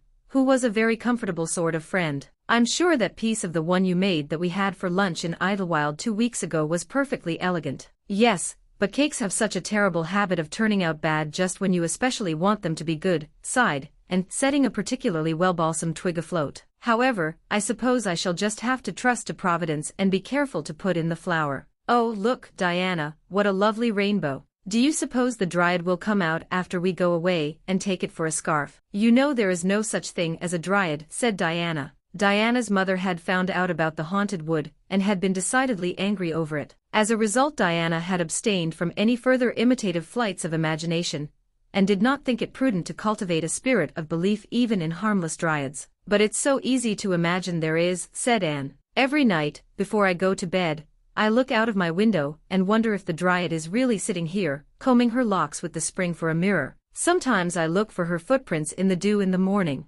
Oh, Diana, don't give up your faith in the dryad. Wednesday morning came, and got up at sunrise because she was too excited to sleep. She had caught a severe cold in the head by reason of her dabbling in the spring on the preceding evening, but nothing short of absolute pneumonia could have quenched her interest in culinary matters that morning. After breakfast she proceeded to make her cake. When she finally shut the oven door upon it she drew a long breath. I'm sure I haven't forgotten anything this time, Marilla. But do you think it will rise? Just suppose perhaps the baking powder isn't good. I used it out of the new can. And Mrs. Lynde says you can never be sure of getting good baking powder nowadays when everything is so adulterated. Mrs. Lynde says the government ought to take the matter up, but she says we'll never see the day when a Tory government will do it. Marilla, what if that cake doesn't rise? We'll have plenty without it, was Marilla's unimpassioned way of looking at the subject. The cake did rise, however, and came out of the oven as light and feathery as golden foam. Anne, flushed with delight, clapped it together with layers of ruby jelly, and in imagination, saw Mrs. Allen eating it and possibly asking for another piece. You'll be using the best tea set, of course, Marilla, she said. Can I fix up the table with ferns and wild roses? I think that's all nonsense, sniffed Marilla. In my opinion it's the eatables that matter and not flummery decorations. Mrs. Barry had her table decorated, said Anne, who was not entirely guiltless of the wisdom of the serpent, and the minister paid her an elegant compliment. He said it was a feast for the eye as well as the palate. Well, do as you like, said Marilla, who was quite determined not to be surpassed by Mrs. Barry or anybody else. Only mind you leave enough room for the dishes and the food, and laid herself out to decorate in a manner, and after a fashion that should leave Mrs. Barry's nowhere. Having abundance of roses and ferns and a very artistic taste of her own, she made that tea table such a thing of beauty, that when the minister and his wife sat down to it they exclaimed in chorus over its loveliness. It's Anne's doings, said Marilla, grimly just, and Anne felt that Mrs. Allen's approving smile was almost too much happiness for this world. Matthew was there, having been inveigled into the party only goodness, and Anne knew how. He had been in such a state of shyness and nervousness that Marilla had given him up in despair, but Anne took him in hand so successfully that he now sat at the table in his best clothes and white collar and talked to the minister not uninterestingly. He never said a word to Mrs. Allen, but that perhaps was not to be expected. All went merry as a marriage bell until Anne's layer cake was passed. Mrs. Allen, having already been helped to a bewildering variety, declined it. But Marilla, seeing the disappointment on Anne's face, said smilingly, "Oh, you must take a piece of this, Mrs. Allen, and made it on purpose for you." "In that case I must sample it," laughed Mrs. Allen, helping herself to a plump triangle, as did also the minister and Marilla. Mrs. Allen took a mouthful of hers and a most peculiar expression crossed her face. Not a word did she say, however, but steadily ate away at it. Marilla saw the expression and hastened to taste the cake. "And Shirley," she exclaimed, "what on earth did you put into that cake?" "Nothing but what the recipe said," Marilla cried, and with a look of anguish. "Oh, isn't it all right? All right. It's simply horrible. Mrs. Allen, don't try to eat it. Anne, taste it yourself. What flavoring did you use?" "Vanilla," said Anne, her face scarlet with mortification after tasting the cake. "Only vanilla? Oh, Marilla, it must have been the baking powder. I had my suspicions of that Bach. Baking powder fiddlesticks. Go and bring me the bottle of vanilla you used." And fled to the pantry and returned with a small bottle partially filled with a brown liquid and labeled yellowly, "Best Vanilla." Marilla took it, uncorked it, smelled it. "Mercy on us, and you've flavored that cake with anodyne liniment." "I broke the liniment bottle last week and poured what was left into an old empty vanilla bottle. I suppose it's partly my fault. I should have warned you, but for pity's sake why couldn't you have smelled it?" And dissolved into tears under this double disgrace. "I couldn't, I had such a cold," and with this she fairly fled to the gable chamber, where she cast herself on the bed and wept as one who refuses to be comforted. Presently a light step sounded on the stairs and somebody entered the room. "Oh, Marilla," sobbed Anne without looking up, "I'm disgraced forever. I shall never be able to live this down. It will get out. Things always do get out in Avonlea. Diana will ask me how my cake turned out, and I shall have to tell her the truth. I shall always be pointed at as the girl who flavored a cake with anodyne liniment. Gil, the boys in school will never get over laughing at it. Oh, Marilla, if you have a spark of Christian pity, don't tell me that I must go down and wash the dishes after this. I'll wash them when the minister and his wife are gone, but I cannot ever look Mrs. Allen in the face again. Perhaps she'll think I tried to poison her. Mrs. Lynde says she knows an orphan girl who tried to poison her benefactor. But the liniment isn't poisonous. It's meant to be taken internally, although not in cakes. Won't you tell Mrs. Allen so, Marilla? Suppose you jump up and tell her so yourself, said a merry voice, and flew up to find Mrs. Allen standing by her bed, surveying her with laughing eyes. My dear little girl, you mustn't cry like this, she said, genuinely disturbed by Anne's tragic face. Why, it's all just a funny mistake that anybody might make. Oh no, it takes me to make such a mistake, said Anne forlornly. And I wanted to have that cake so nice for you, Mrs. Allen. Yes, I know, dear, and I assure you I appreciate your kindness and thoughtfulness just as much as if it had turned out all right. Now you mustn't cry any more, but come down with me and show me your flower garden. Miss Cuthbert tells me you have a little plot all your own. I want to see it, for I am very much interested in flowers. And permitted herself to be led down and comforted, reflecting that it was really providential that Mrs. Allen was a kindred spirit. Nothing more was said about the liniment cake, and when the guests went away, and found that she had enjoyed the evening more than could have been expected, considering that terrible incident. Nevertheless, she sighed deeply. Marilla, isn't it nice to think that tomorrow is a new day with no mistakes in it yet? I'll warrant you'll make plenty in it, said Marilla. I never saw your beat for making mistakes, Anne. Yes, and well I know it, admitted Anne mournfully. But have you ever noticed one encouraging thing about me, Marilla? I never make the same mistake twice. I don't know as that's much benefit when you're always making new ones. Oh, don't you see, Marilla? There must be a limit to the mistakes one person can make, and when I get to the end of them, then I'll be through with them. That's a very comforting thought. Well, you'd better go and give that cake to the pigs, said Marilla. It isn't fit for any human to eat, not even Jerry Buote, XXII, and is invited out to tea. And what are your eyes popping out of your head about now? Asked Marilla, when Anne had just come in from a run to the post office. Have you discovered another kindred spirit? Excitement hung around and like a garment, shone in her eyes, kindled in every feature. She had come dancing up the lane, like a windblown sprite, through the mellow sunshine and lazy shadows of the August evening. No, Marilla, but oh, what do you think? I am invited to tea at the manse tomorrow afternoon. Mrs. Allen left the letter for me at the post office. Just look at it, Marilla. Miss Anne Shirley, Green Gables. That is the first time I was ever called Miss, such a thrill as it gave me. I shall cherish it forever among my choicest treasures. Mrs. Allen told me she meant to have all the members of her Sunday school class to tea in turn, said Marilla, regarding the wonderful event very coolly. You needn't get in such a fever over it. Do learn to take things calmly, child. For Anne to take things calmly would have been to change her nature. All spirit and fire and dew, as she was, the pleasures and pains of life came to her with trebled intensity. Marilla felt this and was vaguely troubled over it, realizing that the ups and downs of existence would probably bear hardly on this impulsive soul, and not sufficiently understanding that the equally great capacity for delight might more than compensate. Therefore Marilla conceived it to be her duty to drill, and into a tranquil uniformity of disposition as impossible and alien to her as to a dancing sunbeam in one of the brook shallows. She did not make much headway, as she sorrowfully admitted to herself. The downfall of some dear hope or plan plunged Anne into deeps of affliction. The fulfillment thereof exalted her to dizzy realms of delight. Marilla had almost begun to despair of ever fashioning this waif of the world into her model little girl of demure manners and prim deportment. Neither would she have believed that she really liked Anne much better as she was, and went to bed that night speechless with misery because Matthew had said the wind was round northeast,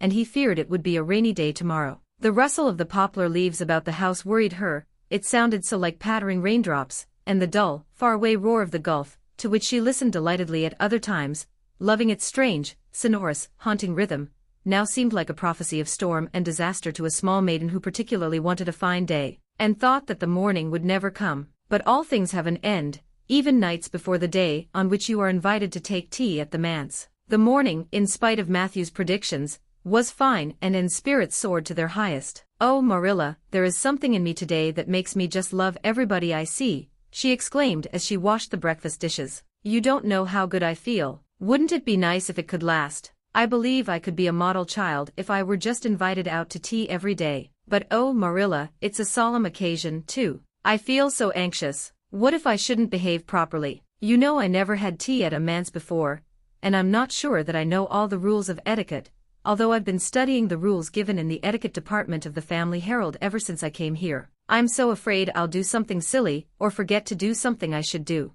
Would it be good manners to take a second helping of anything if you wanted to very much? The trouble with you, Anne, is that you're thinking too much about yourself. You should just think of Mrs. Allen, and what would be nicest and most agreeable for her, said Marilla, hitting for once in her life on a very sound and pithy piece of advice. And instantly realized this. You are right, Marilla. I'll try not to think about myself at all. And evidently got through her visit without any serious breach of etiquette, for she came home through the twilight, under a great, high-sprung sky gloried over with trails of saffron and rosy cloud, in a beatified state of mind, and told Marilla all about it happily, sitting on the big red sandstone slab at the kitchen door with her tired curly head in Marilla's gingham lap. A cool wind was blowing down over the long harvest fields from the rims of furry western hills, and whistling through the poplars. One clear star hung above the orchard, and the fireflies were flitting over in Lover's Lane, in and out among the ferns and rustling boughs, and watched them as she talked, and somehow felt that wind and stars and fireflies were all tangled up together into something unutterably sweet and enchanting.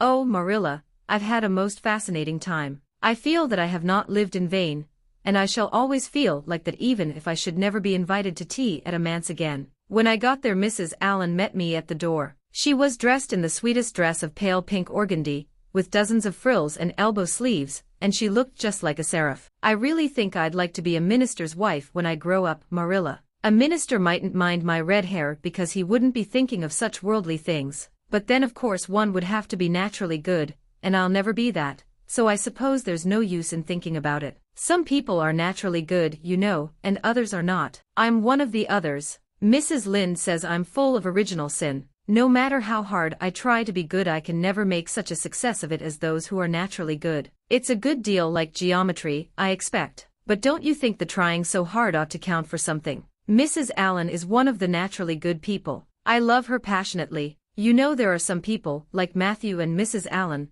that you can love right off without any trouble. And there are others, like Mrs. Lynde, that you have to try very hard to love. You know you ought to love them because they know so much and are such active workers in the church, but you have to keep reminding yourself of it all the time, or else you forget. There was another little girl at the manse to tea, from the White Sands Sunday School. Her name was Loretta Bradley, and she was a very nice little girl. Not exactly a kindred spirit, you know, but still very nice. We had an elegant tea, and I think I kept all the rules of etiquette pretty well. After tea Mrs. Allen played and sang, and she got Loretta and me to sing, too. Mrs. Allen says I have a good voice, and she says I must sing in the Sunday school choir after this. You can't think how I was thrilled at the mere thought. I've longed so to sing in the Sunday school choir, as Diana does, but I feared it was an honor I could never aspire to. Loretta had to go home early because there is a big concert in the White Sands Hotel tonight, and her sister is to recite at it. Loretta says that the Americans at the hotel give a concert every fortnight in aid of the Charlottetown Hospital, and they ask lots of the White Sands people to recite. Loretta said she expected to be asked herself someday. I just gazed at her in awe. After she had gone Mrs. Allen, and I had a heart-to-heart talk. I told her everything, about Mrs. Thomas and the twins and Katie Maurice and Violetta and coming to Green Gables and my troubles over geometry. And would you believe it, Marilla? Mrs. Allen told me she was a dunce at geometry, too. You don't know how that encouraged me. Mrs. Lynde came to the manse just before I left, and what do you think, Marilla? The trustees have hired a new teacher, and it's a lady. Her name is Miss Muriel Stacy. Isn't that a romantic name? Mrs. Lynde says they've never had a female teacher in Avonlea before, and she thinks it is a dangerous innovation. But I think it will be splendid to have a lady teacher, and I really don't see how I'm going to live through the 2 weeks before school begins. I'm so impatient to see her. XEI, and comes to grief in an affair of honor, and had to live through more than 2 weeks, as it happened. Almost a month having elapsed since the liniment cake episode, it was high time for her to get into fresh trouble of some sort. Little mistakes, such as absent-mindedly emptying a pan of skim milk into a basket of yarn balls in the pantry instead of into the pig's bucket, and walking clean over the edge of the log bridge into the brook while wrapped in imaginative reverie, not really being worth counting. A week after the tea at the manse, Diana Barry gave a party, small and select, and assured Marilla, just the girls in our class. They had a very good time, and nothing untoward happened until after tea, when they found themselves in the berry garden, a little tired of all their games and ripe for any enticing form of mischief which might present itself. This presently took the form of daring. Daring was the fashionable amusement among the Avonlea small fry just then. It had begun among the boys, but soon spread to the girls, and all the silly things that were done in Avonlea that summer because the doers thereof were dared to do them would fill a book by themselves. First of all, Carrie Sloane dared Ruby Gillis to climb to a certain point in the huge old willow tree before the front door, which Ruby Gillis, albeit in mortal dread of the fat green caterpillars with which said tree was infested, and with the fear of her mother before her eyes if she should tear her new muslin dress, nimbly did, to the discomfiture of the aforesaid Carrie Sloane. Then Josie Pye dared Jane Andrews to hop on her left leg around the garden without stopping once or putting her right foot to the ground, which Jane Andrews gamely tried to do, but gave out at the third corner, and had to confess herself defeated. Josie's triumph being rather more pronounced than good taste permitted, and Shirley dared her to walk along the top of the board fence which bounded the garden to the east. Now, to walk board fences requires more skill and steadiness of head and heel than one might suppose who has never tried it. But Josie Pye, if deficient in some qualities that make for popularity, had at least a natural and inborn gift, duly cultivated, for walking board fences. Josie walked the berry fence with an airy unconcern which seemed to imply that a little thing like that wasn't worth a dare. Reluctant admiration greeted her exploit, for most of the other girls could appreciate it, having suffered many things themselves in their efforts to walk fences. Josie descended from her perch, flushed with victory, and darted a defiant glance at Anne, and tossed her red braids. "I don't think it's such a very wonderful thing to walk a little, low board fence," she said. "I knew a girl in Marysville who could walk the ridgepole of a roof." "I don't believe it," said Josie flatly. "I don't believe anybody could walk a ridgepole." "You couldn't, anyhow." "Couldn't I?" cried Anne rashly. "Then I dare you to do it," said Josie defiantly. "I dare you to climb up there and walk the ridgepole of Mr. Barry's kitchen roof." Anne turned pale, but there was clearly only one thing to be done. She walked towards the house, where a ladder was leaning against the kitchen roof. All the fifth-class girls said, "Oh," partly in excitement, partly in dismay. "Don't you do it," Anne entreated Diana. "You'll fall off and be killed." "Never mind, Josie Pye. It isn't fair to dare anybody to do anything so dangerous." "I must do it. My honor is at stake," said Anne solemnly. "I shall walk that ridgepole, Diana, or perish in the attempt. If I am killed you are to have my pearl bead ring." And climbed the ladder amid breathless silence, gained the ridgepole, balanced herself uprightly on that precarious footing, and started to walk along it, dizzily conscious that she was uncomfortably high up in the world and that walking ridgepoles was not a thing in which your imagination helped you out much. Nevertheless, she managed to take several steps before the catastrophe came. Then she swayed, lost her balance, stumbled, staggered, and fell, sliding down over the sun-baked roof and crashing off it through the tangle of Virginia creeper beneath, all before the dismayed circle below could give a simultaneous, terrified shriek. If Anne had tumbled off the roof on the side up which she ascended, Diana would probably have fallen heir to the pearl bead ring then and there. Fortunately she fell on the other side, where the roof extended down over the porch so nearly to the ground that a fall therefrom was a much less serious thing. Nevertheless, when Diana and the other girls had rushed frantically around the house, except Ruby Gillis, who remained as if rooted to the ground, and went into hysterics, they found Anne lying all white and limp among the wreck and ruin of the Virginia creeper. "Anne, are you killed?" shrieked Diana, throwing herself on her knees beside her friend. "Oh, Anne, dear Anne, speak just one word to me and tell me if you're killed." To the immense relief of all the girls, and especially of Josie Pye, who, in spite of lack of imagination, had been seized with horrible visions of a future branded as the girl who was the cause of Anne Shirley's early and tragic death, and sat dizzily up and answered uncertainly, "No, Diana, I am not killed, but I think I am rendered unconscious." "Where?" sobbed Carrie Sloane. "Oh, where, Anne?" Before Anne could answer, Mrs. Barry appeared on the scene. At sight of her Anne tried to scramble to her feet, but sank back again with a sharp little cry of pain. "What's the matter? Where have you hurt yourself?" demanded Mrs. Barry. "My ankle," gasped Anne. "Oh, Diana, please find your father and ask him to take me home. I know I can never walk there, and I'm sure I couldn't hop so far on one foot when Jane couldn't even hop around the garden." Marilla was out in the orchard picking a panful of summer apples when she saw Mr. Barry coming over the log bridge and up the slope, with Mrs. Barry beside him,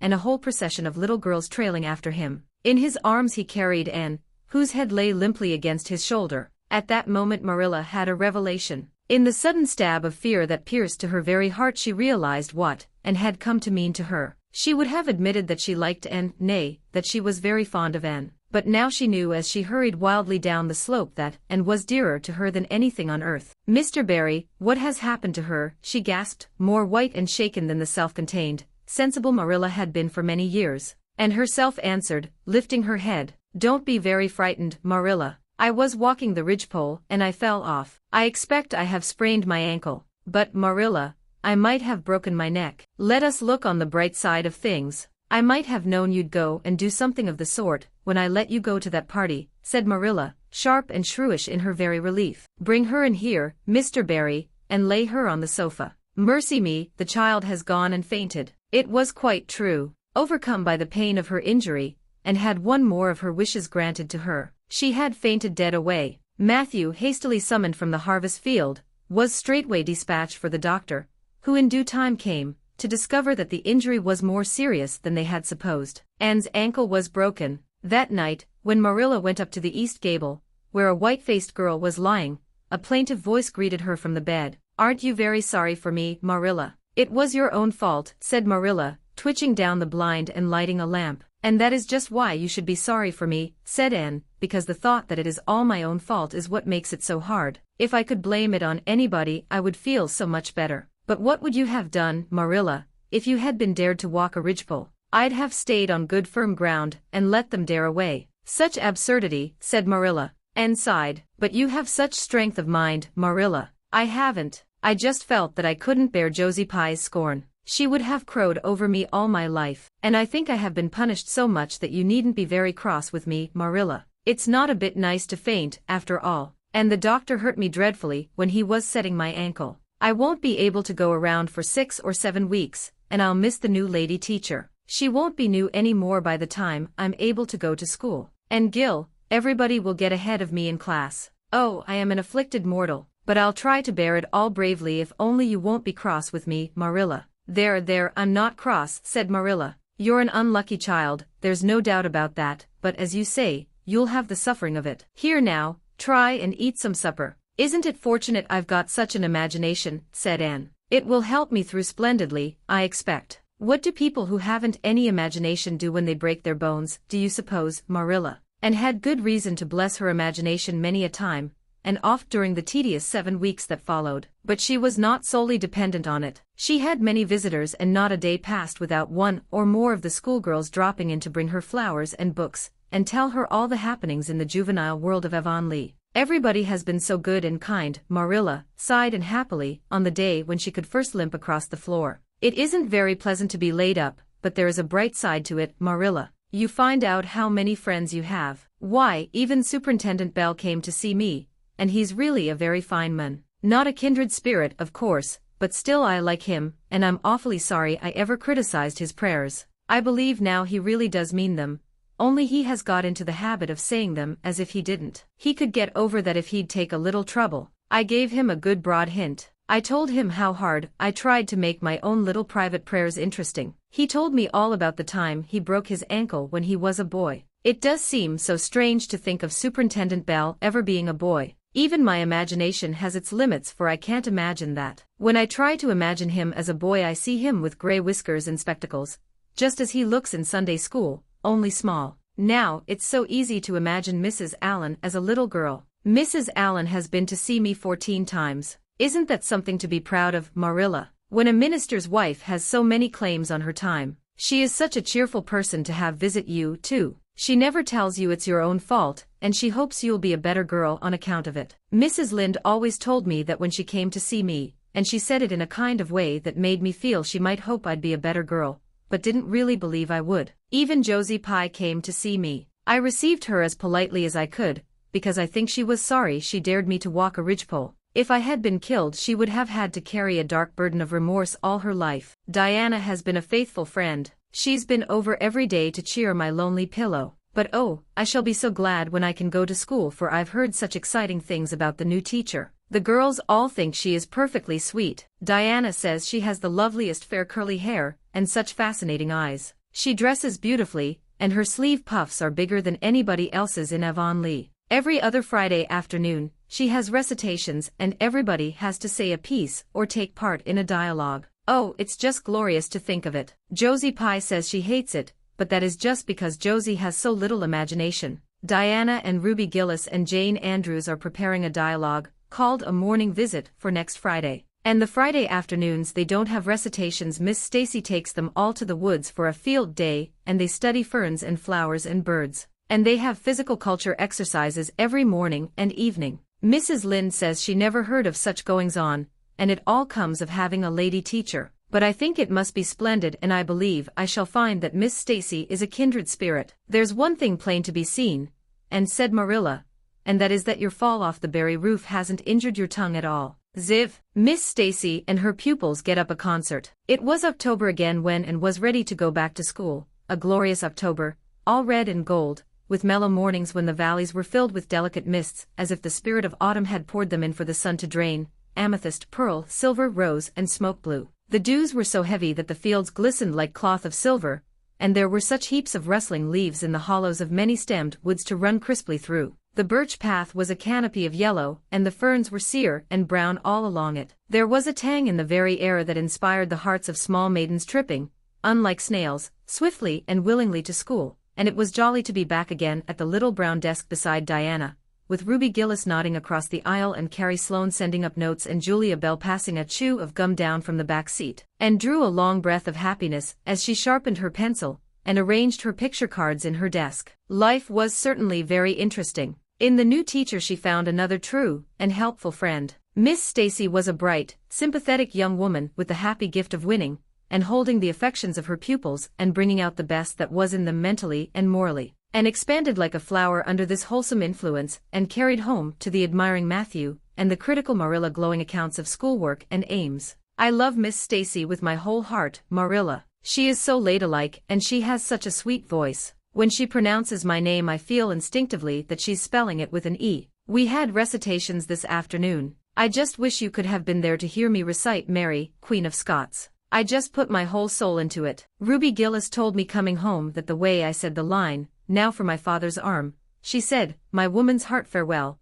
just made her blood run cold. Well now, you might recite it for me some of these days, out in the barn, suggested Matthew. Of course I will, said Anne meditatively, but I won't be able to do it so well, I know. It won't be so exciting as it is when you have a whole schoolful before you hanging breathlessly on your words. I know I won't be able to make your blood run cold. Mrs. Lynde says it made her blood run cold to see the boys climbing to the very tops of those big trees on Bell's Hill after crow's nests last Friday, said Marilla. I wonder at Miss Stacy for encouraging it, but we wanted a crow's nest for nature study, explained Anne. That was on our field afternoon. Field afternoons are splendid, Marilla. And Miss Stacy explains everything so beautifully. We have to write compositions on our field afternoons, and I write the best ones. It's very vain of you to say so then. You'd better let your teacher say it. But she did say it, Marilla. And indeed I'm not vain about it. How can I be, when I'm such a dunce at geometry? Although I'm really beginning to see through it a little, too.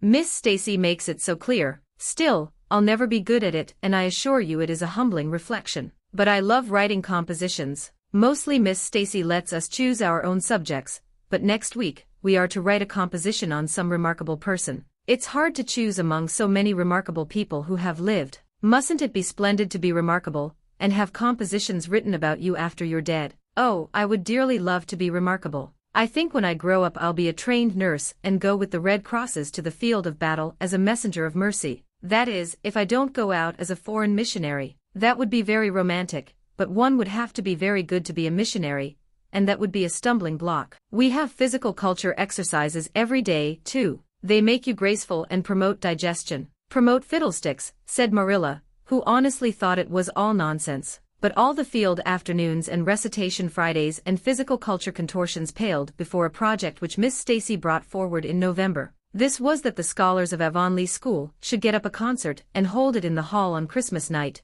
for the laudable purpose of helping to pay for a schoolhouse flag. The pupils one and all taking graciously to this plan, the preparations for a program were begun at once. And of all the excited performers-elect none was so excited as Anne Shirley, who threw herself into the undertaking heart and soul, hampered as she was by Marilla's disapproval. Marilla thought it all rank foolishness. It's just filling your heads up with nonsense and taking time that ought to be put on your lessons, she grumbled. I don't approve of children's getting up concerts and racing about to practices. It makes them vain and forward and fond of gaddying. But think of the worthy object, pleaded Anne. A flag will cultivate a spirit of patriotism, Marilla. Fudge, there's precious little patriotism in the thoughts of any of you. All you want is a good time. Well, when you can combine patriotism and fun, isn't it all right? Of course it's real nice to be getting up a concert. We're going to have 6 choruses and Diana is to sing a solo. I'm into dialogues, the Society for the Suppression of Gossip and the Fairy Queen.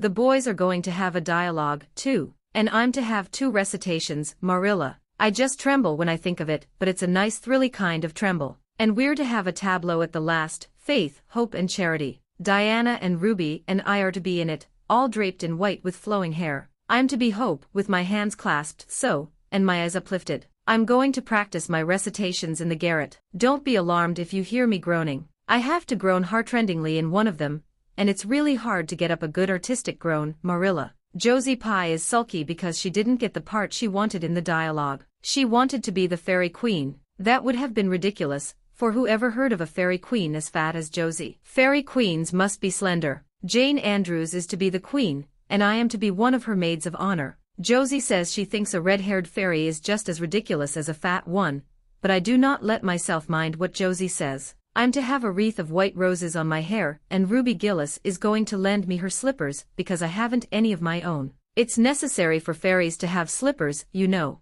You couldn't imagine a fairy wearing boots, could you? Especially with copper toes. We are going to decorate the hall with creeping spruce, and formatos with pink tissue paper roses in them. And we are all to march in 2 by 2 after the audience is seated, while Emma White plays a march on the organ. Oh, Marilla, I know you are not so enthusiastic about it as I am, but don't you hope your little, and will distinguish herself. All I hope is that you will behave yourself. I'll be heartily glad when all this fuss is over and you'll be able to settle down. You are simply good for nothing just now with your head stuffed full of dialogues and groans and tableaus. As for your tongue, it's a marvel it's not clean worn out. And sighed and betook herself to the backyard, over which a young new moon was shining through the leafless poplar boughs from an apple-green western sky, and where Matthew was splitting wood, and perched herself on a block and talked the concert over with him, sure of an appreciative and sympathetic listener in this instance at least. Well now, I reckon it's going to be a pretty good concert, and I expect you'll do your part fine, he said, smiling down into her eager, vivacious little face.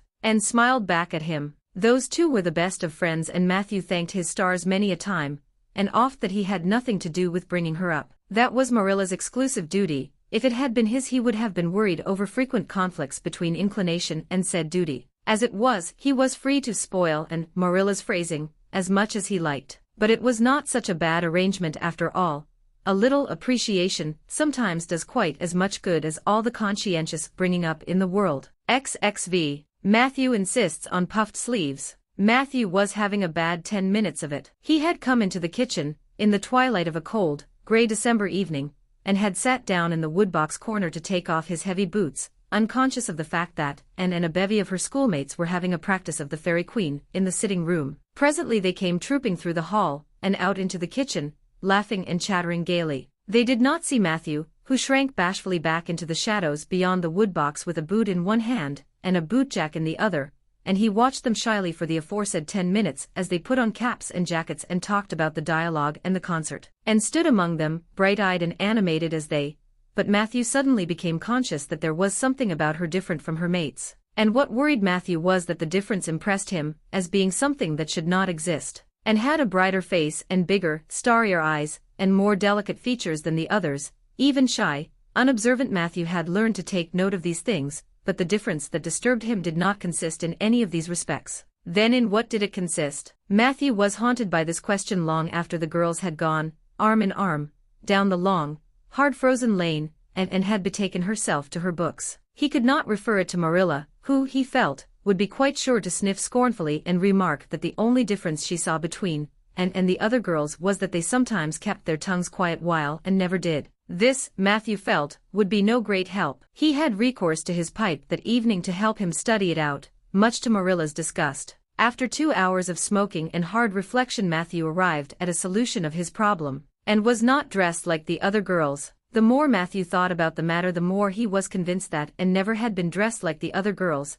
never since she had come to Green Gables. Marilla kept her clothed in plain, dark dresses, all made after the same unvarying pattern. If Matthew knew there was such a thing as fashion in dress, it is as much as he did, but he was quite sure that Anne's sleeves did not look at all like the sleeves the other girls wore. He recalled the cluster of little girls he had seen around her that evening, all gay in waists of red and blue and pink and white, and he wondered why Marilla always kept her so plainly and soberly gowned. Of course it must be all right. Marilla knew best, and Marilla was bringing her up. Probably some wise, inscrutable motive was to be served thereby, but surely it would do no harm to let the child have one pretty dress, something like Diana Barry always wore. Matthew decided that he would give her one that surely could not be objected to as an unwarranted putting in of his oar. Christmas was only a fortnight off. A nice new dress would be the very thing for a present. Matthew, with a sigh of satisfaction, put away his pipe and went to bed, while Marilla opened all the doors and aired the house. The very next evening Matthew betook himself to Carmody to buy the dress, determined to get the worst over and have done with it. It would be, he felt assured, no trifling ordeal. There were some things Matthew could buy and prove himself no mean bargainer, but he knew he would be at the mercy of shopkeepers when it came to buying a girl's dress. After much cogitation, Matthew resolved to go to Samuel Lawson's store instead of William Blair's. To be sure, the Cuthberts always had gone to William Blair's.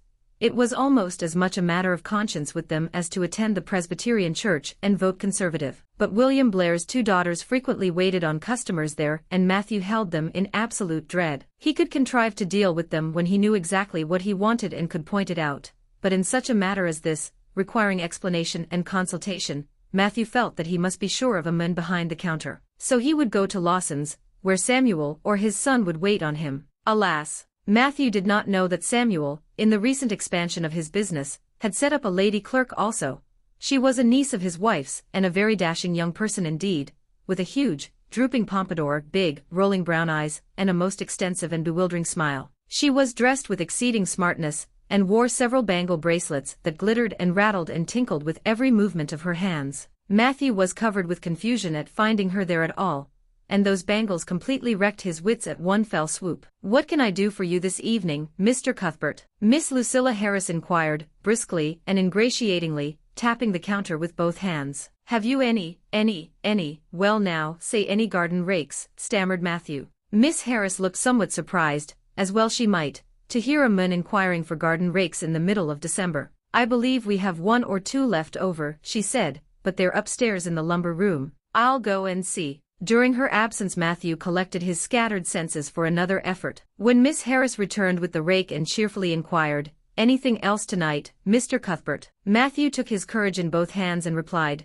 "Well now, since you suggest it, I might as well that is, look at, buy some hayseed." Miss Harris had heard Matthew Cuthbert called odd. She now concluded that he was entirely crazy. "We only keep hayseed in the spring," she explained loftily. "We've none on hand just now." "Oh, certainly, just as you say," stammered unhappy Matthew, seizing the rake and making for the door. At the threshold he recollected that he had not paid for it, and he turned miserably back. While Miss Harris was counting out his change he rallied his powers for a final desperate attempt. "Well now, if it isn't too much trouble, I might as well, that is, I'd like to look at some sugar." "White or brown?" queried Miss Harris patiently. "Oh, well now, brown," said Matthew feebly. "There's a barrel of it over there," said Miss Harris, shaking her bangles at it. "It's the only kind we have." I'll take 20 pounds of it," said Matthew, with beads of perspiration standing on his forehead. Matthew had driven halfway home before he was his own man again. It had been a gruesome experience,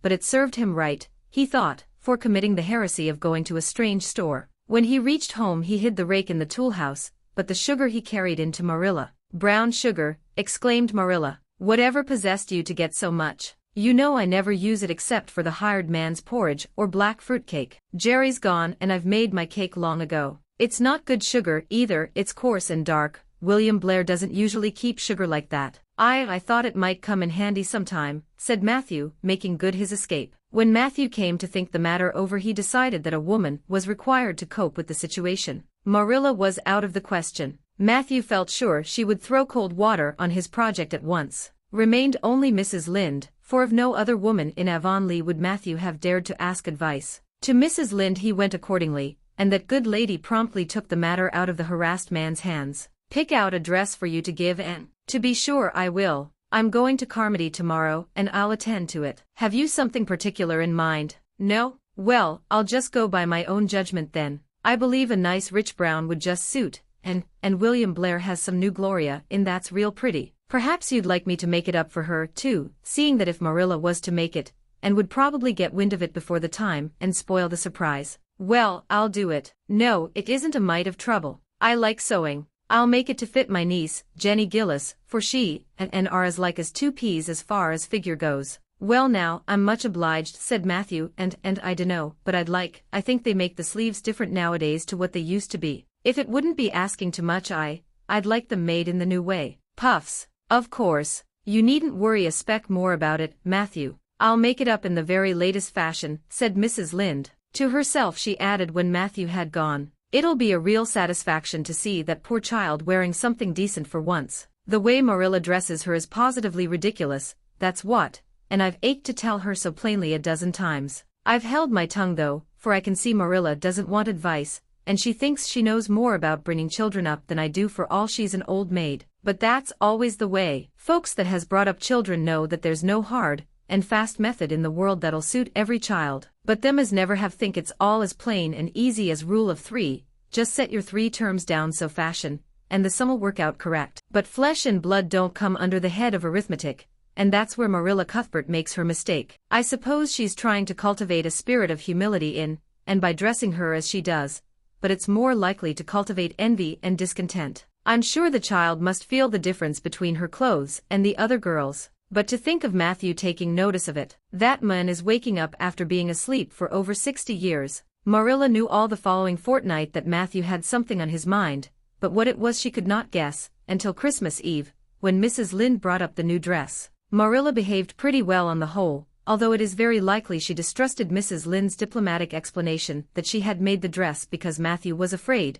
and would find out about it too soon if Marilla made it. So this is what Matthew has been looking so mysterious over and grinning about to himself for 2 weeks, is it? She said a little stiffly but tolerantly. I knew he was up to some foolishness. Well, I must say I don't think Anne needed any more dresses. I made her 3 good, warm, serviceable ones this fall, and anything more is sheer extravagance. There's enough material in those sleeves alone to make a waist, I declare there is. You'll just pamper Anne's vanity, Matthew, and she's as vain as a peacock now. Well, I hope she'll be satisfied at last, for I know she's been hankering after those silly sleeves ever since they came in, although she never said a word after the first. The puffs have been getting bigger and more ridiculous right along, they're as big as balloons now. Next year anybody who wears them will have to go through a door sideways. Christmas morning broke on a beautiful white world. It had been a very mild December and people had looked forward to a green Christmas, but just enough snow fell softly in the night to transfigure Avonlea, and peeped out from her frosted gable window with delighted eyes. The firs in the haunted wood were all feathery and wonderful, the birches and wild cherry trees were outlined in pearl, the plowed fields were stretches of snowy dimples, and there was a crisp tang in the air that was glorious. Anne ran downstairs singing until her voice re-echoed through Green Gables. Merry Christmas, Marilla. Merry Christmas, Matthew. Isn't it a lovely Christmas? I'm so glad it's white. Any other kind of Christmas doesn't seem real, does it? I don't like green Christmases. They're not green, they're just nasty faded browns and grays. What makes people call them green? Why, Matthew, is that for me? Oh, Matthew. Matthew had sheepishly unfolded the dress from its paper swathings and held it out with a deprecatory glance at Marilla, who feigned to be contemptuously filling the teapot, but nevertheless watched the scene out of the corner of her eye with a rather interested air, and took the dress and looked at it in reverent silence. Oh, how pretty it was, a lovely soft brown Gloria with all the gloss of silk, a skirt with dainty frills and shirrings, a waist elaborately pin-tucked in the most fashionable way, with a little ruffle of filmy lace at the neck. But the sleeves, they were the crowning glory. Long elbow cuffs and above them 2 beautiful puffs divided by rows of shirring and bows of brown silk ribbon. That's a Christmas present for you, Anne said Matthew shyly. Why, and don't you like it? Well now.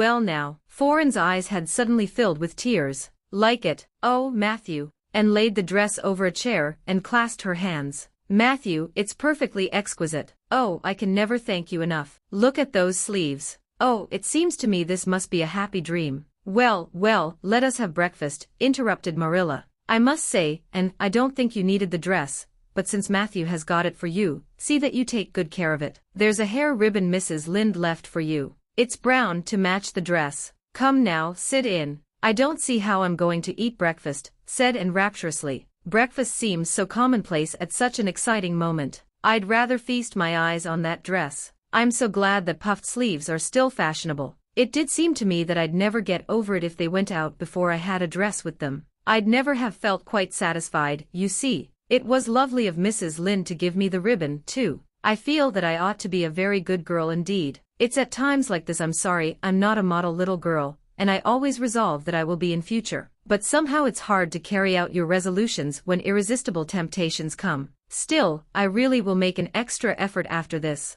When the commonplace breakfast was over, Diana appeared, crossing the white log bridge in the hollow, a gay little figure in her crimson ulster, and flew down the slope to meet her. Merry Christmas, Diana. And oh, it's a wonderful Christmas. I've something splendid to show you. Matthew has given me the loveliest dress, with such sleeves. I couldn't even imagine any nicer. I've got something more for you, said Diana breathlessly. Here, this box. Aunt Josephine sent us out a big box with ever so many things in it, and this is for you. I'd have brought it over last night, but it didn't come until after dark, and I never feel very comfortable coming through the haunted wood in the dark now. And opened the box and peeped in. First a card with "For the Anne girl and Merry Christmas" written on it, and then a pair of the daintiest little kid slippers, with beaded toes and satin bows and glistening buckles. Oh, said Anne. Diana, this is too much. I must be dreaming. I call it providential, said Diana. You won't have to borrow Ruby's slippers now, and that's a blessing, for they're 2 sizes too big for you, and it would be awful to hear a fairy shuffling. Josie Pye would be delighted. Mind you, Rob Wright went home with Gertie Pye from the practice night before last. Did you ever hear anything equal to that? All the Avonlea scholars were in a fever of excitement that day, for the hall had to be decorated, and a last grand rehearsal held. The concert came off in the evening, and was a pronounced success. The little hall was crowded, all the performers did excellently well, but Anne was the bright particular star of the occasion, as even envy, in the shape of Josie Pye, dared not deny. Oh, hasn't it been a brilliant evening, sighed Anne, when it was all over and she and Diana were walking home together under a dark, starry sky. Everything went off very well, said Diana practically. I guess we must have made as much as $10. Mind you, Mr. Allen is going to send an account of it to the Charlottetown papers. Oh, Diana, will we really see our names in print? It makes me thrill to think of it. Your solo was perfectly elegant, Diana. I felt prouder than you did when it was encored. I just said to myself, it is my dear bosom friend who is so honored. Well, your recitations just brought down the house, Anne. That sad one was simply splendid. Oh, I was so nervous, Diana. When Mr. Allen called out my name, I really cannot tell how I ever got up on that platform. I felt as if a million eyes were looking at me and through me, and for one dreadful moment I was sure I couldn't begin at all. Then I thought of my lovely puffed sleeves and took courage. I knew that I must live up to those sleeves, Diana. So I started in, and my voice seemed to be coming from ever so far away. I just felt like a parrot. It's providential that I practiced those recitations so often up in the garret, or I'd never have been able to get through. Did I groan all right? Yes, indeed, you groaned lovely, assured Diana. I saw old Mrs. Sloane wiping away tears when I sat down. It was splendid to think I had touched somebody's heart. It's so romantic to take part in a concert, isn't it? Oh, it's been a very memorable occasion indeed. Wasn't the boys' dialogue fine? Said Diana. Gilbert Blythe was just splendid. Anne, I do think it's awful mean the way you treat Gil. Wait till I tell you. When you ran off the platform after the fairy dialogue, one of your roses fell out of your hair. I saw Gil pick it up and put it in his breast pocket. There now, you're so romantic that I'm sure you ought to be pleased at that. It's nothing to me what that person does, said Anne loftily. I simply never waste a thought on him, Diana. That night Marilla and Matthew, who had been out to a concert for the first time in 20 years, sat for a while by the kitchen fire after and had gone to bed. Well now, I guess our Anne did as well as any of them, said Matthew proudly. Yes, she did, admitted Marilla. She's a bright child, Matthew. And she looked real nice, too. I've been kind of opposed to this concert scheme, but I suppose there's no real harm in it after all. Anyhow, I was proud of Anne tonight, although I'm not going to tell her so. Well now, I was proud of her, and I did tell her so, for she went upstairs, said Matthew. We must see what we can do for her some of these days, Marilla. I guess she'll need something more than Avonlea school by and by. There's time enough to think of that, said Marilla. She's only 13 in March, though tonight it struck me she was growing quite a big girl. Mrs. Lynde made that dress a mite too long, and it makes Anne look so tall. She's quick to learn, and I guess the best thing we can do for her will be to send her to Queen's after a spell. But nothing need be said about that for a year or two yet. Well now, it'll do no harm to be thinking it over off and on, said Matthew. Things like that are all the better for lots of thinking over. XXVI. The Story Club is formed. Junior Avonlea found it hard to settle down to humdrum existence again.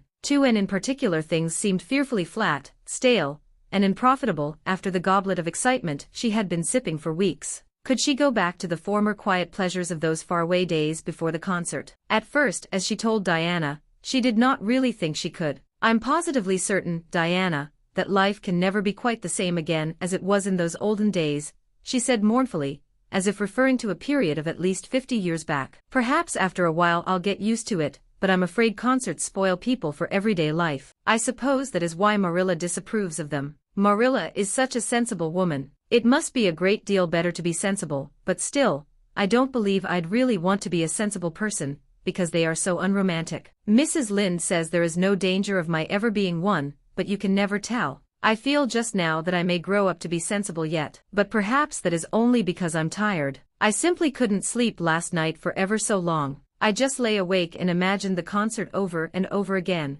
That's one splendid thing about such affairs, it's so lovely to look back to them. Eventually, however, Avonlea School slipped back into its old groove, and took up its old interests. To be sure, the concert left traces. Ruby Gillis and Emma White, who had quarreled over a point of precedence in their platform seats, no longer sat at the same desk, and a promising friendship of 3 years was broken up. Josie Pye and Julia Bell did not speak for 3 months, because Josie Pye had told Bessie Wright that Julia Bell's bow when she got up to recite made her think of a chicken jerking its head, and Bessie told Julia none of the Sloanes would have any dealings with the Bells, because the Bells had declared that the Sloanes had too much to do in the program, and the Sloanes had retorted that the Bells were not capable of doing the little they had to do properly. Finally, Charlie Sloane fought Moody Spurgeon McPherson, because Moody Spurgeon had said that Anne Shirley put on airs about her recitations, and Moody Spurgeon was licked. Consequently, Moody Spurgeon's sister, Ella May, would not speak to Anne Shirley all the rest of the winter. With the exception of these trifling frictions, work in Miss Stacy's little kingdom went on with regularity and smoothness. The winter weeks slipped by. It was an unusually mild winter, with so little snow that Anne and Diana could go to school nearly every day by way of the Birch Path. On Anne's birthday they were tripping lightly down it, keeping eyes and ears alert amid all their chatter, for Miss Stacy had told them that they must soon write a composition on A Winter's Walk in the Woods, and it behooved them to be observant. Just think, Diana, I'm 13 years old today, remarked Anne in an odd voice. I can scarcely realize that I'm in my teens. When I woke this morning it seemed to me that everything must be different. You've been 13 for a month, so I suppose it doesn't seem such a novelty to you as it does to me. It makes life seem so much more interesting. In 2 more years I'll be really grown up. It's a great comfort to think that I'll be able to use big words then without being laughed at. Ruby Gillis says she means to have a beau as soon as she's 15, said Diana. Ruby Gillis thinks of nothing but beaux, said Anne disdainfully. She's actually delighted when anyone writes her name up in a take notice for all she pretends to be so mad. But I'm afraid that is an uncharitable speech. Mrs. Allen says we should never make uncharitable speeches, but they do slip out so often before you think, don't they? I simply can't talk about Josie Pye without making an uncharitable speech, so I never mention her at all. You may have noticed that. I'm trying to be as much like Mrs. Allen as I possibly can, for I think she's perfect. Mr. Allen thinks so too. Mrs. Lynde says he just worships the ground she treads on and she doesn't really think it right for a minister to set his affections so much on a mortal being. But then, Diana, even ministers are human, and have their besetting sins just like everybody else. I had such an interesting talk with Mrs. Allen about besetting sins last Sunday afternoon. There are just a few things it's proper to talk about on Sundays, and that is one of them. My besetting sin is imagining too much and forgetting my duties. I'm striving very hard to overcome it, and now that I'm really 13 perhaps I'll get on better. In 4 more years we'll be able to put our hair up, said Diana. Alice Bell is only 16, and she is wearing hers up, but I think that's ridiculous. I shall wait until I'm 17. If I had Alice Bell's crooked nose, said Anne decidedly, I wouldn't, but there. I won't say what I was going to because it was extremely uncharitable. Besides, I was comparing it with my own nose, and that's vanity. I'm afraid I think too much about my nose ever since I heard that compliment about it long ago. It really is a great comfort to me. Oh, Diana, look, there's a rabbit. That's something to remember for our woods composition. I really think the woods are just as lovely in winter as in summer. They're so white and still, as if they were asleep and dreaming pretty dreams. I won't mind writing that composition when its time comes, sighed Diana. I can manage to write about the woods, but the one we're to hand in Monday is terrible. The idea of Miss Stacy telling us to write a story out of our own heads. Why, it's as easy as wink, said Anne. It's easy for you because you have an imagination, retorted Diana, but what would you do if you had been born without one? I suppose you have your composition all done. Anne nodded, trying hard not to look virtuously complacent and failing miserably. I wrote it last Monday evening. It's called The Jealous Rival, or In Death Not Divided. I read it to Marilla, and she said it was stuff and nonsense. Then I read it to Matthew, and he said it was fine. That is the kind of critic I like. It's a sad, sweet story. I just cried like a child while I was writing it. It's about two beautiful maidens called Cordelia Montmorency and Geraldine Seymour, who lived in the same village, and were devotedly attached to each other. Cordelia was a regal brunette with a coronet of midnight hair and duskly flashing eyes. Geraldine was a queenly blonde with hair like spun gold and velvety purple eyes. I never saw anybody with purple eyes, said Diana dubiously. Neither did I. I just imagined them. I wanted something out of the common. Geraldine had an alabaster brow, too. I've found out what an alabaster brow is. That is one of the advantages of being 13. You know so much more than you did when you were only 12. Well, what became of Cordelia and Geraldine? Asked Diana, who was beginning to feel rather interested in their fate. They grew in beauty side by side until they were 16.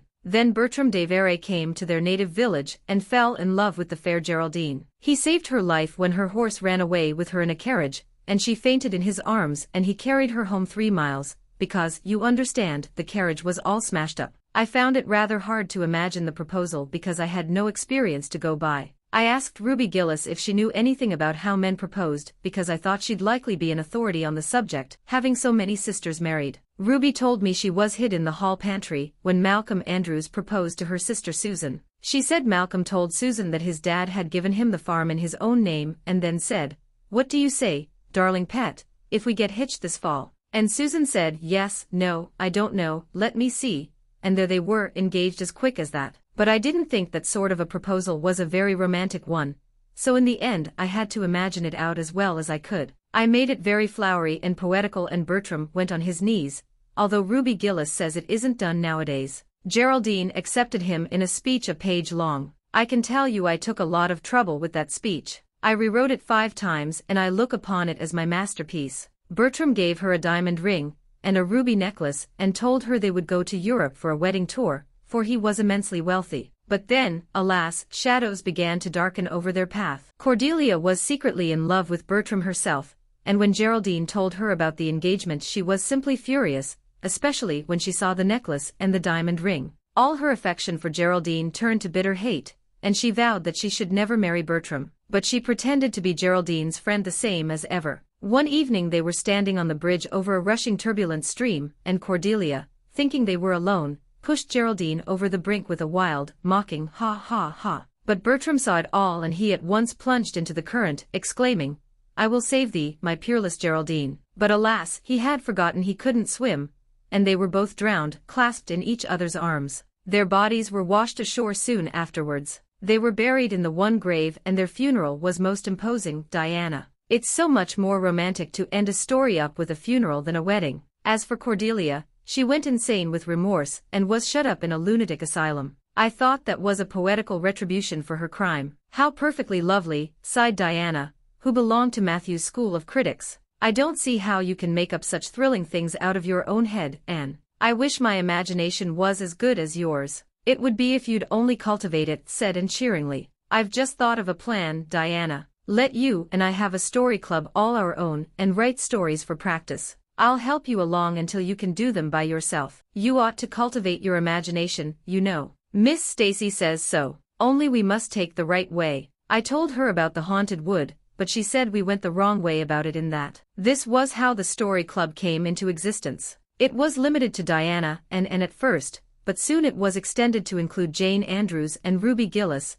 and 1 or 2 others who felt that their imaginations needed cultivating. No boys were allowed in it, although Ruby Gillis opined that their admission would make it more exciting, and each member had to produce 1 story a week. It's extremely interesting, and told Marilla. Each girl has to read her story out loud, and then we talk it over. We are going to keep them all sacredly, and have them to read to our descendants. We each write under a nom de plume. Mine is Rosamond Montmorency. All the girls do pretty well. Ruby Gillis is rather sentimental. She puts too much lovemaking into her stories, and you know too much is worse than too little. Jane never puts any because she says it makes her feel so silly when she has to read it out loud. Jane's stories are extremely sensible. Then Diana puts too many murders into hers. She says most of the time she doesn't know what to do with the people, so she kills them off to get rid of them. I mostly always have to tell them what to write about, but that isn't hard for I've millions of ideas. I think this story writing business is the foolishest yet, scoffed Marilla.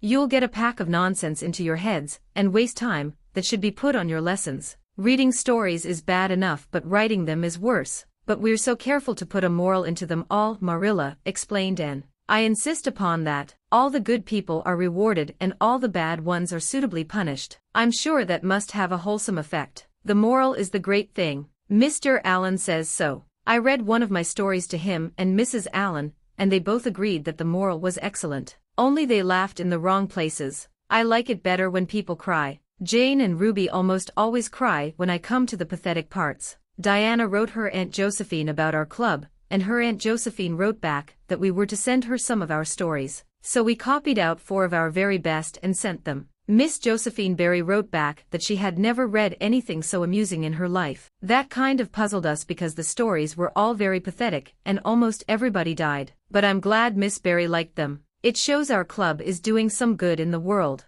Mrs. Allen says that ought to be our object in everything. I do really try to make it my object, but I forget so often when I'm having fun. I hope I shall be a little like Mrs. Allen when I grow up. Do you think there is any prospect of it, Marilla? I shouldn't say there was a great deal, was Marilla's encouraging answer. I'm sure Mrs. Allen was never such a silly, forgetful little girl as you are. No, but she wasn't always so good as she is now either, said Anne seriously. She told me so herself, that is, she said she was a dreadful mischief when she was a girl, and was always getting into scrapes. I felt so encouraged when I heard that. Is it very wicked of me, Marilla, to feel encouraged when I hear that other people have been bad and mischievous? Mrs. Lynde says it is. Mrs. Lynde says she always feels shocked when she hears of anyone ever having been naughty, no matter how small they were. Mrs. Lynde says she once heard a minister confess that when he was a boy he stole a strawberry tart out of his aunt's pantry, and she never had any respect for that minister again. Now, I wouldn't have felt that way. I'd have thought that it was real noble of him to confess it, and I'd have thought what an encouraging thing it would be for small boys nowadays who do naughty things,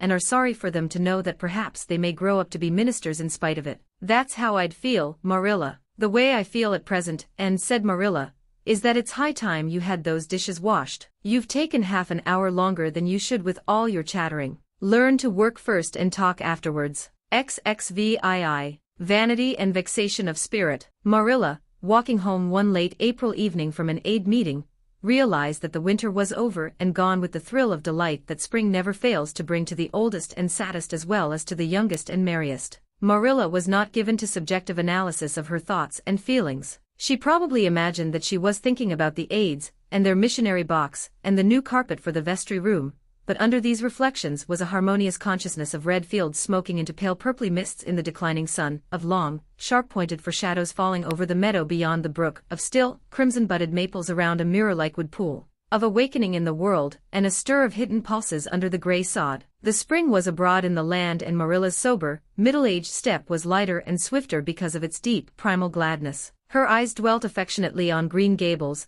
peering through its network of trees, and reflecting the sunlight back from its windows in several little coruscations of glory. Marilla, as she picked her steps along the damp lane, thought that it was really a satisfaction to know that she was going home to a briskly snapping wood fire, and a table nicely spread for tea, instead of to the cold comfort of old aid meeting evenings before and had come to Green Gables. Consequently, when Marilla entered her kitchen and found the fire black out, with no sign of an anywhere, she felt justly disappointed and irritated. She had told Anne to be sure and have tea ready at 5 o'clock, but now she must hurry to take off her second-best dress, and prepare the meal herself against Matthew's return from plowing. "I'll settle Miss, and when she comes home," said Marilla grimly, as she shaved up kindlings with a carving knife and more vim than was strictly necessary. Matthew had come in, and was waiting patiently for his tea in his corner. "She's gaddying off somewhere with Diana," writing stories or practicing dialogues or some such tomfoolery, and never thinking once about the time or her duties. She's just got to be pulled up short and sudden on this sort of thing.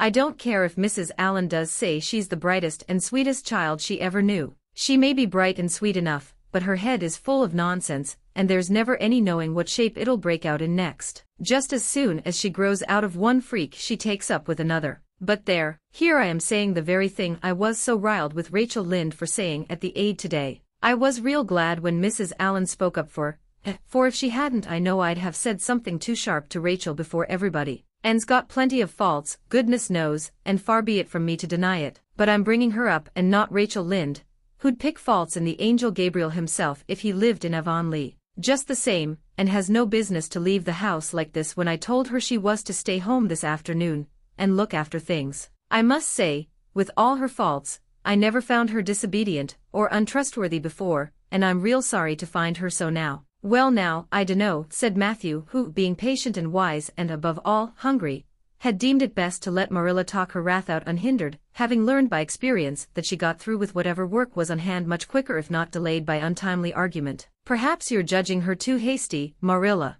Don't call her untrustworthy until you're sure she has disobeyed you. Meb, it can all be explained, and's a great hand at explaining. She's not here when I told her to stay, retorted Marilla. I reckon she'll find it hard to explain that to my satisfaction. Of course I knew you'd take her part, Matthew, but I'm bringing her up, not you. It was dark when supper was ready, and still no sign of Anne, coming hurriedly over the log bridge or up Lover's Lane, breathless and repentant with a sense of neglected duties. Marilla washed and put away the dishes grimly. Then, wanting a candle to light her down cellar, she went up to the east gable for the one that generally stood on Anne's table. Lighting it, she turned around to see Anne herself lying on the bed, face downward among the pillows. Mercy on us, said astonished Marilla. Have you been asleep, Anne? No, was the muffled reply. Are you sick then? Demanded Marilla anxiously, going over to the bed, and cowered deeper into her pillows as if desirous of hiding herself forever from mortal eyes. No, but please, Marilla, go away and don't look at me. I'm in the depths of despair, and I don't care who gets head in class,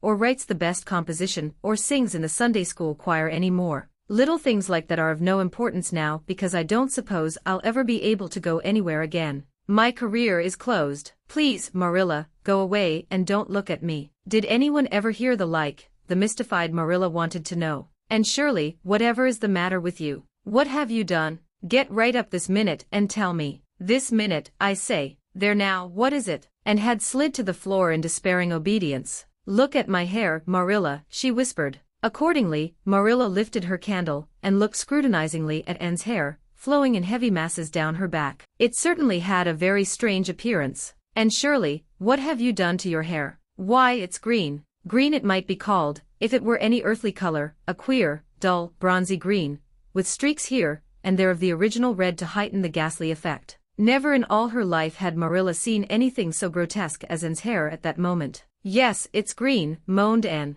I thought nothing could be as bad as red hair, but now I know it's 10 times worse to have green hair. Oh, Marilla, you little know how utterly wretched I am. I little know how you got into this fix, but I mean to find out, said Marilla. Come right down to the kitchen, it's too cold up here, and tell me just what you've done. I've been expecting something queer for some time. You haven't got into any scrape for over 2 months, and I was sure another one was due. Now then, what did you do to your hair? I dyed it. Dyed your hair. And Shirley, didn't you know it was a wicked thing to do? Yes, I knew it was a little wicked, admitted Anne, but I thought it was worthwhile to be a little wicked to get rid of red hair. I counted the cost, Marilla. Besides, I meant to be extra good in other ways to make up for it. Well, said Marilla sarcastically, if I'd decided it was worthwhile to dye my hair I'd have dyed it a decent color at least. I wouldn't have dyed it green. But I didn't mean to dye it green, Marilla protested and dejectedly. If I was wicked I meant to be wicked to some purpose. He said it would turn my hair a beautiful raven black. He positively assured me that it would. How could I doubt his word, Marilla? I know what it feels like to have your word doubted. And Mrs. Allen says we should never suspect anyone of not telling us the truth unless we have proof that they're not. I have proof now. Green hair is proof enough for anybody. But I hadn't then, and I believed every word he said implicitly. Who said? Who are you talking about? The peddler that was here this afternoon. I bought the dye from him. And Shirley, how often have I told you never to let one of those Italians in the house? I don't believe in encouraging them to come around at all. Oh, I didn't let him in the house. I remembered what you told me, and I went out, carefully shut the door, and looked at his things on the step. Besides, he wasn't an Italian, he was a German Jew. He had a big box full of very interesting things, and he told me he was working hard to make enough money to bring his wife and children out from Germany. He spoke so feelingly about them that it touched my heart. I wanted to buy something from him to help him in such a worthy object. Then all at once I saw the bottle of hair dye. The peddler said it was warranted to dye any hair a beautiful raven black, and wouldn't wash off. In a trice I saw myself with beautiful raven black hair, and the temptation was irresistible. But the price of the bottle was 75 cents, and I had only 50 cents left out of my chicken money. I think the peddler had a very kind heart, for he said that, seeing it was me, he'd sell it for 50 cents, and that was just giving it away. So I bought it, and as soon as he had gone I came up here, and applied it with an old hairbrush as the directions said. I used up the whole bottle, and oh, Marilla, when I saw the dreadful color it turned my hair I repented of being wicked, I can tell you. And I've been repenting ever since. Well, I hope you'll repent to good purpose, said Marilla severely, and that you've got your eyes open to where your vanity has led you, Anne. Goodness knows what's to be done. I suppose the first thing is to give your hair a good washing and see if that will do any good. Accordingly, Anne washed her hair, scrubbing it vigorously with soap and water, but for all the difference it made she might as well have been scouring its original red. The peddler had certainly spoken the truth when he declared that the dye wouldn't wash off, however his veracity might be impeached in other respects. Oh, Marilla, what shall I do? Questioned Anne in tears. I can never live this down. People have pretty well forgotten my other mistakes, the liniment cake, and setting Diana drunk and flying into a temper with Mrs. Lynde, but they'll never forget this. They will think I am not respectable. Oh, Marilla, what a tangled web we weave when first we practice to deceive. That is poetry, but it is true. And oh, how Josie Pye will laugh. Marilla, I cannot face Josie Pye. I am the unhappiest girl in Prince Edward Island. Anne's unhappiness continued for a week. During that time she went nowhere and shampooed her hair every day. Diana alone of outsiders knew the fatal secret, but she promised solemnly never to tell, and it may be stated here, and now that she kept her word. At the end of the week Marilla said decidedly, "It's no use, Anne. That is fast dye if ever there was any. Your hair must be cut off. There is no other way. You can't go out with it looking like that." Anne's lips quivered, but she realized the bitter truth of Marilla's remarks. With a dismal sigh she went for the scissors. "Please cut it off at once, Marilla, and have it over. Oh, I feel that my heart is broken. This is such an unromantic affliction. The girls in books lose their hair in fevers or sell it to get money for some good deed, and I'm sure I wouldn't mind losing my hair in some such fashion half so much. But there is nothing comforting in having your hair cut off because you've dyed it a dreadful color, is there? I'm going to weep all the time you're cutting it off, if it won't interfere." It seems such a tragic thing, and wept then, but later on, when she went upstairs and looked in the glass, she was calm with despair. Marilla had done her work thoroughly, and it had been necessary to shingle the hair as closely as possible. The result was not becoming, to state the case as mildly as may be, and promptly turned her glass to the wall. "I'll never, never look at myself again until my hair grows," she exclaimed passionately. Then she suddenly righted the glass. "Yes, I will too. I'd do penance for being wicked that way. I'll look at myself every time I come to my room, and see how ugly I am. And I won't try to imagine it away, either. I never thought I was vain about my hair, of all things,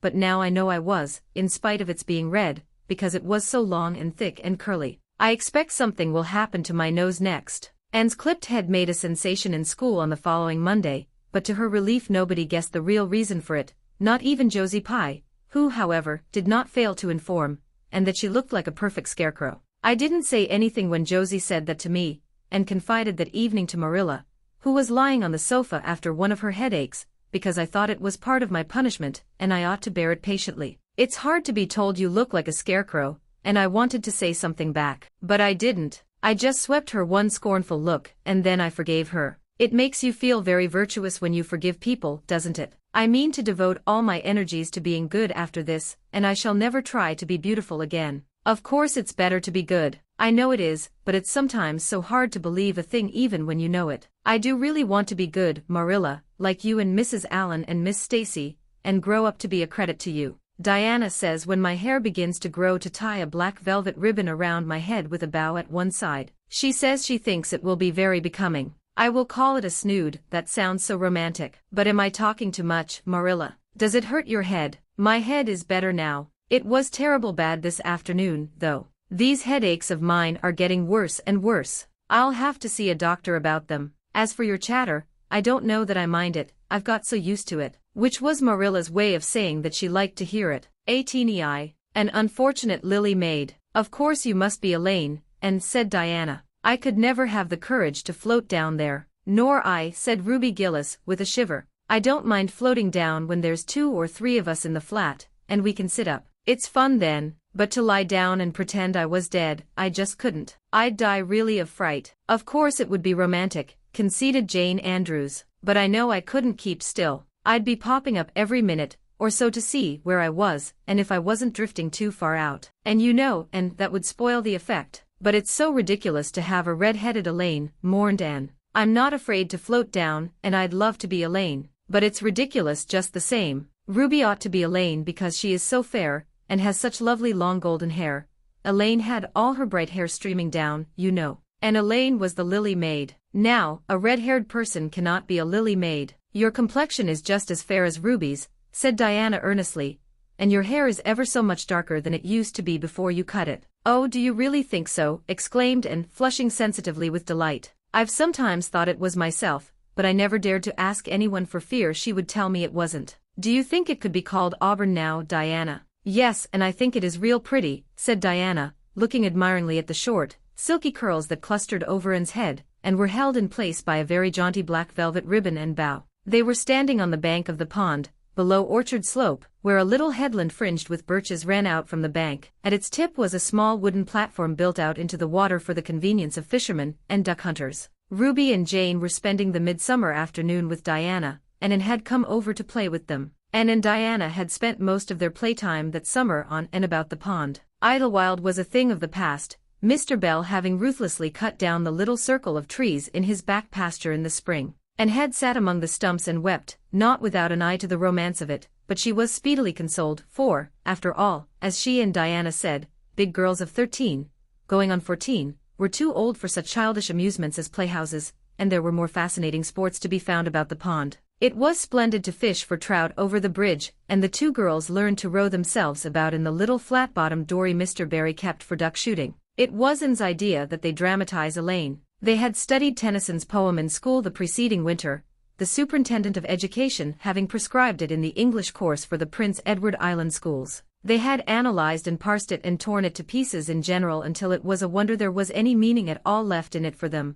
But at least the fair Lily Maid and Lancelot and Guinevere and King Arthur had become very real people to them, and Anne was devoured by secret regret that she had not been born in Camelot. Those days, she said, were so much more romantic than the present. Anne's plan was hailed with enthusiasm. The girls had discovered that if the flat were pushed off from the landing place it would drift down with the current under the bridge and finally strand itself on another headland lower down which ran out at a curve in the pond. They had often gone down like this and nothing could be more convenient for playing Elaine. Well, I'll be Elaine, said Anne, yielding reluctantly, for, although she would have been delighted to play the principal character, yet her artistic sense demanded fitness for it and this, she felt, her limitations made impossible. Ruby, you must be King Arthur and Jane will be Guinevere and Diana must be Lancelot. But first you must be the brothers and the father. We can't have the old dumb servitor because there isn't room for 2 in the flat when one is lying down. We must pall the barge all its length in blackest samite. That old black shawl of your mother's will be just the thing, Diana. The black shawl having been procured,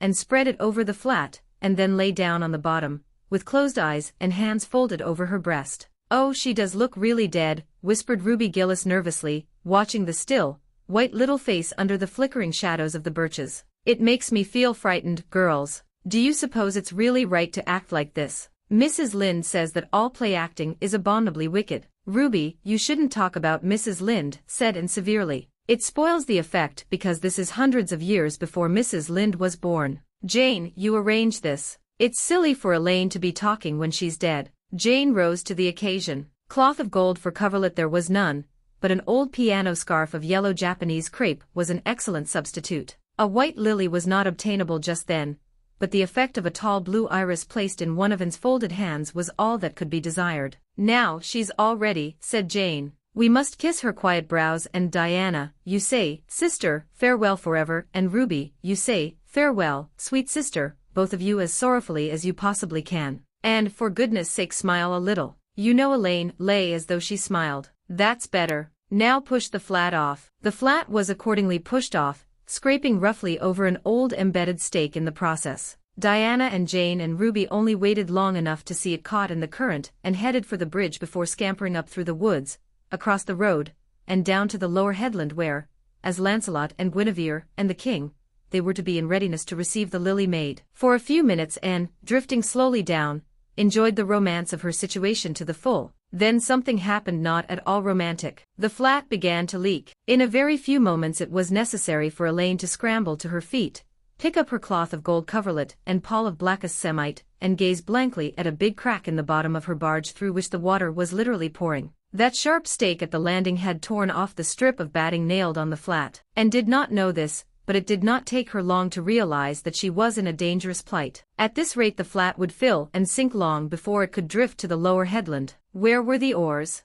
Left behind at the landing. Anne gave one gasping little scream which nobody ever heard. She was white to the lips, but she did not lose her self-possession. There was one chance, just one. I was horribly frightened, she told Mrs. Allen the next day, and it seemed like years while the flat was drifting down to the bridge and the water rising in it every moment. I prayed, Mrs. Allen, most earnestly, but I didn't shut my eyes to pray, for I knew the only way God could save me was to let the flat float close enough to one of the bridge piles for me to climb up on it. You know the piles are just old tree trunks, and there are lots of knots and old branch stubs on them. It was proper to pray, but I had to do my part by watching out and right well I knew it. I just said, Dear God, please take the flat close to a pile, and I'll do the rest, over and over again. Under such circumstances you don't think much about making a flowery prayer, but mine was answered, for the flat bumped right into a pile for a minute, and I flung the scarf and the shawl over my shoulder and scrambled up on a big providential stub. And there I was, Mrs. Allen,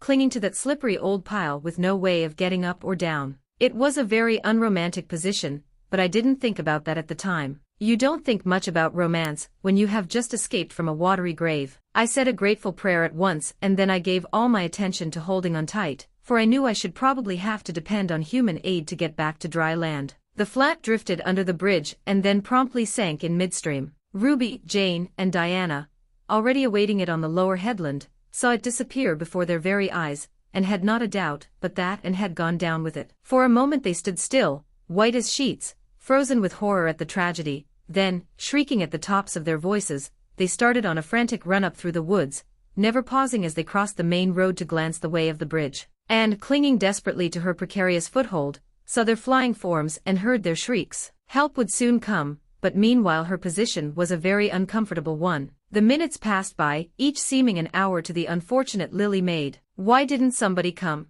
Where had the girls gone? Suppose they had fainted, one and all. Suppose nobody ever came. Suppose she grew so tired and cramped that she could hold on no longer, and looked at the wicked green depths below her, wavering with long, oily shadows, and shivered. Her imagination began to suggest all manner of gruesome possibilities to her. Then, just as she thought she really could not endure the ache in her arms and wrists another moment, Gilbert Blythe came rowing under the bridge in Harmon Andrew's dory. Gilbert glanced up and, much to his amazement, beheld a little white scornful face looking down upon him with big, frightened but also scornful gray eyes. Anne Shirley, how on earth did you get there? He exclaimed. Without waiting for an answer he pulled close to the pile and extended his hand. There was no help for it, and, clinging to Gilbert Blythe's hand, scrambled down into the dory, where she sat, drabbled and furious, in the stern with her arms full of dripping shawl and wet crepe. It was certainly extremely difficult to be dignified under the circumstances. What has happened? Anne asked Gilbert, taking up his oars.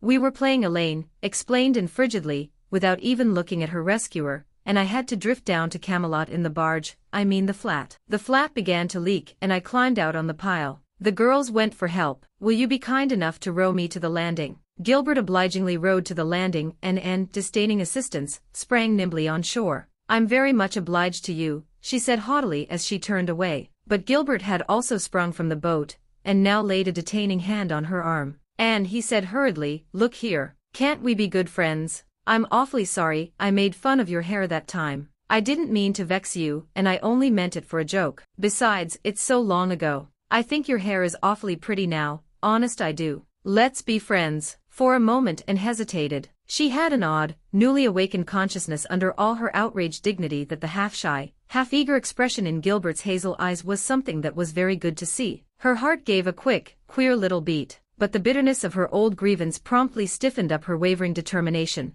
That scene of 2 years before flashed back into her recollection as vividly as if it had taken place yesterday. Gilbert had called her carrots and had brought about her disgrace before the whole school. Her resentment, which to other and older people might be as laughable as its cause, was in no whit allayed and softened by time seemingly. She hated Gilbert Blythe. She would never forgive him. No, she said coldly, I shall never be friends with you, Gilbert Blythe, and I don't want to be. All right. Gilbert sprang into his skiff with an angry color in his cheeks. I'll never ask you to be friends again, Anne Shirley. And I don't care either. He pulled away with swift defiant strokes, and then went up the steep, ferny little path under the maples. She held her head very high, but she was conscious of an odd feeling of regret. She almost wished she had answered Gilbert differently. Of course, he had insulted her terribly, but still, altogether, and rather thought it would be a relief to sit down and have a good cry. She was really quite unstrung, for the reaction from her fright and cramped clinging was making itself felt. Halfway up the path she met Jane and Diana rushing back to the pond in a state narrowly removed from positive frenzy. They had found nobody at Orchard Slope, both Mr. and Mrs. Barry being away. Here Ruby Gillis had succumbed to hysterics,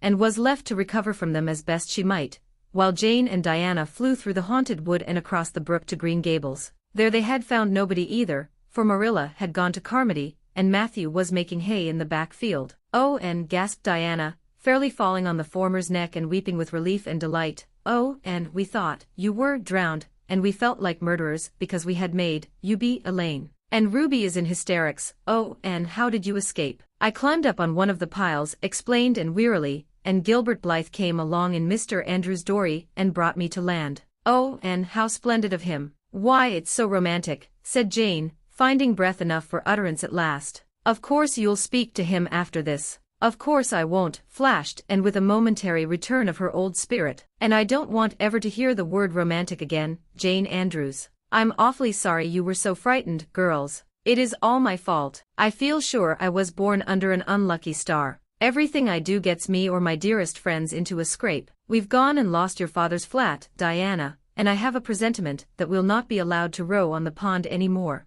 Anne's presentiment proved more trustworthy than presentiments are apt to do. Great was the consternation in the Barry and Cuthbert households when the events of the afternoon became known. Will you ever have any sense, Anne? Groaned Marilla. Oh yes, I think I will, Marilla returned Anne optimistically. A good cry, indulged in the grateful solitude of the east gable, had soothed her nerves and restored her to her wonted cheerfulness. I think my prospects of becoming sensible are brighter now than ever. I don't see how, said Marilla. Well, explained Anne, I've learned a new and valuable lesson today. Ever since I came to Green Gables I've been making mistakes, and each mistake has helped to cure me of some great shortcoming. The affair of the amethyst brooch cured me of meddling with things that didn't belong to me. The haunted wood mistake cured me of letting my imagination run away with me. The liniment cake mistake cured me of carelessness in cooking. Dyeing my hair cured me of vanity. I never think about my hair and nose now, at least, very seldom. And today's mistake is going to cure me of being too romantic. I have come to the conclusion that it is no use trying to be romantic in Avonlea. It was probably easy enough in towered Camelot hundreds of years ago, but romance is not appreciated now.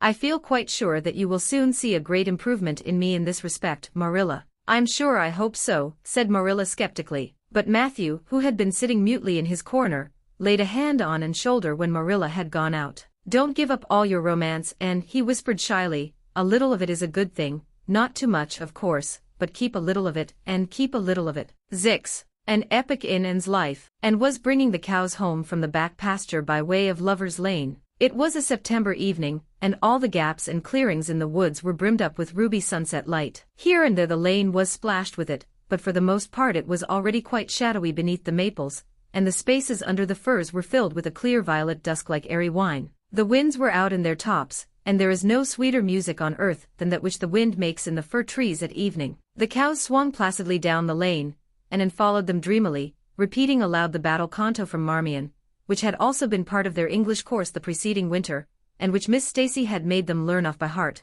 and exulting in its rushing lines and the clash of spears in its imagery. When she came to the lines, the stubborn spearsmen still made good their dark impenetrable wood. She stopped in ecstasy to shut her eyes that she might the better fancy herself one of that heroic ring. When she opened them again it was to behold Diana coming through the gate that led into the berry field, and looking so important that and instantly divined there was news to be told. But betray too eager curiosity she would not. "Isn't this evening just like a purple dream, Diana? It makes me so glad to be alive. In the mornings I always think the mornings are best, but when evening comes I think it's lovelier still." "It's a very fine evening," said Diana, "but oh, I have such news, Anne." "Guess." "You can have 3 guesses. Charlotte Gillis is going to be married in the church after all and Mrs. Allen wants us to decorate it," cried Anne. "No, Charlotte's beau won't agree to that, because nobody ever has been married in the church yet, and he thinks it would seem too much like a funeral. It's too mean, because it would be such fun." "Guess again."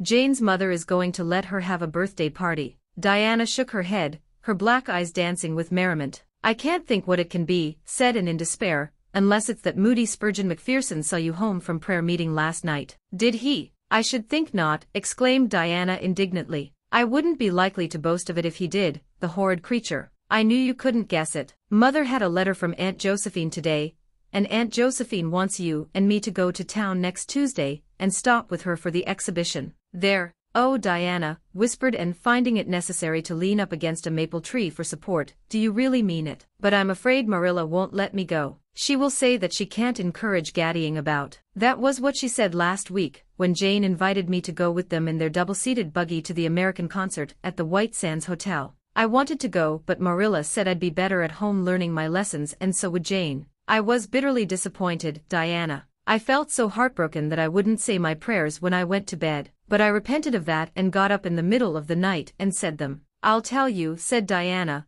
"we'll get Mother to ask Marilla. She'll be more likely to let you go then, and if she does we'll have the time of our lives, Anne. I've never been to an exhibition, and it's so aggravating to hear the other girls talking about their trips. Jane and Ruby have been twice, and they're going this year again. I'm not going to think about it at all until I know whether I can go or not," said Anne resolutely. "If I did and then was disappointed, it would be more than I could bear. But in case I do go I'm very glad my new coat will be ready by that time. Marilla didn't think I needed a new coat. She said my old one would do very well for another winter, and that I ought to be satisfied with having a new dress. The dress is very pretty, Diana, navy blue and made so fashionably. Marilla always makes my dresses fashionably now, because she says she doesn't intend to have Matthew going to Mrs. Lynde to make them. I'm so glad. It is ever so much easier to be good if your clothes are fashionable. At least, it is easier for me. I suppose it doesn't make such a difference to naturally good people. But Matthew said I must have a new coat, so Marilla bought a lovely piece of blue broadcloth, and it's being made by a real dressmaker over at Carmody. It's to be done Saturday night, and I'm trying not to imagine myself walking up the church aisle on Sunday in my new suit and cap, because I'm afraid it isn't right to imagine such things. But it just slips into my mind in spite of me. My cap is so pretty. Matthew bought it for me the day we were over at Carmody. It is one of those little blue velvet ones that are all the rage, with gold cord and tassels. Your new hat is elegant, Diana, and so becoming. When I saw you come into church last Sunday my heart swelled with pride to think you were my dearest friend. Do you suppose it's wrong for us to think so much about our clothes? Marilla says it is very sinful, but it is such an interesting subject, isn't it? Marilla agreed to let Anne go to town, and it was arranged that Mr. Barry should take the girls in on the following Tuesday. As Charlottetown was 30 miles away and Mr. Barry wished to go and return the same day, it was necessary to make a very early start. But Anne counted it all joy, and was up before sunrise on Tuesday morning. A glance from her window assured her that the day would be fine, for the eastern sky behind the firs of the haunted wood was all silvery and cloudless. Through the gap in the trees a light was shining in the western gable of Orchard Slope, a token that Diana was also up, and was dressed by the time Matthew had the fire on and had the breakfast ready when Marilla came down, but for her own part was much too excited to eat. After breakfast the jaunty new cap and jacket were donned, and Anne hastened over the brook and up through the firs to Orchard Slope. Mr. Barry and Diana were waiting for her, and they were soon on the road. It was a long drive, but Anne and Diana enjoyed every minute of it. It was delightful to rattle along over the moist roads in the early red sunlight that was creeping across the shorn harvest fields. The air was fresh and crisp, and little smoke blue mists curled through the valleys and floated off from the hills. Sometimes the road went through woods where maples were beginning to hang out scarlet banners, sometimes it crossed rivers on bridges that made Anne's flesh cringe with the old, half-delightful fear, sometimes it wound along a harbor shore and passed by a little cluster of weather-gray fishing huts. Again it mounted to hills whence a far sweep of curving upland or misty blue sky could be seen, but wherever it went there was much of interest to discuss. It was almost noon when they reached town and found their way to Beechwood. It was quite a fine old mansion, set back from the street in a seclusion of green elms and branching beeches. Miss Barry met them at the door with a twinkle in her sharp black eyes. "So you've come to see me at last, you Anne girl," she said. "Mercy, child, how you have grown. You're taller than I am, I declare. And you're ever so much better looking than you used to be, too. But I dare say you know that without being told." "Indeed I didn't," said Anne radiantly. "I know I'm not so freckled as I used to be, so I've much to be thankful for, but I really hadn't dared to hope there was any other improvement." "I'm so glad you think there is, Miss Barry." Miss Barry's house was furnished with great magnificence, as Anne told Marilla afterwards. The two little country girls were rather abashed by the splendor of the parlor where Miss Barry left them when she went to see about dinner. "Isn't it just like a palace?" whispered Diana. "I never was in Aunt Josephine's house before, and I'd no idea it was so grand. I just wish Julia Bell could see this. She puts on such airs about her mother's parlor. Velvet carpet, side and luxuriously, and silk curtains. I've dreamed of such things, Diana, but do you know I don't believe I feel very comfortable with them after all. There are so many things in this room, and all so splendid that there is no scope for imagination. That is one consolation when you are poor.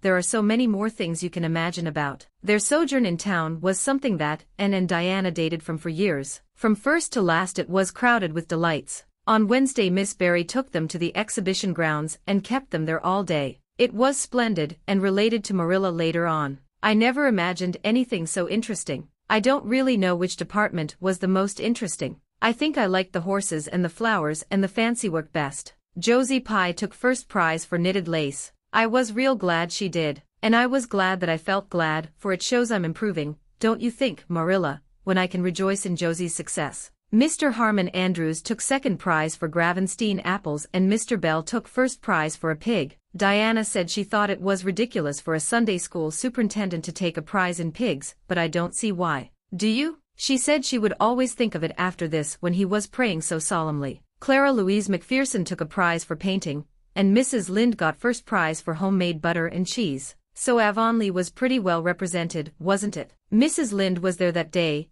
and I never knew how much I really liked her until I saw her familiar face among all those strangers. There were thousands of people there, Marilla. It made me feel dreadfully insignificant. And Miss Barry took us up to the grandstand to see the horse races. Mrs. Lynde wouldn't go. She said horse racing was an abomination, and she, being a church member, thought it her bounden duty to set a good example by staying away. But there were so many there I don't believe Mrs. Lynde's absence would ever be noticed. I don't think, though, that I ought to go very often to horse races, because they are awfully fascinating. Diana got so excited that she offered to bet me 10 cents that the red horse would win. I didn't believe he would, but I refused to bet, because I wanted to tell Mrs. Allen all about everything, and I felt sure it wouldn't do to tell her that. It's always wrong to do anything you can't tell the minister's wife. It's as good as an extra conscience to have a minister's wife for your friend. And I was very glad I didn't bet, because the red horse did win, and I would have lost 10 cents. So you see that virtue was its own reward. We saw a man go up in a balloon. I'd love to go up in a balloon, Marilla. It would be simply thrilling.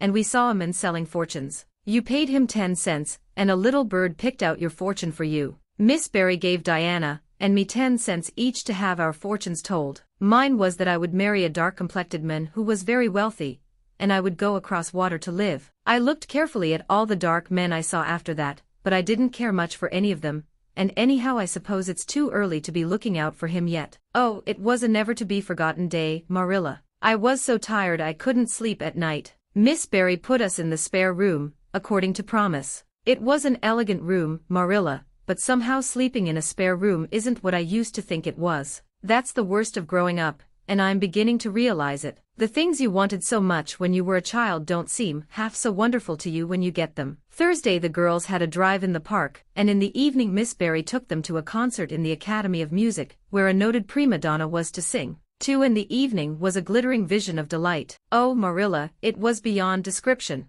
I was so excited I couldn't even talk, so you may know what it was like. I just sat in enraptured silence. Madame Selitsky was perfectly beautiful, and wore white satin and diamonds. But when she began to sing, I never thought about anything else. Oh, I can't tell you how I felt, but it seemed to me that it could never be hard to be good anymore. I felt like I do when I look up to the stars. Tears came into my eyes, but oh, they were such happy tears. I was so sorry when it was all over, and I told Miss Barry I didn't see how I was ever to return to common life again. She said she thought if we went over to the restaurant across the street and had an ice cream it might help me. That sounded so prosaic, but to my surprise I found it true. The ice cream was delicious, Marilla, and it was so lovely and dissipated to be sitting there eating it at 11 o'clock at night. Diana said she believed she was born for city life. Miss Barry asked me what my opinion was, but I said I would have to think it over very seriously before I could tell her what I really thought. So I thought it over after I went to bed. That is the best time to think things out. And I came to the conclusion, Marilla, that I wasn't born for city life, and that I was glad of it. It's nice to be eating ice cream at brilliant restaurants at 11 o'clock at night once in a while, but as a regular thing I'd rather be in the East Gable at 11, sound asleep, but kind of knowing even in my sleep that the stars were shining outside and that the wind was blowing in the firs across the brook. I told Miss Barry so at breakfast the next morning and she laughed. Miss Barry generally laughed at anything I said, even when I said the most solemn things. I don't think I liked it, Marilla, because I wasn't trying to be funny. But she is a most hospitable lady and treated us royally. Friday brought going home time, and Mr. Barry drove in for the girls. Well, I hope you've enjoyed yourselves, said Miss Barry, as she bade them goodbye. Indeed we have, said Diana. And you, Anne girl? I've enjoyed every minute of the time, said Anne, throwing her arms impulsively about the old woman's neck and kissing her wrinkled cheek. Diana would never have dared to do such a thing, and felt rather aghast at Anne's freedom. But Miss Barry was pleased, and she stood on her veranda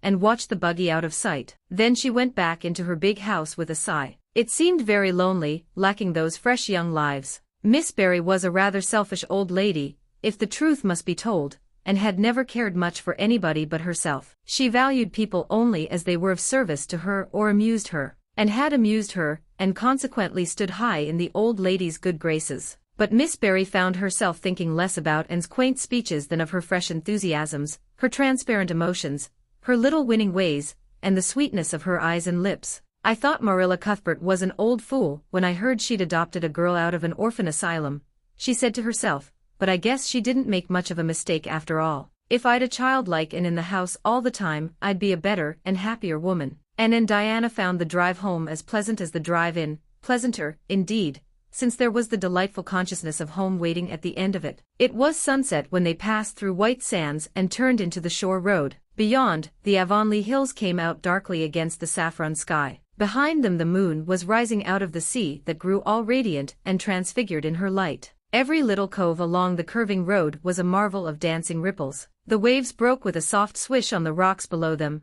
and the tang of the sea was in the strong, fresh air. Oh, but it's good to be alive and to be going home, breathed Anne. When she crossed the log bridge over the brook, the kitchen light of Green Gables winked her a friendly welcome back, and through the open door shone the hearth fire, sending out its warm red glow athwart the chilly autumn night, and ran blithely up the hill and into the kitchen, where a hot supper was waiting on the table. So you've got back, said Marilla, folding up her knitting. Yes, and oh, it's so good to be back, said Anne joyously. I could kiss everything, even to the clock. Marilla, a broiled chicken. You don't mean to say you cooked that for me? Yes, I did, said Marilla. I thought you'd be hungry after such a drive and need something real appetizing. Hurry and take off your things, and we'll have supper as soon as Matthew comes in. I'm glad you've got back, I must say. It's been fearful lonesome here without you, and I never put in for longer days. After supper Anne sat before the fire between Matthew and Marilla, and gave them a full account of her visit. I've had a splendid time, she concluded happily,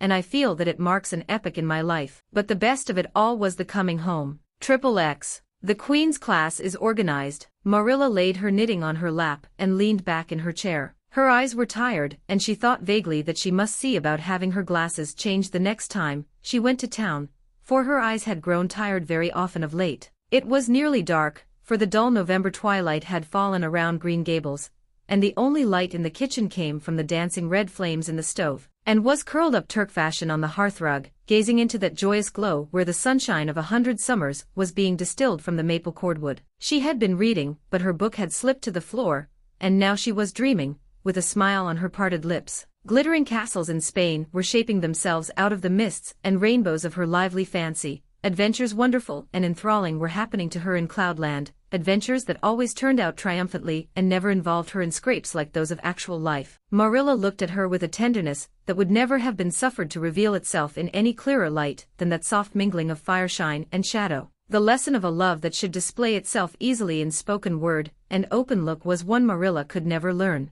But she had learned to love this slim, gray-eyed girl with an affection all the deeper and stronger from its very undemonstrativeness. Her love made her afraid of being unduly indulgent. Indeed, she had an uneasy feeling that it was rather sinful to set one's heart so intensely on any human creature, as she had set hers on Anne, and perhaps she performed a sort of unconscious penance for this by being stricter and more critical than if the girl had been less dear to her. Certainly Anne herself had no idea how Marilla loved her. She sometimes thought wistfully that Marilla was very hard to please, and distinctly lacking in sympathy and understanding, but she always checked the thought reproachfully, remembering what she owed to Marilla. "Anne," said Marilla abruptly, "Miss Stacy was here this afternoon when you were out with Diana," and came back from her other world with a start and a sigh. "Was she? Oh, I'm so sorry I wasn't in. Why didn't you call me, Marilla? Diana and I were only over in the haunted wood. It's lovely in the woods now. All the little wood things, the ferns and the satin leaves and the crackerberries,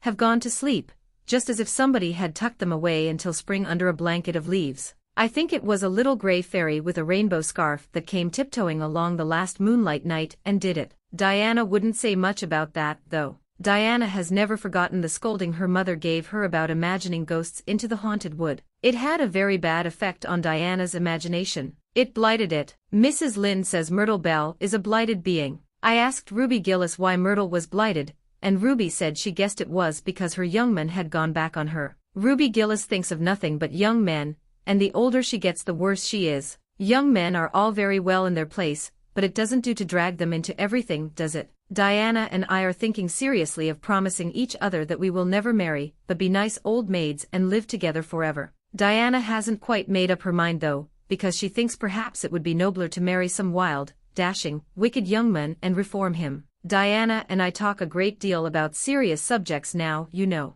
We feel that we are so much older than we used to be that it isn't becoming to talk of childish matters. It's such a solemn thing to be almost 14, Marilla. Miss Stacy took all us girls who are in our teens down to the brook last Wednesday, and talked to us about it. She said we couldn't be too careful what habits we formed and what ideals we acquired in our teens, because by the time we were 20 our characters would be developed and the foundation laid for our whole future life. And she said if the foundation was shaky we could never build anything really worthwhile on it. Diana and I talked the matter over coming home from school. We felt extremely solemn, Marilla, and we decided that we would try to be very careful indeed and form respectable habits and learn all we could and be as sensible as possible, so that by the time we were 20 our characters would be properly developed. It's perfectly appalling to think of being 20, Marilla. It sounds so fearfully old and grown up. But why was Miss Stacy here this afternoon? That is what I want to tell you, and if you'll ever give me a chance to get a word in edgewise.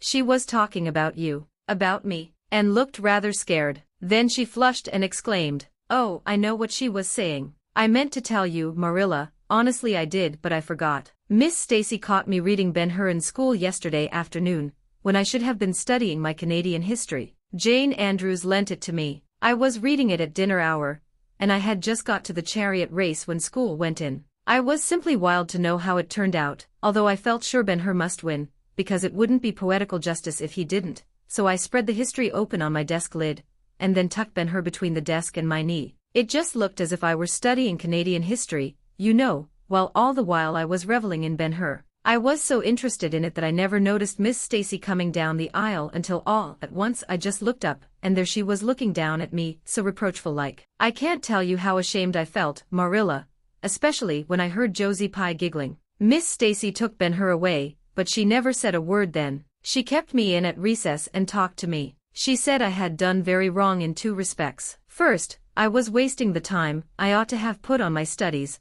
and secondly I was deceiving my teacher in trying to make it appear I was reading a history when it was a storybook instead. I had never realized until that moment, Marilla, that what I was doing was deceitful. I was shocked. I cried bitterly and asked Miss Stacy to forgive me and I'd never do such a thing again, and I offered to do penance by never so much as looking at Ben-Hur for a whole week, not even to see how the chariot race turned out. But Miss Stacy said she wouldn't require that, and she forgave me freely. So I think it wasn't very kind of her to come up here to you about it after all. Miss Stacy never mentioned such a thing to me, and it's only your guilty conscience that's the matter with you. You have no business to be taking storybooks to school. You read too many novels anyhow. When I was a girl, I wasn't so much as allowed to look at a novel. Oh, how can you call Ben-Hur a novel when it's really such a religious book, protested Anne. Of course it's a little too exciting to be proper reading for Sunday, and I only read it on weekdays. And I never read any book now unless either Miss Stacy or Mrs. Allen thinks it is a proper book for a girl 13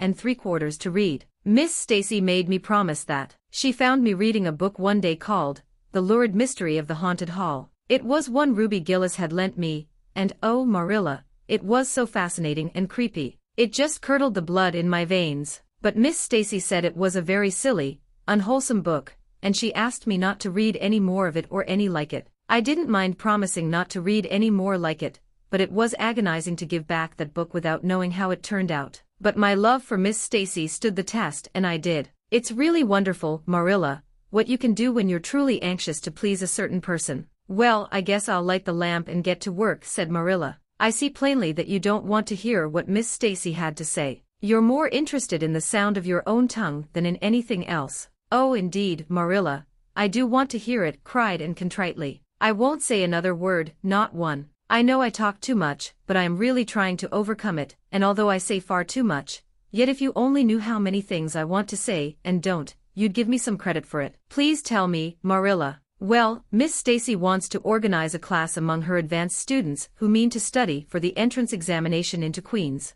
She intends to give them extra lessons for an hour after school, and she came to ask Matthew and me if we would like to have you join it. What do you think about it yourself, Anne? Would you like to go to Queen's and pass for a teacher? Oh, Marilla. Anne straightened to her knees and clasped her hands. It's been the dream of my life, that is, for the last 6 months. Ever since Ruby and Jane began to talk of studying for the entrance. But I didn't say anything about it, because I supposed it would be perfectly useless. I'd love to be a teacher, but won't it be dreadfully expensive? Mr. Andrews says it cost him $150 to put Prissy through, and Prissy wasn't a dunce in geometry. I guess you needn't worry about that part of it. When Matthew and I took you to bring up, we resolved we would do the best we could for you, and give you a good education. I believe in a girl being fitted to earn her own living whether she ever has to or not. You'll always have a home at Green Gables as long as Matthew and I are here, but nobody knows what is going to happen in this uncertain world, and it's just as well to be prepared. So you can join the Queen's class if you like, Anne.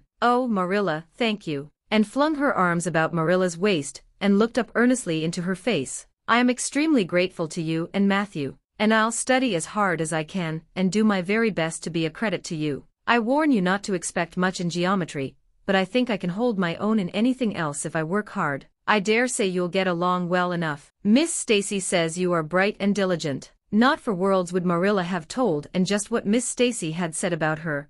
That would have been to pamper vanity. You needn't rush to any extreme of killing yourself over your books. There is no hurry. You won't be ready to try the entrance for 1.5 years yet. But it's well to begin in time and be thoroughly grounded, Miss Stacy says. I shall take more interest than ever in my studies now, said Anne blissfully, because I have a purpose in life. Mr. Allen says everybody should have a purpose in life and pursue it faithfully. Only he says we must first make sure that it is a worthy purpose. I would call it a worthy purpose to want to be a teacher like Miss Stacy, wouldn't you, Marilla? I think it's a very noble profession. The Queen's class was organized in due time. Gilbert Blythe and Shirley, Ruby Gillis, Jane Andrews, Josie Pye, Charlie Sloane, and Moody Spurgeon Macpherson joined it. Diana Barry did not, as her parents did not intend to send her to Queen's. This seemed nothing short of a calamity to Anne. Never since the night on which Minnie May had had the croup had she and Diana been separated in anything. On the evening when the Queen's class first remained in school for the extra lessons, Anne saw Diana go slowly out with the others, to walk home alone through the Birch Path and Violet Vale. It was all the former could do to keep her seat, and refrain from rushing impulsively after her chum. A lump came into her throat, and she hastily retired behind the pages of her uplifted Latin grammar to hide the tears in her eyes. Not for worlds would Anne have had Gilbert Blythe or Josie Pye see those tears, but oh Marilla, I really felt that I had tasted the bitterness of death, as Mr. Allen said in his sermon last Sunday, when I saw Diana go out alone, she said mournfully that night. I thought how splendid it would have been if Diana had only been going to study for the entrance, too. But we can't have things perfect in this imperfect world, as Mrs. Lynde says. Mrs. Lynde isn't exactly a comforting person sometimes, but there's no doubt she says a great many very true things. And I think the Queen's class is going to be extremely interesting. Jane and Ruby are just going to study to be teachers. That is the height of their ambition. Ruby says she will only teach for 2 years after she gets through, and then she intends to be married. Jane says she will devote her whole life to teaching, and never marry, because you are paid a salary for teaching, but a husband won't pay you anything, and growls if you ask for a share in the egg and butter money. I expect Jane speaks from mournful experience, for Mrs. Lynde says that her father is a perfect old crank, and meaner than second skimmings. Josie Pye says she is just going to college for education's sake, because she won't have to earn her own living.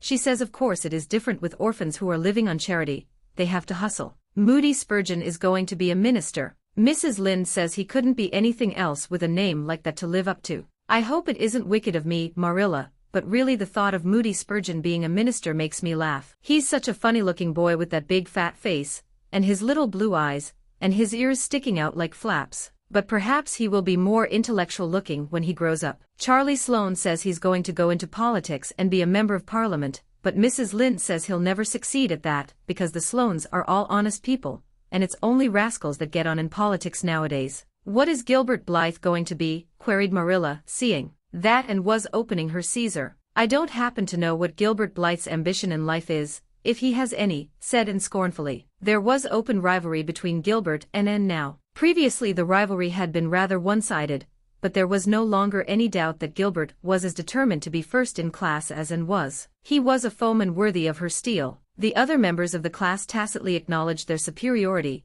and never dreamed of trying to compete with them. Since the day by the pond when she had refused to listen to his plea for forgiveness, Gilbert, save for the aforesaid determined rivalry, had evinced no recognition whatever of the existence of Anne Shirley. He talked and jested with the other girls, exchanged books and puzzles with them, discussed lessons and plans, sometimes walked home with one or the other of them from prayer meeting or debating club. But Anne Shirley he simply ignored, and Anne found out that it is not pleasant to be ignored. It was in vain that she told herself with a toss of her head that she did not care. Deep down in her wayward, feminine little heart she knew that she did care, and that if she had that chance of the Lake of Shining Waters again she would answer very differently. All at once, as it seemed, and to her secret dismay, she found that the old resentment she had cherished against him was gone just when she most needed its sustaining power. It was in vain that she recalled every incident and emotion of that memorable occasion, and tried to feel the old satisfying anger. That day by the pond had witnessed its last spasmodic flicker, and realized that she had forgiven and forgotten without knowing it. But it was too late. And at least neither Gilbert nor anybody else,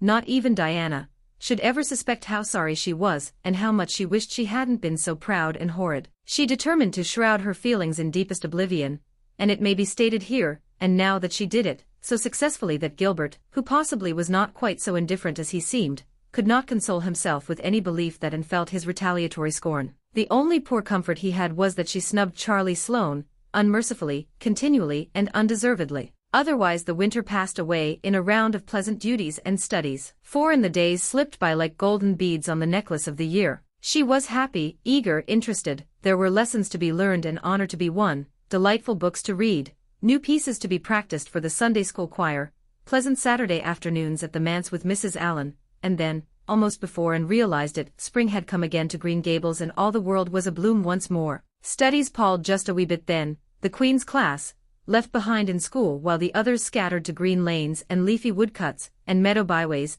looked wistfully out of the windows and discovered that Latin verbs and French exercises had somehow lost the tang and zest they had possessed in the crisp winter months. Even Anne and Gilbert lagged and grew indifferent. Teacher and taught were alike glad when the term was ended and the glad vacation days stretched rosily before them. But you've done good work this past year, Miss Stacy told them on the last evening, and you deserve a good, jolly vacation. Have the best time you can in the out-of-door world and lay in a good stock of health and vitality and ambition to carry you through next year. It will be the tug of war, you know, the last year before the entrance. Are you going to be back next year, Miss Stacy? Asked Josie Pye. Josie Pye never scrupled to ask questions. In this instance the rest of the class felt grateful to her, None of them would have dared to ask it of Miss Stacy, but all wanted to, for there had been alarming rumors running at large through the school for some time that Miss Stacy was not coming back the next year, that she had been offered a position in the graded school of her own home district and meant to accept. The Queen's class listened in breathless suspense for her answer. "Yes, I think I will," said Miss Stacy.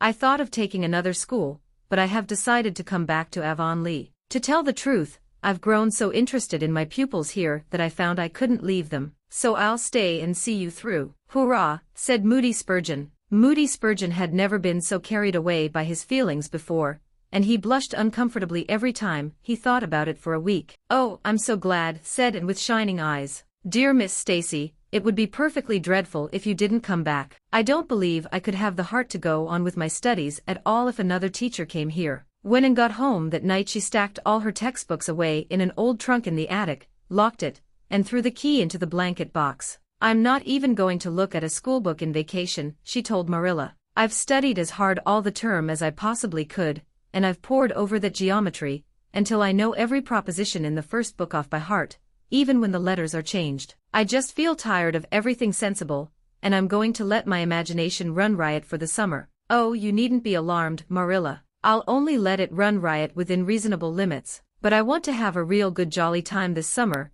for maybe it's the last summer I'll be a little girl. Mrs. Lynde says that if I keep stretching out next year, as I've done this, I'll have to put on longer skirts. She says I'm all running to legs and eyes, and when I put on longer skirts I shall feel that I have to live up to them and be very dignified. It won't even do to believe in fairies then, I'm afraid, so I'm going to believe in them with all my whole heart this summer. I think we're going to have a very gay vacation. Ruby Gillis is going to have a birthday party soon, and there's the Sunday school picnic, and the missionary concert next month. And Mr. Barry says that some evening he'll take Diana and me over to the White Sands Hotel and have dinner there. They have dinner there in the evening, you know. Jane Andrews was over once last summer, and she says it was a dazzling sight to see the electric lights and the flowers and all the lady guests in such beautiful dresses. Jane says it was her first glimpse into high life, and she'll never forget it to her dying day. Mrs. Lynde came up the next afternoon to find out why Marilla had not been at the aid meeting on Thursday. When Marilla was not at aid meeting, people knew there was something wrong at Green Gables.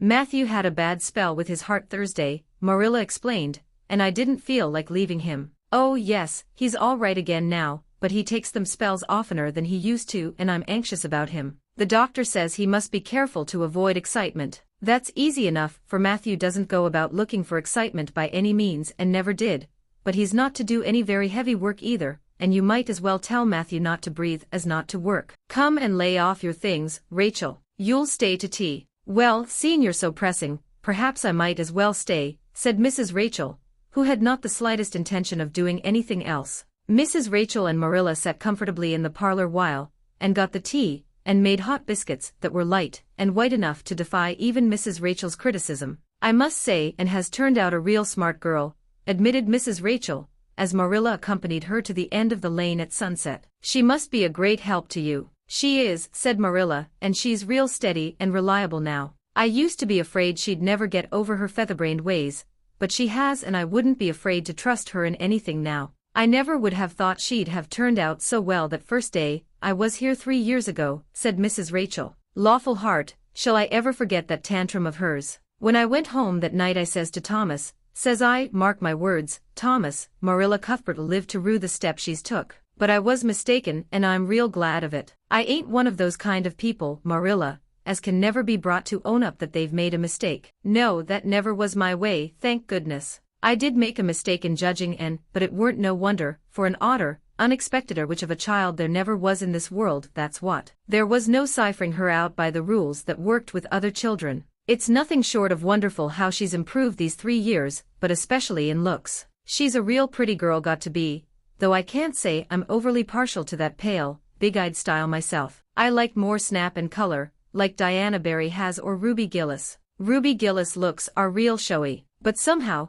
I don't know how it is, but when Anne and them are together, though she ain't half as handsome, she makes them look kind of common and overdone, something like them white June lilies she calls narcissus alongside of the big, red peonies, that's what. XXXI, where the brook and river meet, and had her good summer and enjoyed it wholeheartedly. She and Diana fairly lived outdoors, reveling in all the delights that Lover's Lane and the Dryad's Bubble and Willowmere and Victoria Island afforded. Marilla offered no objections to and gypsyings. The Spencervale doctor who had come the night Minnie May had the croup met, and at the house of a patient one afternoon early in vacation, looked her over sharply, screwed up his mouth, shook his head, and sent a message to Marilla Cuthbert by another person. It was, "Keep that red-headed girl of yours in the open air all summer, and don't let her read books until she gets more spring into her step." This message frightened Marilla wholesomely. She read Anne's death warrant by consumption in it unless it was scrupulously obeyed. As a result, Anne had the golden summer of her life as far as freedom and frolic went. She walked, rode, berried, and dreamed to her heart's content, and when September came she was bright-eyed and alert, with a step that would have satisfied the Spencervale doctor, and a heart full of ambition and zest once more. "I feel just like studying with might and main," she declared as she brought her books down from the attic. "Oh, you good old friends, I'm glad to see your honest faces once more. Yes, even you, geometry. I've had a perfectly beautiful summer, Marilla, and now I'm rejoicing as a strongman to run a race, as Mr. Allen said last Sunday. Doesn't Mr. Allen preach magnificent sermons? Mrs. Lynde says he is improving every day, and the first thing we know some city church will gobble him up, and then we'll be left, and have to turn to and break in another green preacher. But I don't see the use of meeting trouble halfway, do you, Marilla? I think it would be better just to enjoy Mr. Allen while we have him. If I were a man I think I'd be a minister. They can have such an influence for good, if their theology is sound, and it must be thrilling to preach splendid sermons and stir your hearers' hearts. Why can't women be ministers, Marilla? I asked Mrs. Lynde that and she was shocked and said it would be a scandalous thing. She said there might be female ministers in the States and she believed there was, but thank goodness we hadn't got to that stage in Canada yet, and she hoped we never would. But I don't see why. I think women would make splendid ministers. When there is a social to be got up or a church tea, or anything else to raise money, the women have to turn to and do the work. I'm sure Mrs. Lynde can pray every bit as well as Superintendent Bell, and I've no doubt she could preach too with a little practice. Yes, I believe she could, said Marilla drily. She does plenty of unofficial preaching as it is. Nobody has much of a chance to go wrong in Avonlea with Rachel to oversee them. Marilla said, and in a burst of confidence, I want to tell you something and ask you what you think about it. It has worried me terribly on Sunday afternoons, that is, when I think specially about such matters. I do really want to be good, and when I'm with you or Mrs. Allen or Miss Stacy I want it more than ever, and I want to do just what would please you, and what you would approve of. But mostly when I'm with Mrs. Lynde I feel desperately wicked, and as if I wanted to go and do the very thing she tells me I oughtn't to do. I feel irresistibly tempted to do it. Now, what do you think is the reason I feel like that? Do you think it's because I'm really bad and unregenerate? Marilla looked dubious for a moment. Then she laughed.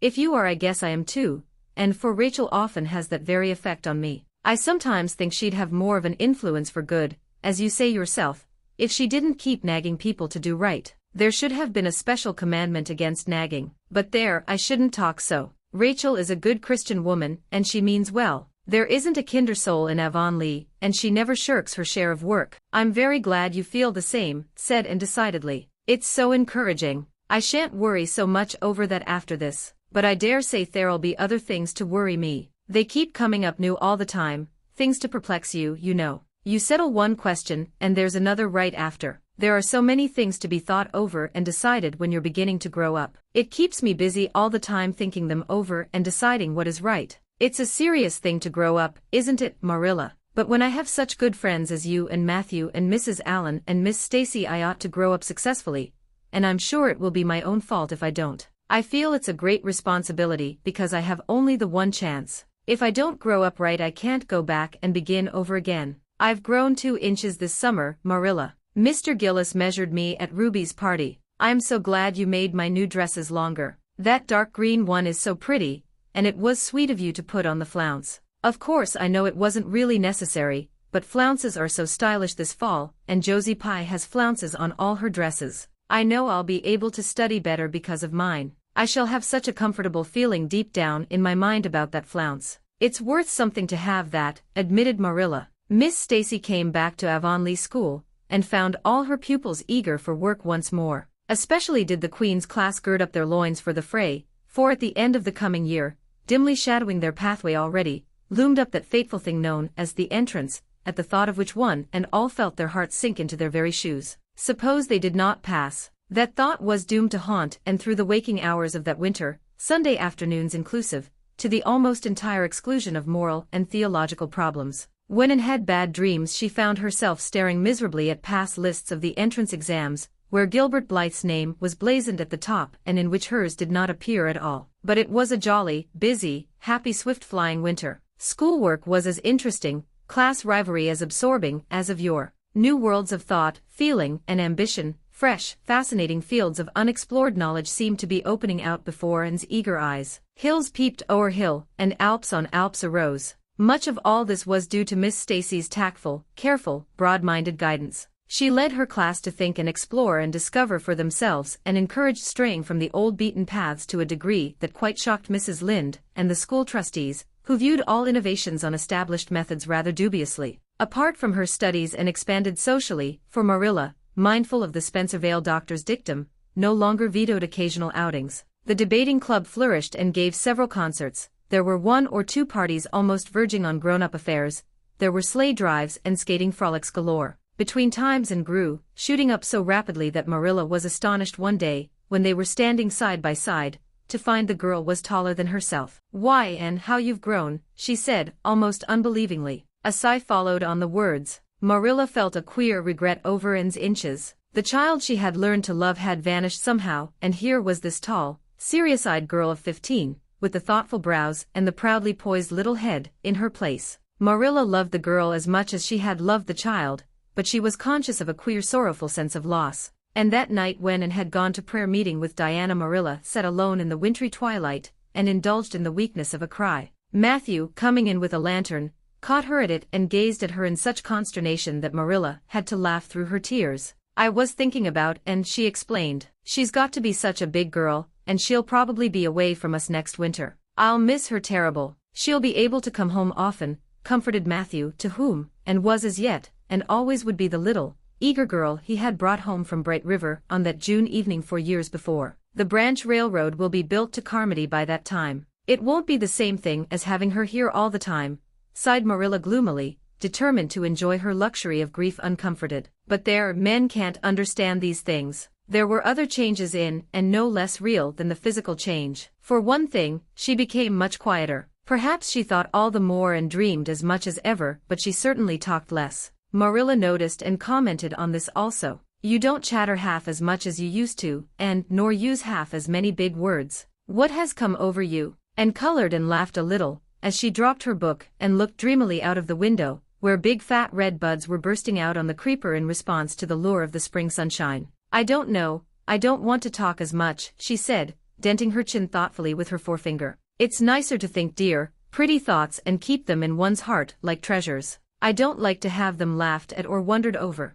And somehow I don't want to use big words anymore. It's almost a pity, isn't it, now that I'm really growing big enough to say them if I did want to. It's fun to be almost grown up in some ways, but it's not the kind of fun I expected, Marilla. There's so much to learn and do and think that there isn't time for big words. Besides, Miss Stacy says the short ones are much stronger and better. She makes us write all our essays as simply as possible. It was hard at first. I was so used to crowding in all the fine big words I could think of, and I thought of any number of them. But I've got used to it now, and I see it's so much better. What has become of your story club? I haven't heard you speak of it for a long time." "The story club isn't in existence any longer. We hadn't time for it, and anyhow I think we had got tired of it. It was silly to be writing about love and murder and elopements and mysteries. Miss Stacy sometimes has us write a story for training in composition, but she won't let us write anything but what might happen in Avonlea in our own lives, and she criticizes it very sharply, and makes us criticize our own too. I never thought my compositions had so many faults until I began to look for them myself. I felt so ashamed I wanted to give up altogether, but Miss Stacy said I could learn to write well if I only trained myself to be my own severest critic, and so I am trying to." "You've only 2 more months before the entrance," said Marilla. "Do you think you'll be able to get through?" Anne shivered. "I don't know. Sometimes I think I'll be all right, and then I get horribly afraid. We've studied hard and Miss Stacy has drilled us thoroughly, but we mayn't get through for all that. We've each got a stumbling block. Mine is geometry, of course, and Jane's is Latin, and Ruby's and Charlie's is algebra, and Josie's is arithmetic. Moody Spurgeon says he feels it in his bones that he is going to fail in English history. Miss Stacy is going to give us examinations in June just as hard as we'll have at the entrance and mark us just as strictly, so we'll have some idea. I wish it was all over, Marilla. It haunts me. Sometimes I wake up in the night and wonder what I'll do if I don't pass. Why, go to school next year and try again, said Marilla unconcernedly. Oh, I don't believe I'd have the heart for it. It would be such a disgrace to fail, especially if the others passed. And I get so nervous in an examination that I'm likely to make a mess of it. I wish I had nerves like Jane Andrews. Nothing rattles her, and sighed and, dragging her eyes from the witcheries of the spring world, the beckoning day of breeze and blue, and the green things upspringing in the garden, buried herself resolutely in her book. There would be other springs, but if she did not succeed in passing the entrance and felt convinced that she would never recover sufficiently to enjoy them. XXXII. The pass list is out. With the end of June came the close of the term, and the close of Miss Stacy's rule in Avonlea school. Anne and Diana walked home that evening feeling very sober indeed. Red eyes and damp handkerchiefs bore convincing testimony to the fact that Miss Stacy's farewell words must have been quite as touching as Mr. Phillips had been under similar circumstances 3 years before. Diana looked back at the schoolhouse from the foot of the spruce hill and sighed deeply. It does seem as if it was the end of everything, doesn't it? She said dismally. You oughtn't to feel half as badly as I do, said Anne, hunting vainly for a dry spot on her handkerchief. You'll be back again next winter, but I suppose I've left the dear old school forever, if I have good luck, that is. It won't be a bit the same. Miss Stacy won't be there, nor you nor Jane nor Ruby probably. I shall have to sit all alone, for I couldn't bear to have another deskmate after you. Oh, we have had jolly times, haven't we, Anne? It's dreadful to think they're all over. 2 big tears rolled down by Diana's nose. If you would stop crying I could, said Anne imploringly. Just as soon as I put away my hanky I see you brimming up, and that starts me off again. As Mrs. Lynde says, if you can't be as cheerful as you can. After all, I dare say I'll be back next year. This is one of the times I know I'm not going to pass. They're getting alarmingly frequent. Why, you came out splendidly in the exams Miss Stacy gave. Yes, but those exams didn't make me nervous. When I think of the real thing you can't imagine what a horrid cold fluttery feeling comes round my heart. And then my number is 13, and Josie Pye says it's so unlucky. I am not superstitious and I know it can make no difference. But still I wish it wasn't 13. I do wish I were going in with you, said Diana. Wouldn't we have a perfectly elegant time? But I suppose you'll have to cram in the evenings. No, Miss Stacy has made us promise not to open a book at all. She says it would only tire and confuse us, and we are to go out walking, and not think about the exams at all and go to bed early. It's good advice, but I expect it will be hard to follow. Good advice is apt to be, I think. Prissy Andrews told me that she sat up half the night every night of her entrance week and crammed for dear life, and I had determined to sit up at least as long as she did. It was so kind of your Aunt Josephine to ask me to stay at Beechwood while I'm in town. You'll write to me while you're in, won't you? I'll write Tuesday night and tell you how the first day goes, promised Anne. I'll be haunting the post office Wednesday, vowed Diana, and went to town the following Monday, and on Wednesday Diana haunted the post office, as agreed, and got her letter. Dearest Diana, wrote Anne, here it is Tuesday night, and I'm writing this in the library at Beechwood. Last night I was horribly lonesome all alone in my room, and wished so much you were with me. I couldn't cram because I'd promised Miss Stacy not to, but it was as hard to keep from opening my history, as it used to be to keep from reading a story before my lessons were learned. This morning Miss Stacy came for me, and we went to the academy, calling for Jane and Ruby and Josie on our way. Ruby asked me to feel her hands, and they were as cold as ice. Josie said I looked as if I hadn't slept a wink, and she didn't believe I was strong enough to stand the grind of the teacher's course even if I did get through. There are times and seasons even yet when I don't feel that I've made any great headway in learning to like Josie Pye. When we reached the academy there were scores of students there from all over the island. The first person we saw was Moody Spurgeon sitting on the steps and muttering away to himself. Jane asked him what on earth he was doing, and he said he was repeating the multiplication table over and over to steady his nerves and for pity's sake not to interrupt him, because if he stopped for a moment he got frightened and forgot everything he ever knew, but the multiplication table kept all his facts firmly in their proper place. When we were assigned to our rooms Miss Stacy had to leave us. Jane and I sat together and Jane was so composed that I envied her. No need of the multiplication table for good, steady, sensible Jane. I wondered if I looked as I felt, and if they could hear my heart thumping clear across the room. Then a man came in and began distributing the English examination sheets. My hands grew cold then, and my head fairly whirled around as I picked it up. Just one awful moment, Diana. I felt exactly as I did 4 years ago when I asked Marilla if I might stay at Green Gables, and then everything cleared up in my mind and my heart began beating again. I forgot to say that it had stopped altogether, for I knew I could do something with that paper anyhow. At noon we went home for dinner, and then back again for history in the afternoon. The history was a pretty hard paper, and I got dreadfully mixed up in the dates. Still, I think I did fairly well today. But oh Diana, tomorrow the geometry exam comes off, and when I think of it, it takes every bit of determination I possess to keep from opening my Euclid. If I thought the multiplication table would help me any, I would recite it from now till tomorrow morning. I went down to see the other girls this evening. On my way I met Moody Spurgeon wandering distractedly around. He said he knew he had failed in history, and he was born to be a disappointment to his parents, and he was going home on the morning train, and it would be easier to be a carpenter than a minister, anyhow. I cheered him up and persuaded him to stay to the end, because it would be unfair to Miss Stacy if he didn't. Sometimes I have wished I was born a boy, but when I see Moody Spurgeon I'm always glad I'm a girl and not his sister. Ruby was in hysterics when I reached their boarding house. She had just discovered a fearful mistake she had made in her English paper. When she recovered we went uptown and had an ice cream. How we wished you had been with us. Oh Diana, if only the geometry examination were over. But there, as Mrs. Lynde would say, the sun will go on rising and setting whether I fail in geometry or not. That is true but not especially comforting.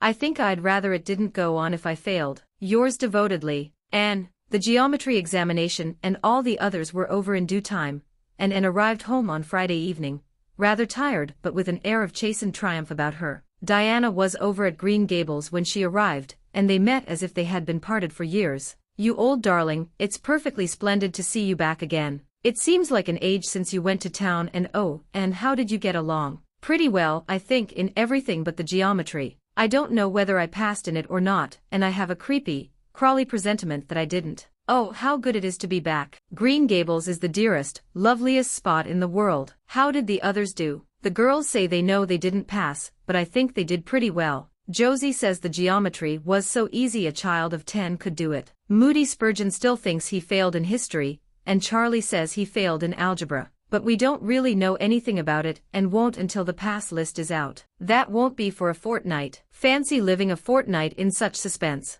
I wish I could go to sleep and never wake up until it is over. Diana knew it would be useless to ask how Gilbert Blythe had fared, so she merely said, "Oh, you'll pass all right. Don't worry. I'd rather not pass at all than not come out pretty well up on the list," flashed Anne, by which she meant, and Diana knew she meant, that success would be incomplete and bitter if she did not come out ahead of Gilbert Blythe. With this end in view, Anne had strained every nerve during the examinations. So had Gilbert. They had met and passed each other on the street a dozen times without any sign of recognition, and every time, Anne had held her head a little higher, and wished a little more earnestly that she had made friends with Gilbert when he asked her, and vowed a little more determinately to surpass him in the examination. She knew that all Avonlea Jr. was wondering which would come out first. She even knew that Jimmy Glover and Ned Wright had a bet on the question, and that Josie Pye had said there was no doubt in the world that Gilbert would be first, and she felt that her humiliation would be unbearable if she failed. But she had another and nobler motive for wishing to do well. She wanted to pass high for the sake of Matthew and Marilla, especially Matthew. Matthew had declared to her his conviction that she would beat the whole island. That, Anne felt, was something it would be foolish to hope for even in the wildest dreams. But she did hope fervently that she would be among the first 10 at least, so that she might see Matthew's kindly brown eyes gleam with pride in her achievement. That, she felt, would be a sweet reward indeed for all her hard work and patient grubbing among unimaginative equations and conjugations. At the end of the fortnight Anne took to haunting the post office also, in the distracted company of Jane, Ruby, and Josie, opening the Charlottetown dailies with shaking hands and cold, sink-away feelings as bad as any experienced during the entrance week. Charlie and Gilbert were not above doing this too, but Moody Spurgeon stayed resolutely away. "I haven't got the grit to go there and look at a paper in cold blood," he told Anne. "I'm just going to wait until somebody comes and tells me suddenly whether I've passed or not." When 3 weeks had gone by without the pass list appearing, Anne began to feel that she really couldn't stand the strain much longer. Her appetite failed and her interest in Avonlea doings languished. Mrs. Lynde wanted to know what else you could expect with a Tory superintendent of education at the head of affairs, and Matthew, noting Anne's paleness and indifference and the lagging steps that bore her home from the post office every afternoon, began seriously to wonder if he hadn't better vote Grit at the next election. But one evening the news came, and was sitting at her open window, for the time forgetful of the woes of examinations and the cares of the world, as she drank in the beauty of the summer dusk, sweet-scented with flower breaths from the garden below and sibilant and rustling from the stir of poplars. The eastern sky above the firs was flushed faintly pink from the reflection of the west, and Anne was wondering dreamily if the spirit of color looked like that, when she saw Diana come flying down through the firs, over the log bridge, and up the slope, with a fluttering newspaper in her hand, and sprang to her feet, knowing at once what that paper contained. The pass list was out. Her head whirled and her heart beat until it hurt her. She could not move a step. It seemed an hour to her before Diana came rushing along the hall, and burst into the room without even knocking, so great was her excitement. "Anne, you've passed," she cried, "passed the very first, you and Gilbert both, your ties, but your name is first. Oh, I'm so proud." Diana flung the paper on the table and herself on Anne's bed, utterly breathless and incapable of further speech, and lighted the lamp, oversetting the match safe and using up half a dozen matches before her shaking hands could accomplish the task. Then she snatched up the paper. Yes, she had passed. There was her name at the very top of a list of 200. That moment was worth living for. "You did just splendidly," and puffed Diana, recovering sufficiently to sit up and speak, for Anne, starry-eyed and rapt, had not uttered a word. "Father brought the paper home from Bright River not 10 minutes ago. It came out on the afternoon train, you know,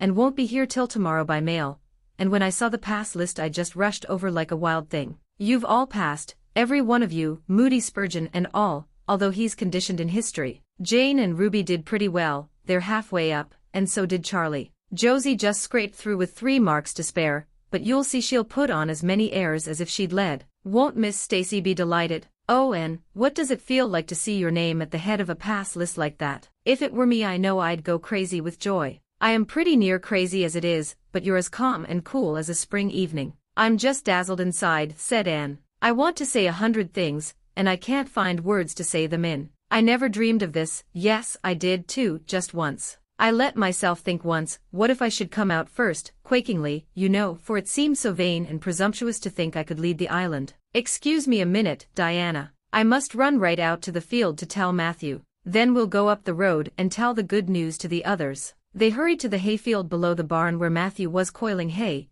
and as luck would have it, Mrs. Lynde was talking to Marilla at the lane fence. "Oh, Matthew," exclaimed Anne, "I've passed and I'm first, or one of the first. I'm not vain, but I'm thankful." "Well now, I always said it," said Matthew, gazing at the pass list delightedly. "I knew you could beat them all easy. You've done pretty well, I must say," and said Marilla, trying to hide her extreme pride in and from Mrs. Rachel's critical eye. But that good soul said heartily, "I just guess she has done well, and far be it from me to be backward in saying it. You're a credit to your friends, and that's what, and we're all proud of you." That night Anne, who had wound up a delightful evening by a serious little talk with Mrs. Allen at the manse, knelt sweetly by her open window in a great sheen of moonshine and murmured a prayer of gratitude, an aspiration that came straight from her heart. There was in it thankfulness for the past and reverent petition for the future, and when she slept on her white pillow her dreams were as fair and bright and beautiful as maidenhood might desire. 33. The Hotel Concert. "Put on your white organdy, by all means," and advised Diana decidedly. They were together in the east gable chamber. Outside it was only twilight, a lovely yellowish-green twilight with a clear blue cloudless sky. A big round moon, slowly deepening from her pallid luster into burnished silver, hung over the haunted wood. The air was full of sweet summer sounds, sleepy birds twittering, freakish breezes, faraway voices and laughter. But in Anne's room the blind was drawn and the lamp lighted, for an important toilet was being made. The east gable was a very different place from what it had been on that night 4 years before, when Anne had felt its bareness penetrate to the marrow of her spirit with its inhospitable chill. Changes had crept in, Marilla conniving at them resignedly, until it was as sweet and dainty a nest as a young girl could desire. The velvet carpet with the pink roses and the pink silk curtains of Anne's early visions had certainly never materialized, but her dreams had kept pace with her growth, and it is not probable she lamented them. The floor was covered with a pretty matting, and the curtains that softened the high window and fluttered in the vagrant breezes were of pale green art muslin. The walls, hung not with gold and silver brocade tapestry, but with a dainty apple blossom paper, were adorned with a few good pictures given and by Mrs. Allen. Miss Stacy's photograph occupied the place of honor, and Anne made a sentimental point of keeping fresh flowers on the bracket under it. Tonight a spike of white lilies faintly perfumed the room like the dream of a fragrance. There was no mahogany furniture, but there was a white-painted bookcase filled with books, a cushioned wicker rocker, a toilet table befrilled with white muslin, a quaint, gilt-framed mirror with chubby pink cupids and purple grapes painted over its arched top, that used to hang in the spare room, and a low white bed. Anne was dressing for a concert at the White Sands Hotel. The guests had got it up in aid of the Charlottetown Hospital, and had hunted out all the available amateur talent in the surrounding districts to help it along. Bertha Sampson and Pearl Clay of the White Sands Baptist Choir had been asked to sing a duet, Milton Clark of Newbridge was to give a violin solo, Winnie Adela Blair of Carmody was to sing a Scotch ballad, and Laura Spencer of Spencervale, and Anne Shirley of Avonlea were to recite. As Anne would have said at one time, it was an epic in her life, and she was deliciously athrill with the excitement of it. Matthew was in the seventh heaven of gratified pride over the honor conferred on his Anne, and Marilla was not far behind, although she would have died rather than admit it, and said she didn't think it was very proper for a lot of young folks to be gaddying over to the hotel without any responsible person with them. Anne and Diana were to drive over with Jane Andrews and her brother Billy in their double-seated buggy, and several other Avonlea girls and boys were going, too. There was a party of visitors expected out from town, and after the concert a supper was to be given to the performers. "Do you really think the organdy will be best?" queried Anne anxiously. "I don't think it's as pretty as my blue-flowered muslin, and it certainly isn't so fashionable. But it suits you ever so much better," said Diana. "It's so soft and frilly and clinging. The muslin is stiff and makes you look too dressed up, but the organdy seems as if it grew on you." Anne sighed and yielded. Diana was beginning to have a reputation for notable taste in dressing, and her advice on such subjects was much sought after. She was looking very pretty herself on this particular night in a dress of the lovely wild rose pink, from which Anne was forever debarred. But she was not to take any part in the concert, so her appearance was of minor importance. All her pains were bestowed upon Anne, who, she vowed, must, for the credit of Avonlea, be dressed and combed and adorned to the Queen's taste. "Pull out that frill a little more, so. Here, let me tie your sash. Now for your slippers. I'm going to braid your hair into thick braids, and tie them halfway up with big white bows. No, don't pull out a single curl over your forehead, just have the soft part. There is no way you do your hair suits you so well, and Mrs. Allen says you look like a Madonna when you part it so. I shall fasten this little White House rose just behind your ear. There was just one on my bush, and I saved it for you." "Shall I put my pearl beads on?" asked Anne. "Matthew brought me a string from town last week, and I know he'd like to see them on me." Diana pursed up her lips, put her black head on one side critically, and finally pronounced in favor of the beads, which were thereupon tied around Anne's slim milk-white throat. "There's something so stylish about you," and said Diana, with unenvious admiration. "You hold your head with such an air. I suppose it's your figure. I am just a dumpling. I've always been afraid of it, and now I know it is so. Well, I suppose I shall just have to resign myself to it. But you have such dimples," said Anne, smiling affectionately into the pretty, vivacious face so near her own. "Lovely dimples, like little dents in cream. I have given up all hope of dimples. My dimple dream will never come true, but so many of my dreams have that I mustn't complain. Am I all ready now?" "All ready," assured Diana, as Marilla appeared in the doorway, a gaunt figure with grayer hair than of yore and no fewer angles, but with a much softer face. "Come right in and look at our elocutionist, Marilla. Doesn't she look lovely?" Marilla emitted a sound between a sniff and a grunt. "She looks neat and proper. I like that way of fixing her hair, but I expect she'll ruin that dress driving over there in the dust and do with it, and it looks most too thin for these damp nights. Organdy's the most unserviceable stuff in the world anyhow, and I told Matthew so when he got it. But there is no use in saying anything to Matthew nowadays.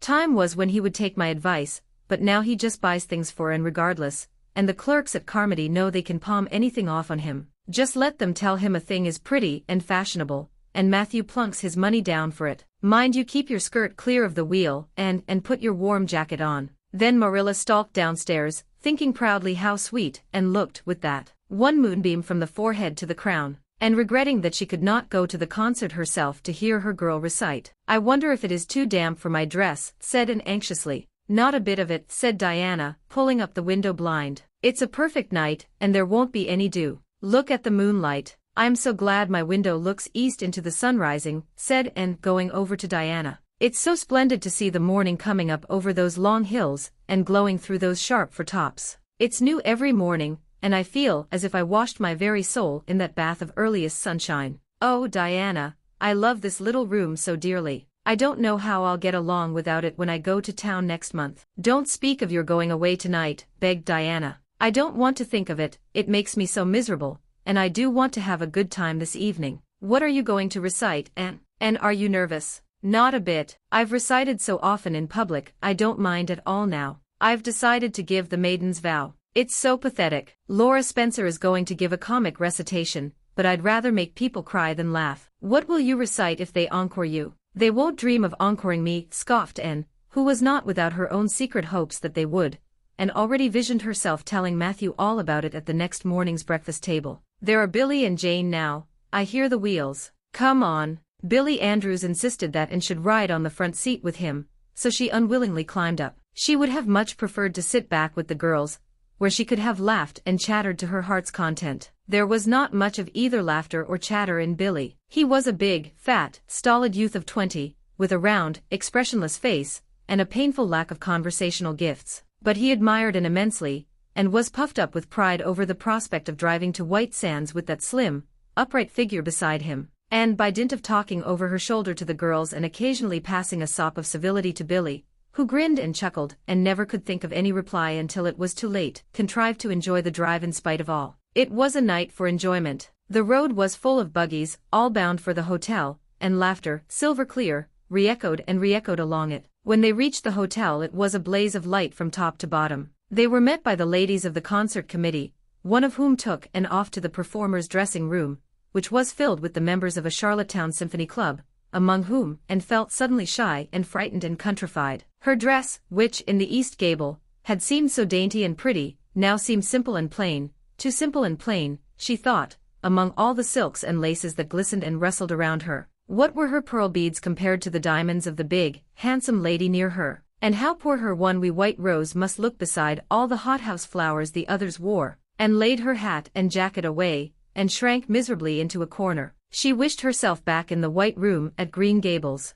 It was still worse on the platform of the big concert hall of the hotel, where she presently found herself. The electric lights dazzled her eyes, the perfume and hum bewildered her. She wished she were sitting down in the audience with Diana and Jane, who seemed to be having a splendid time away at the back. She was wedged in between a stout lady in pink silk and a tall, scornful-looking girl in a white lace dress. The stout lady occasionally turned her head squarely around and surveyed, and threw her eyeglasses until, Anne, acutely sensitive of being so scrutinized, felt that she must scream aloud, and the white lace girl kept talking audibly to her next neighbor about the country bumpkins and rustic belles in the audience, languidly anticipating such fun from the displays of local talent on the program, and believed that she would hate that white lace girl to the end of life. Unfortunately for Anne, a professional elocutionist was staying at the hotel, and had consented to recite. She was a lithe, dark-eyed woman in a wonderful gown of shimmering gray stuff like woven moonbeams, with gems on her neck and in her dark hair. She had a marvelously flexible voice and wonderful power of expression. The audience went wild over her selection. Anne, forgetting all about herself and her troubles for the time, listened with rapt and shining eyes, but when the recitation ended she suddenly put her hands over her face. She could never get up and recite after that, never. Had she ever thought she could recite? Oh, if she were only back at Green Gables. At this unpropitious moment her name was called. Somehow, Anne, who did not notice the rather guilty little start of surprise the white lace girl gave, and would not have understood the subtle compliment implied therein if she had, got on her feet, and moved dizzily out to the front. She was so pale that Diana and Jane, down in the audience, clasped each other's hands in nervous sympathy, and was the victim of an overwhelming attack of stage fright. Often as she had recited in public, she had never before faced such an audience as this, and the sight of it paralyzed her energies completely. Everything was so strange, so brilliant, so bewildering, the rows of ladies in evening dress, the critical faces, the whole atmosphere of wealth and culture about her. Very different this from the plain benches at the debating club, filled with the homely, sympathetic faces of friends and neighbors. These people, she thought, would be merciless critics. Perhaps, like the white lace girl, they anticipated amusement from her rustic efforts. She felt hopelessly, helplessly ashamed and miserable. Her knees trembled, her heart fluttered, a horrible faintness came over her. Not a word could she utter, and the next moment she would have fled from the platform despite the humiliation which, she felt, must ever after be her portion if she did so. But suddenly, as her dilated, frightened eyes gazed out over the audience, she saw Gilbert Blythe away at the back of the room, bending forward with a smile on his face, a smile which seemed to and at once triumphant and taunting. In reality it was nothing of the kind. Gilbert was merely smiling with appreciation of the whole affair in general, and of the effect produced by Anne's slender white form and spiritual face against a background of palms in particular. Josie Pye, whom he had driven over, sat beside him, and her face certainly was both triumphant and taunting. But Anne did not see Josie, and would not have cared if she had. She drew a long breath and flung her head up proudly, courage and determination tingling over her like an electric shock. She would not fail before Gilbert Blythe. He should never be able to laugh at her, never, never. Her fright and nervousness vanished, and she began her recitation, her clear, sweet voice reaching to the farthest corner of the room without a tremor or a break. Self-possession was fully restored to her, and in the reaction from that horrible moment of powerlessness she recited as she had never done before. When she finished there were bursts of honest applause. Anne, stepping back to her seat, blushing with shyness and delight, found her hand vigorously clasped and shaken by the stout lady in pink silk. "My dear, you did splendidly," she puffed. "I've been crying like a baby, actually I have. They're encoring you, they're bound to have you back." "Oh, I can't go," said Anne confusedly. "But yet, I must, or Matthew will be disappointed. He said they would encore me." "Then don't disappoint Matthew," said the pink lady, laughing. Smiling, blushing, limpid-eyed, and tripped back and gave a quaint, funny little selection that captivated her audience still further. The rest of the evening was quite a little triumph for her. When the concert was over, the stout, pink lady, who was the wife of an American millionaire, took her under her wing, and introduced her to everybody, and everybody was very nice to her. The professional elocutionist, Mrs. Evans, came and chatted with her, telling her that she had a charming voice, and interpreted her selections beautifully. Even the white lace girl paid her a languid little compliment. They had supper in the big, beautifully decorated dining room. Diana and Jane were invited to partake of this, also, since they had come with Anne, but Billy was nowhere to be found, having decamped in mortal fear of some such invitation. He was in waiting for them, with the team, however, when it was all over, and the three girls came merrily out into the calm, white moonshine radiance, and breathed deeply, and looked into the clear sky beyond the dark boughs of the firs. Oh, it was good to be out again in the purity and silence of the night. How great and still and wonderful everything was, with the murmur of the sea sounding through it, and the darkling cliffs beyond like grim giants guarding enchanted coasts. "Hasn't it been a perfectly splendid time?" sighed Jane, as they drove away. "I just wish I was a rich American and could spend my summer at a hotel, and wear jewels and low-necked dresses, and have ice cream and chicken salad every blessed day. I'm sure it would be ever so much more fun than teaching school. And your recitation was simply great, although I thought at first you were never going to begin. I think it was better than Mrs. Evans." "Oh no, don't say things like that," Jane said in quickly, "because it sounds silly. It couldn't be better than Mrs. Evans, you know, for she is a professional, and I'm only a schoolgirl with a little knack of reciting. I'm quite satisfied if the people just liked mine pretty well." "I've a compliment for you," and said Diana. "At least I think it must be a compliment because of the tone he said it in. Part of it was anyhow. There was an American sitting behind Jane and me, such a romantic-looking man, with coal-black hair and eyes. Josie Pye says he is a distinguished artist, and that her mother's cousin in Boston is married to a man that used to go to school with him. Well, we heard him say, didn't we, Jane? Who is that girl on the platform with the splendid Titian hair? She has a face I should like to paint." "There now, Anne. But what does Titian hair mean?" "Being interpreted it means plain red, I guess," laughed Anne. "Titian was a very famous artist who liked to paint red-haired women." "Did you see all the diamonds those ladies wore?" sighed Jane. "They were simply dazzling. Wouldn't you just love to be rich, girls?" "We are rich," said Anne staunchly. "Why, we have 16 years to our credit, and we're happy as queens, and we've all got imaginations, more or less. Look at that sea, girls, all silver and shadow and vision of things not seen. We couldn't enjoy its loveliness any more if we had millions of dollars and ropes of diamonds. You wouldn't change into any of those women if you could. Would you want to be that white lace girl, and wear a sour look all your life, as if you'd been born turning up your nose at the world? Or the pink lady, kind and nice as she is, so stout and short that you'd really no figure at all? Or even Mrs. Evans, with that sad, sad look in her eyes? She must have been dreadfully unhappy sometime to have such a look." "You know you wouldn't, Jane Andrews." "I don't know, exactly," said Jane unconvinced. "I think diamonds would comfort a person for a good deal." "Well, I don't want to be anyone but myself, even if I go uncomforted by diamonds all my life," declared Anne. "I'm quite content to be Anne of Green Gables with my string of pearl beads." I know Matthew gave me as much love with them as ever went with Madame the Pink Lady's jewels. Exive, a queen's girl. The next 3 weeks were busy ones at Green Gables, for Anne was getting ready to go to Queen's, and there was much sewing to be done, and many things to be talked over and arranged. Anne's outfit was ample and pretty, for Matthew saw to that, and Marilla for once made no objections whatever to anything he purchased or suggested. More, one evening she went up to the east gable with her arms full of a delicate pale green material. "Anne, here's something for a nice light dress for you. I don't suppose you really need it, you've plenty of pretty waists, but I thought maybe you'd like something real dressy to wear if you were asked out anywhere of an evening in town, to a party or anything like that. I hear that Jane and Ruby and Josie have got evening dresses, as they call them,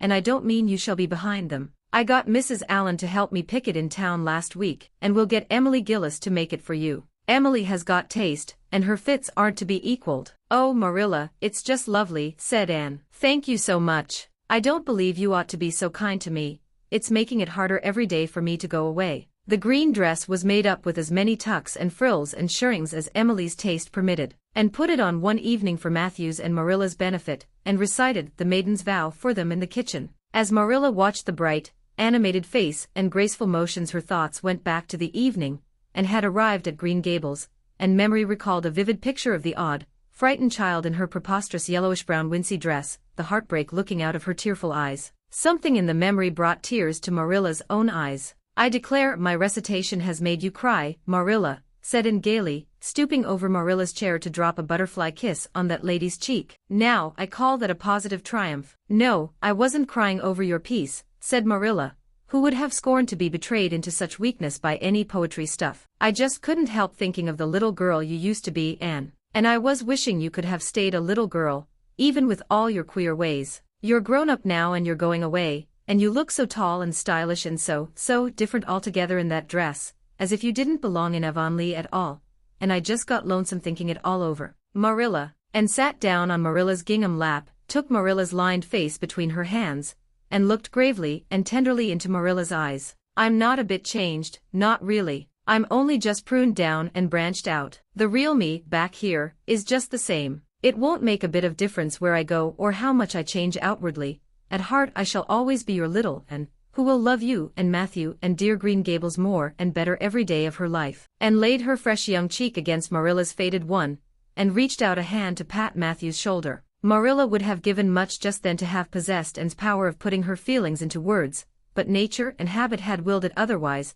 and she could only put her arms close about her girl, and hold her tenderly to her heart, wishing that she need never let her go. Matthew, with a suspicious moisture in his eyes, got up and went out of doors. Under the stars of the blue summer night he walked agitatedly across the yard to the gate under the poplars. "Well now, I guess she ain't been much spoiled," he muttered proudly. "I guess my putting in my occasional never did much harm after all. She's smart and pretty, and loving, too, which is better than all the rest. She's been a blessing to us, and there never was a luckier mistake than what Mrs. Spencer made, if it was luck. I don't believe it was any such thing. It was Providence, because the Almighty saw we needed her, I reckon." The day finally came when Anne must go to town. She and Matthew drove in one fine September morning, after a tearful parting with Diana, and an untearful, practical one, on Marilla's side at least, with Marilla. But when Anne had gone, Diana dried her tears, and went to a beach picnic at White Sands with some of her Carmody cousins, where she contrived to enjoy herself tolerably well, while Marilla plunged fiercely into unnecessary work and kept at it all day long with the bitterest kind of a heartache, the ache that burns and gnaws and cannot wash itself away in ready tears. But that night, when Marilla went to bed, acutely and miserably conscious that the little gable room at the end of the hall was untenanted by any vivid young life, and unstirred by any soft breathing, she buried her face in her pillow, and wept for her girl in a passion of sobs that appalled her when she grew calm enough to reflect how very wicked it must be to take on so about a sinful fellow creature. And then the rest of the Avonlea scholars reached town, just in time to hurry off to the academy. That first day passed pleasantly enough in a whirl of excitement, meeting all the new students, learning to know the professors by sight, and being assorted and organized into classes. And intended taking up the second-year work, being advised to do so by Miss Stacy.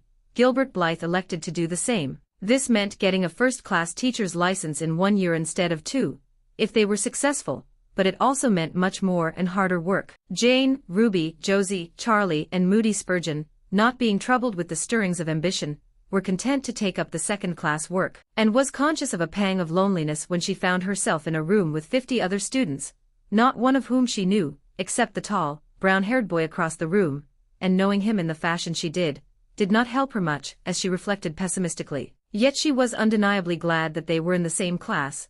The old rivalry could still be carried on, and Anne would hardly have known what to do if it had been lacking. I wouldn't feel comfortable without it, she thought. Gilbert looks awfully determined. I suppose he's making up his mind, here and now, to win the medal. What a splendid chin he has. I never noticed it before. I do wish Jane and Ruby had gone in for first class, too. I suppose I won't feel so much like a cat in a strange garret when I get acquainted, though. I wonder which of the girls here are going to be my friends. It's really an interesting speculation. Of course I promised Diana that no Queen's girl, no matter how much I liked her, should ever be as dear to me as she is, but I've lots of second-best affections to bestow. I like the look of that girl with the brown eyes and the crimson waist. She looks vivid and red-rosy, and there's that pale, fair one gazing out of the window. She has lovely hair, and looks as if she knew a thing or two about dreams. I'd like to know them both, know them well enough to walk with my arm about their waists and call them nicknames. But just now I don't know them and they don't know me,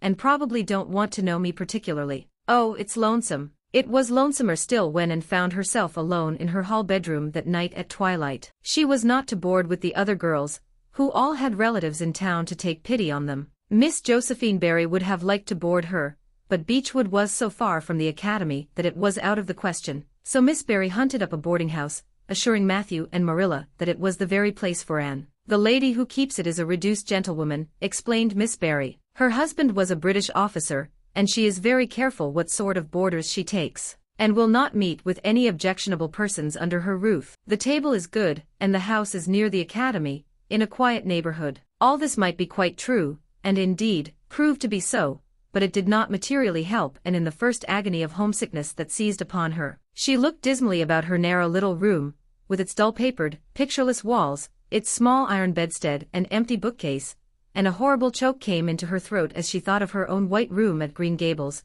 where she would have the pleasant consciousness of a great green still outdoors, of sweet peas growing in the garden, and moonlight falling on the orchard, of the brook below the slope and the spruce boughs tossing in the night wind beyond it, of a vast starry sky, and the light from Diana's window shining out through the gap in the trees. Here there was nothing of this, and knew that outside of her window was a hard street, with a network of telephone wires shutting out the sky, the tramp of alien feet, and 1,000 lights gleaming on stranger faces. She knew that she was going to cry, and fought against it. I won't cry. It's silly and weak. There's the third tear splashing down by my nose. There are more coming. I must think of something funny to stop them. But there's nothing funny except what is connected with Avonlea, and that only makes things worse. 5. I'm going home next Friday, but that seems 100 years away. Oh, Matthew is nearly home by now, and Marilla is at the gate, looking down the lane for him. 6, 7, 8, oh, there's no use in counting them. They're coming in a flood presently. I can't cheer up, I don't want to cheer up. It's nicer to be miserable. The flood of tears would have come, no doubt,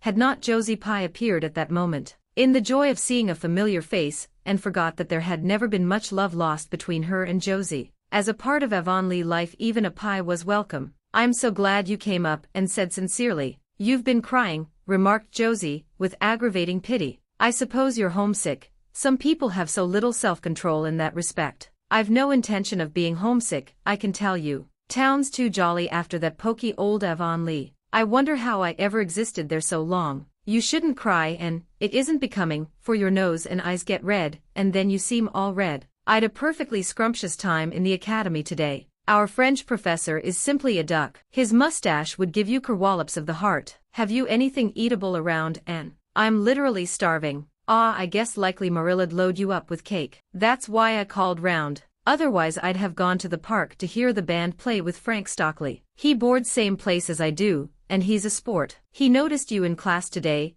and asked me who the red-headed girl was. I told him you were an orphan that the Cuthberts had adopted, and nobody knew very much about what you'd been before that, and was wondering if, after all, solitude and tears were not more satisfactory than Josie Pye's companionship when Jane and Ruby appeared, each with an inch of Queen's color ribbon, purple and scarlet, pinned proudly to her coat. As Josie was not speaking to Jane just then, she had to subside into comparative harmlessness. Well, said Jane with a sigh, I feel as if I'd lived many moons since the morning. I ought to be home studying my Virgil. That horrid old professor gave us 20 lines to start in on tomorrow. But I simply couldn't settle down to study tonight. And methinks I see the traces of tears. If you've been crying, do own up. It will restore my self-respect, for I was shedding tears freely before Ruby came along. I don't mind being a goose so much if somebody else is goosey, too. Cake, you'll give me a teeny piece, won't you? Thank you. It has the real Avonlea flavor. Ruby, perceiving the Queen's calendar lying on the table, wanted to know if and meant to try for the gold medal, and blushed and admitted she was thinking of it. Oh, that reminds me, said Josie, Queen's is to get one of the Avery scholarships after all. The word came today. Frank Stockley told me. His uncle is one of the board of governors, you know. It will be announced in the academy tomorrow. An Avery scholarship, and felt her heart beat more quickly, and the horizons of her ambition shifted and broadened as if by magic. Before Josie had told the news, Anne's highest pinnacle of aspiration had been a teacher's provincial license, class first, at the end of the year, and perhaps the medal. But now in one moment Anne saw herself winning the Avery scholarship, taking an arts course at Redmond College, and graduating in a gown and mortarboard, all before the echo of Josie's words had died away. For the Avery scholarship was in English, and Anne felt that here her foot was on her native heath. A wealthy manufacturer of New Brunswick had died, and left part of his fortune to endow a large number of scholarships to be distributed among the various high schools and academies of the maritime provinces, according to their respective standings. There had been much doubt whether one would be allotted to Queen's, but the matter was settled at last, and at the end of the year the graduate who made the highest mark in English and English literature would win the scholarship, $250 a year for 4 years at Redmond College. No wonder that Anne went to bed that night with tingling cheeks. I'll win that scholarship if hard work can do it, she resolved. Wouldn't Matthew be proud if I got to be a B.A.? Oh, it's delightful to have ambitions. I'm so glad I have such a lot. And there never seems to be any end to them, that's the best of it. Just as soon as you attain to one ambition you see another one glittering higher up still. It does make life so interesting. XXXV. The winter at Queen's. Anne's homesickness wore off, greatly helped in the wearing by her weekend visits home. As long as the open weather lasted the Avonlea students went out to Carmody on the New Branch Railway every Friday night. Diana and several other Avonlea young folks were generally on hand to meet them, and they all walked over to Avonlea in a merry party, and thought those Friday evening gypsyings over the autumnal hills in the crisp golden air,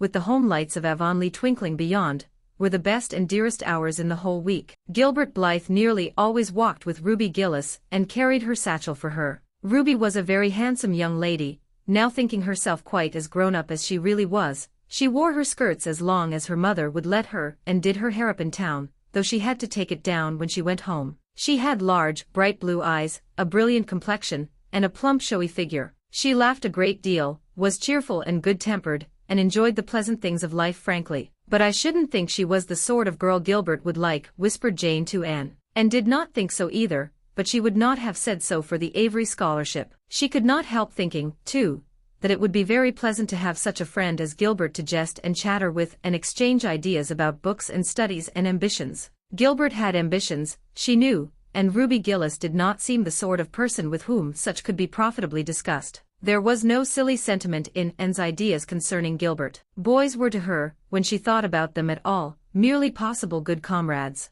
If she and Gilbert had been friends, she would not have cared how many other friends he had nor with whom he walked. She had a genius for friendship.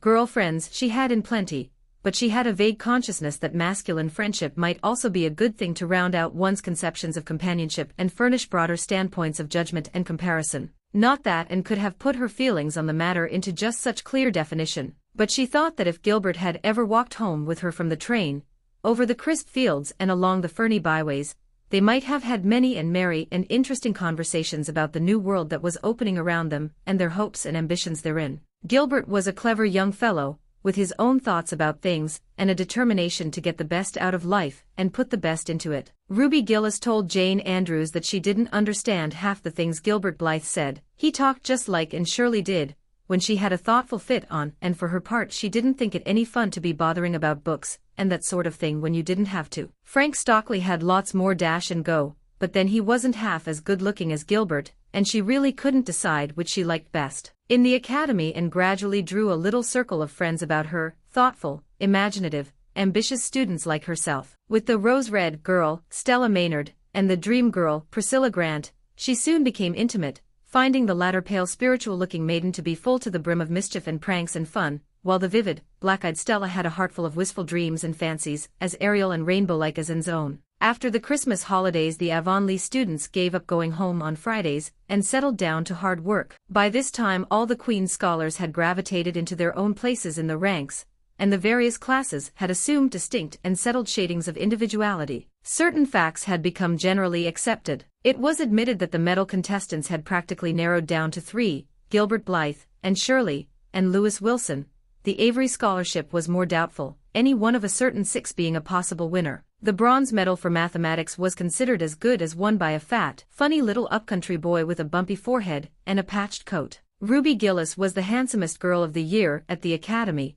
In the second-year classes, Stella Maynard carried off the palm for beauty, with a small but critical minority in favor of Anne Shirley. Ethelmar was admitted by all competent judges to have the most stylish modes of hairdressing, and Jane Andrews, plain, plodding, conscientious Jane, carried off the honors in the domestic science course. Even Josie Pye attained a certain preeminence as the sharpest-tongued young lady in attendance at Queen's, so it may be fairly stated that Miss Stacy's old pupils held their own in the wider arena of the academical course, and worked hard and steadily. Her rivalry with Gilbert was as intense as it had ever been in Avonlea school, although it was not known in the class at large, but somehow the bitterness had gone out of it, and no longer wished to win for the sake of defeating Gilbert, rather, for the proud consciousness of a well-won victory over a worthy foeman. It would be worthwhile to win, but she no longer thought life would be insupportable if she did not. In spite of lessons, the students found opportunities for pleasant times, and spent many of her spare hours at Beechwood, and generally ate her Sunday dinners there,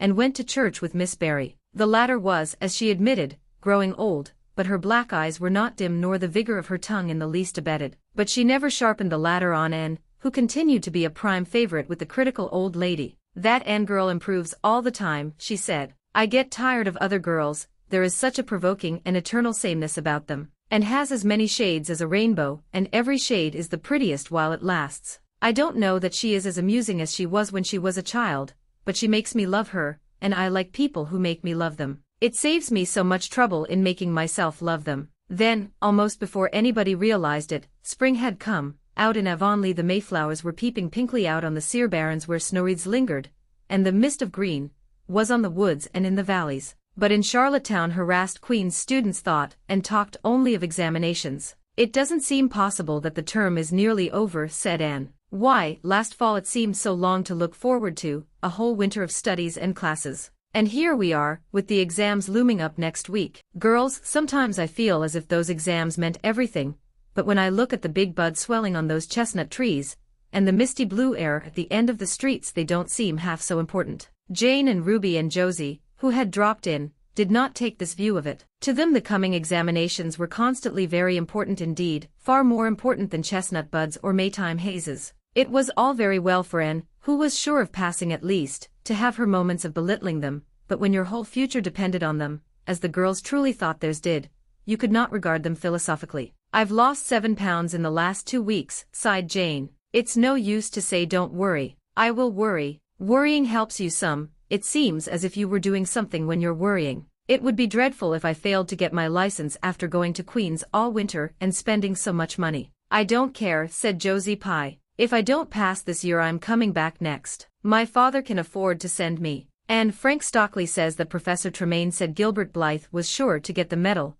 and that Emily Clay would likely win the Avery Scholarship. "That may make me feel badly tomorrow," Josie laughed, "and but just now I honestly feel that as long as I know the violets are coming out all purple down in the hollow below Green Gables, and that little ferns are poking their heads up in Lover's Lane, it's not a great deal of difference whether I win the Avery or not. I've done my best and I begin to understand what is meant by the joy of the strife. Next to trying and winning, the best thing is trying and failing. Girls, don't talk about exams. Look at that arch of pale green sky over those houses and picture to yourselves what it must look like over the purply dark beechwoods back of Avonlea." "What are you going to wear for commencement, Jane?" asked Ruby practically. Jane and Josie both answered at once and the chatter drifted into a side eddy of fashions. But Anne, with her elbows on the window sill, her soft cheek laid against her clasped hands, and her eyes filled with visions, looked out unheedingly across city roof and spire to that glorious dome of sunset sky, and wove her dreams of a possible future from the golden tissue of youth's own optimism. All the beyond was hers with its possibilities lurking rosily in the oncoming years, each year a rose of promise to be woven into an immortal chaplet. XXXVI, the glory and the dream. On the morning when the final results of all the examinations were to be posted on the bulletin board at Queen's, Anne and Jane walked down the street together. Jane was smiling and happy.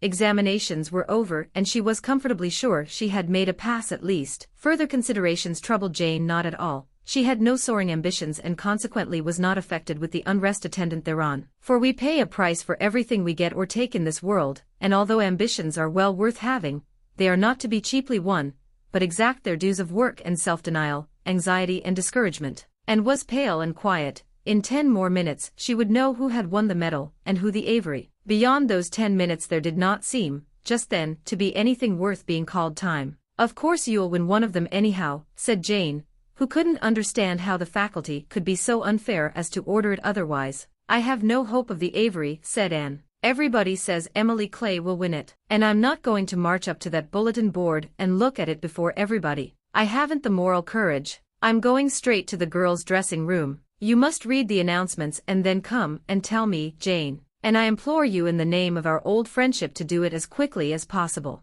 If I have failed just say so, without trying to break it gently, and whatever you do don't sympathize with me. Promise me this, Jane. Jane promised solemnly, but as it happened, there was no necessity for such a promise. When they went up the entrance steps of Queen's they found the hall full of boys who were carrying Gilbert Blythe around on their shoulders and yelling at the tops of their voices, "Hurrah for Blythe, medalist!" For a moment Anne felt one sickening pang of defeat and disappointment. So she had failed and Gilbert had won. Well, Matthew would be sorry, he had been so sure she would win. And then, somebody called out, 3 cheers for Miss Shirley, winner of the Avery. Oh, Anne, gasped Jane, as they fled to the girls' dressing room amid hearty cheers. Oh, Anne, I'm so proud. Isn't it splendid? And then the girls were around them, and Anne was the center of a laughing, congratulating group. Her shoulders were thumped and her hands shaken vigorously. She was pushed and pulled and hugged, and among it all she managed to whisper to Jane, "Oh, won't Matthew and Marilla be pleased? I must write the news home right away." Commencement was the next important happening. The exercises were held in the big assembly hall of the academy. Addresses were given, essays read, songs sung,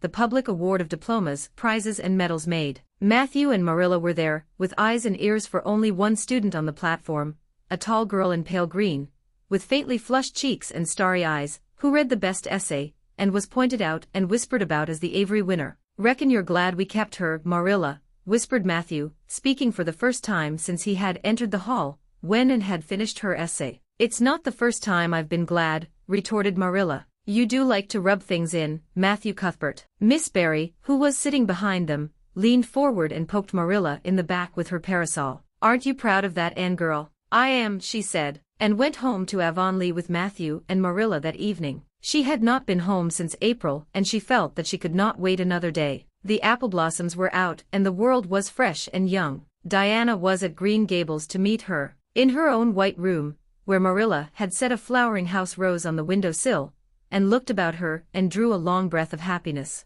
"Oh, Diana, it's so good to be back again. It's so good to see those pointed firs coming out against the pink sky, and that white orchard and the old Snow Queen. Isn't the breath of the mint delicious? And that tea rose, why, it's a song and a hope and a prayer all in one. And it's good to see you again, Diana." "I thought you liked that Stella Maynard better than me," said Diana reproachfully. "Josie Pye told me you did. Josie said you were infatuated with her," and laughed and pelted Diana with the faded June lilies of her bouquet. "Stella Maynard is the dearest girl in the world except one, and you are that one, Diana," she said. "I love you more than ever, and I've so many things to tell you. But just now I feel as if it were joy enough to sit here and look at you. I'm tired, I think, tired of being studious and ambitious. I mean to spend at least 2 hours tomorrow lying out in the orchard grass, thinking of absolutely nothing." "You've done splendidly, Anne. I suppose you won't be teaching now that you've won the Avery." "No, I'm going to Redmond in September. Doesn't it seem wonderful?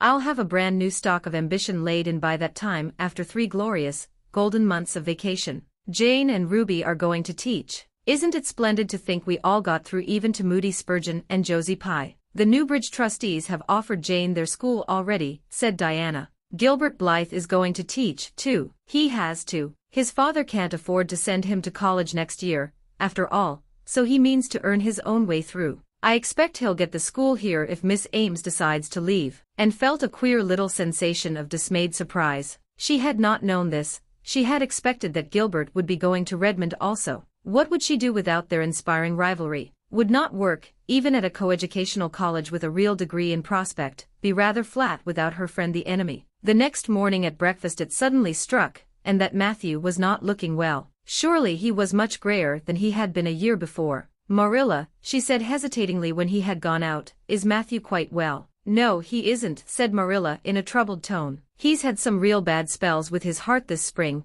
and he won't spare himself a mite. I've been real worried about him, but he's some better this while back and we've got a good hired man, so I'm hoping he'll kind of rest and pick up. Maybe he will now you're home. You always cheer him up," and leaned across the table and took Marilla's face in her hands. "You are not looking as well yourself as I'd like to see you, Marilla. You look tired. I'm afraid you've been working too hard. You must take a rest, now that I'm home. I'm just going to take this one day off to visit all the dear old spots and hunt up my old dreams, and then it will be your turn to be lazy while I do the work." Marilla smiled affectionately at her girl. "It's not the work, it's my head. I've a pain so often now, behind my eyes. Dr. Spencer's been fussing with glasses, but they don't do me any good. There is a distinguished oculist coming to the island the last of June, and the doctor says I must see him. I guess I'll have to. I can't read or sew with any comfort now. Well, and you've done real well at Queen's, I must say. To take first-class license in 1 year and win the Avery Scholarship. Well, Mrs. Lynde says pride goes before a fall, and she doesn't believe in the higher education of women at all. She says it unfits them for woman's true sphere. I don't believe a word of it. Speaking of Rachel reminds me, did you hear anything about the Abbey Bank lately, Anne?" "I heard that it was shaky," answered Anne. "Why, that is what Rachel said. She was up here one day last week, and said there was some talk about it." Matthew felt real worried. "All we have saved is in that bank, every penny. I wanted Matthew to put it in the savings bank in the first place, but old Mr. Abbey was a great friend of father's and he'd always banked with him. Matthew said any bank with him at the head of it was good enough for anybody. I think he has only been its nominal head for many years," said Anne. "He is a very old man. His nephews are really at the head of the institution." "Well, when Rachel told us that, I wanted Matthew to draw our money right out, and he said he'd think of it. But Mr. Russell told him yesterday that the bank was all right, and had her good day in the companionship of the outdoor world. She never forgot that day. It was so bright and golden and fair, so free from shadow and so lavish of blossom, and spent some of its rich hours in the orchard. She went to the Dryad's Bubble and Willowmere and Violet Vale. She called at the manse, and had a satisfying talk with Mrs. Allen, and finally in the evening she went with Matthew for the cows, through Lover's Lane to the back pasture. The woods were all gloried through with sunset, and the warm splendor of it streamed down through the hill gaps in the west. Matthew walked slowly with bent head, and, tall and erect, suited her springing step to his. "You've been working too hard today, Matthew," she said reproachfully. "Why won't you take things easier?" "Well now, I can't seem to," said Matthew, as he opened the yard gate to let the cows through. "It's only that I'm getting old and keep forgetting it." Well, I've always worked pretty hard, and I'd rather drop in harness.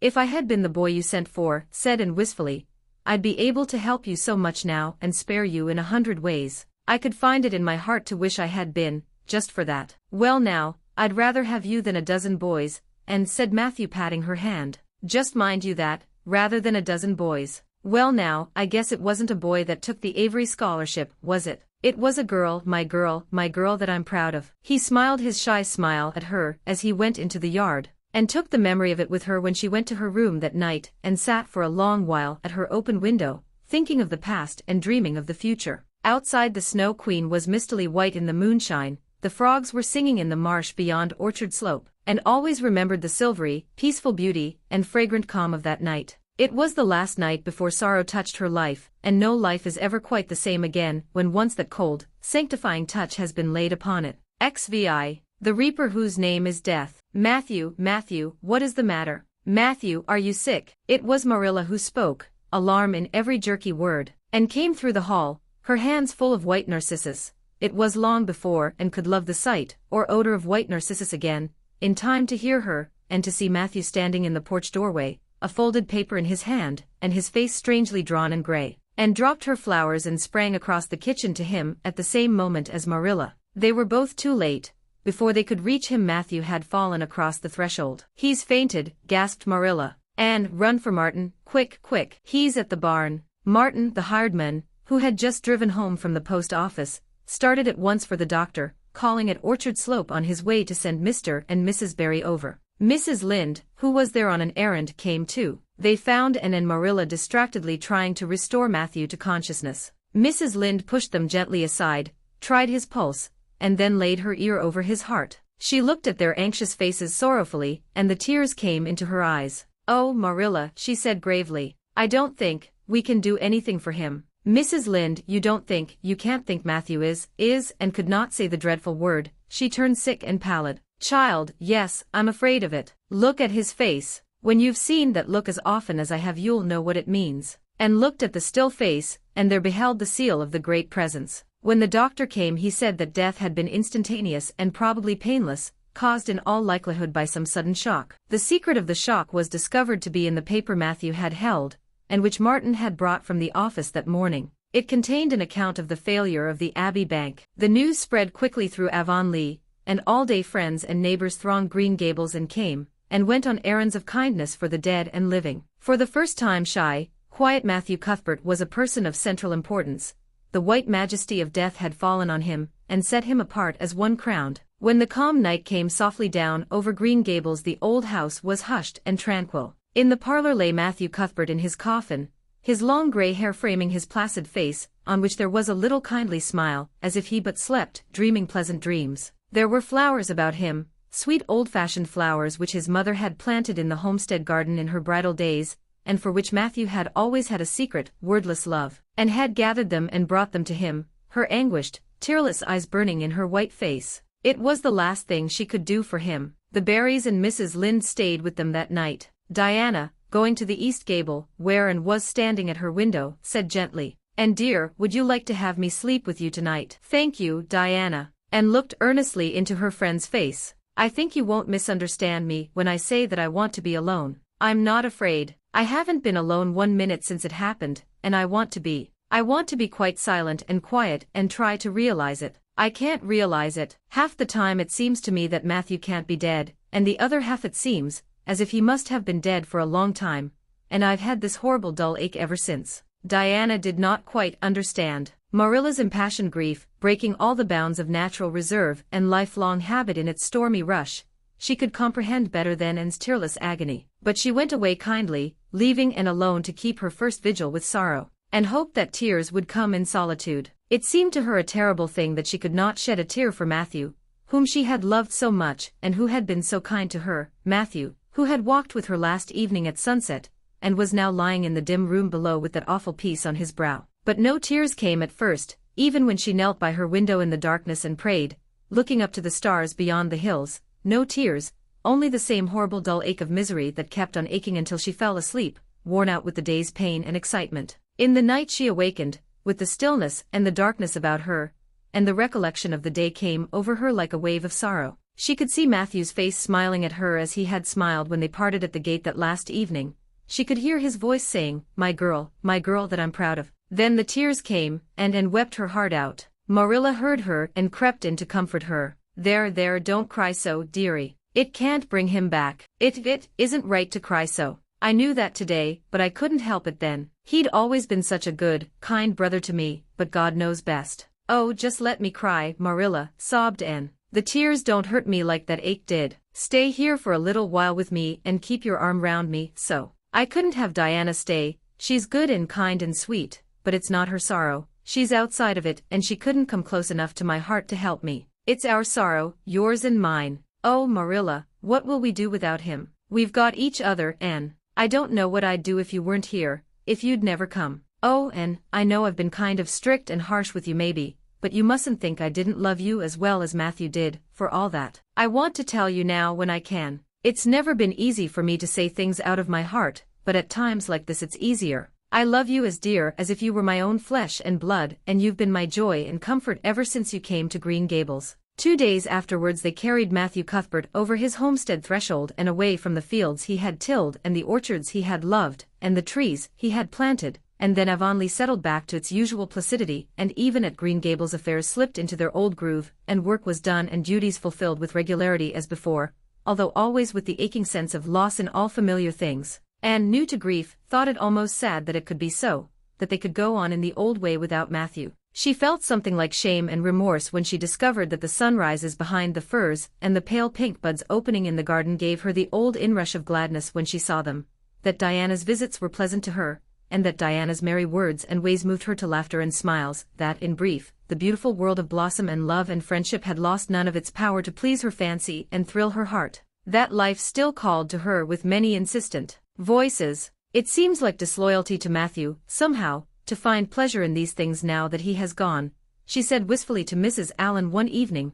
when they were together in the manse garden. I miss him so much, all the time, and yet, Mrs. Allen, the world and life seem very beautiful and interesting to me for all. Today Diana said something funny, and I found myself laughing. I thought when it happened I could never laugh again, and it somehow seems as if I oughtn't to. When Matthew was here he liked to hear you laugh, and he liked to know that you found pleasure in the pleasant things around you, said Mrs. Allen gently. He is just away now, and he likes to know it just the same. I am sure we should not shut our hearts against the healing influences that nature offers us. But I understand your feeling. I think we all experience the same thing. We resent the thought that anything can please us when someone we love is no longer here to share the pleasure with us, and we almost feel as if we were unfaithful to our sorrow when we find our interest in life returning to us. I was down to the graveyard to plant a rosebush on Matthew's grave this afternoon, said Anne dreamily. I took a slip of the little white Scotch rosebush his mother brought out from Scotland long ago.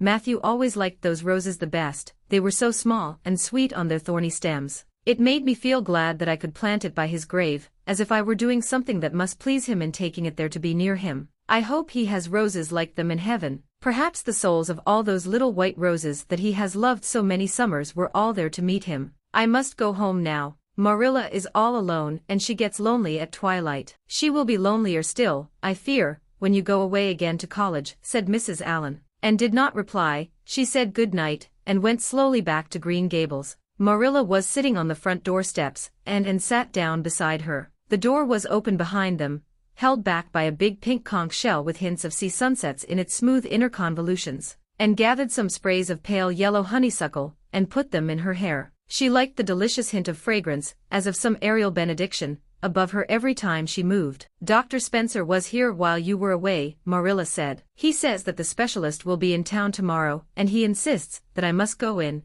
and have my eyes examined. I suppose I'd better go and have it over. I'll be more than thankful if the man can give me the right kind of glasses to suit my eyes. You won't mind staying here alone while I'm away, will you? Martin will have to drive me in, and there's ironing and baking to do. I shall be all right. Diana will come over for company for me. I shall attend to the ironing and baking beautifully. You needn't fear that I'll starch the handkerchiefs or flavor the cake with liniment. Marilla laughed. What a girl you were for making mistakes in them days, Anne. You were always getting into scrapes. I did used to think you were possessed. Do you mind the time you dyed your hair? Yes, indeed. I shall never forget it, smiled Anne, touching the heavy braid of hair that was wound about her shapely head. I laugh a little now sometimes when I think what a worry my hair used to be to me, but I don't laugh much, because it was a very real trouble then. I did suffer terribly over my hair and my freckles. My freckles are really gone, and people are nice enough to tell me my hair is auburn now, all but Josie Pye. She informed me yesterday that she really thought it was redder than ever,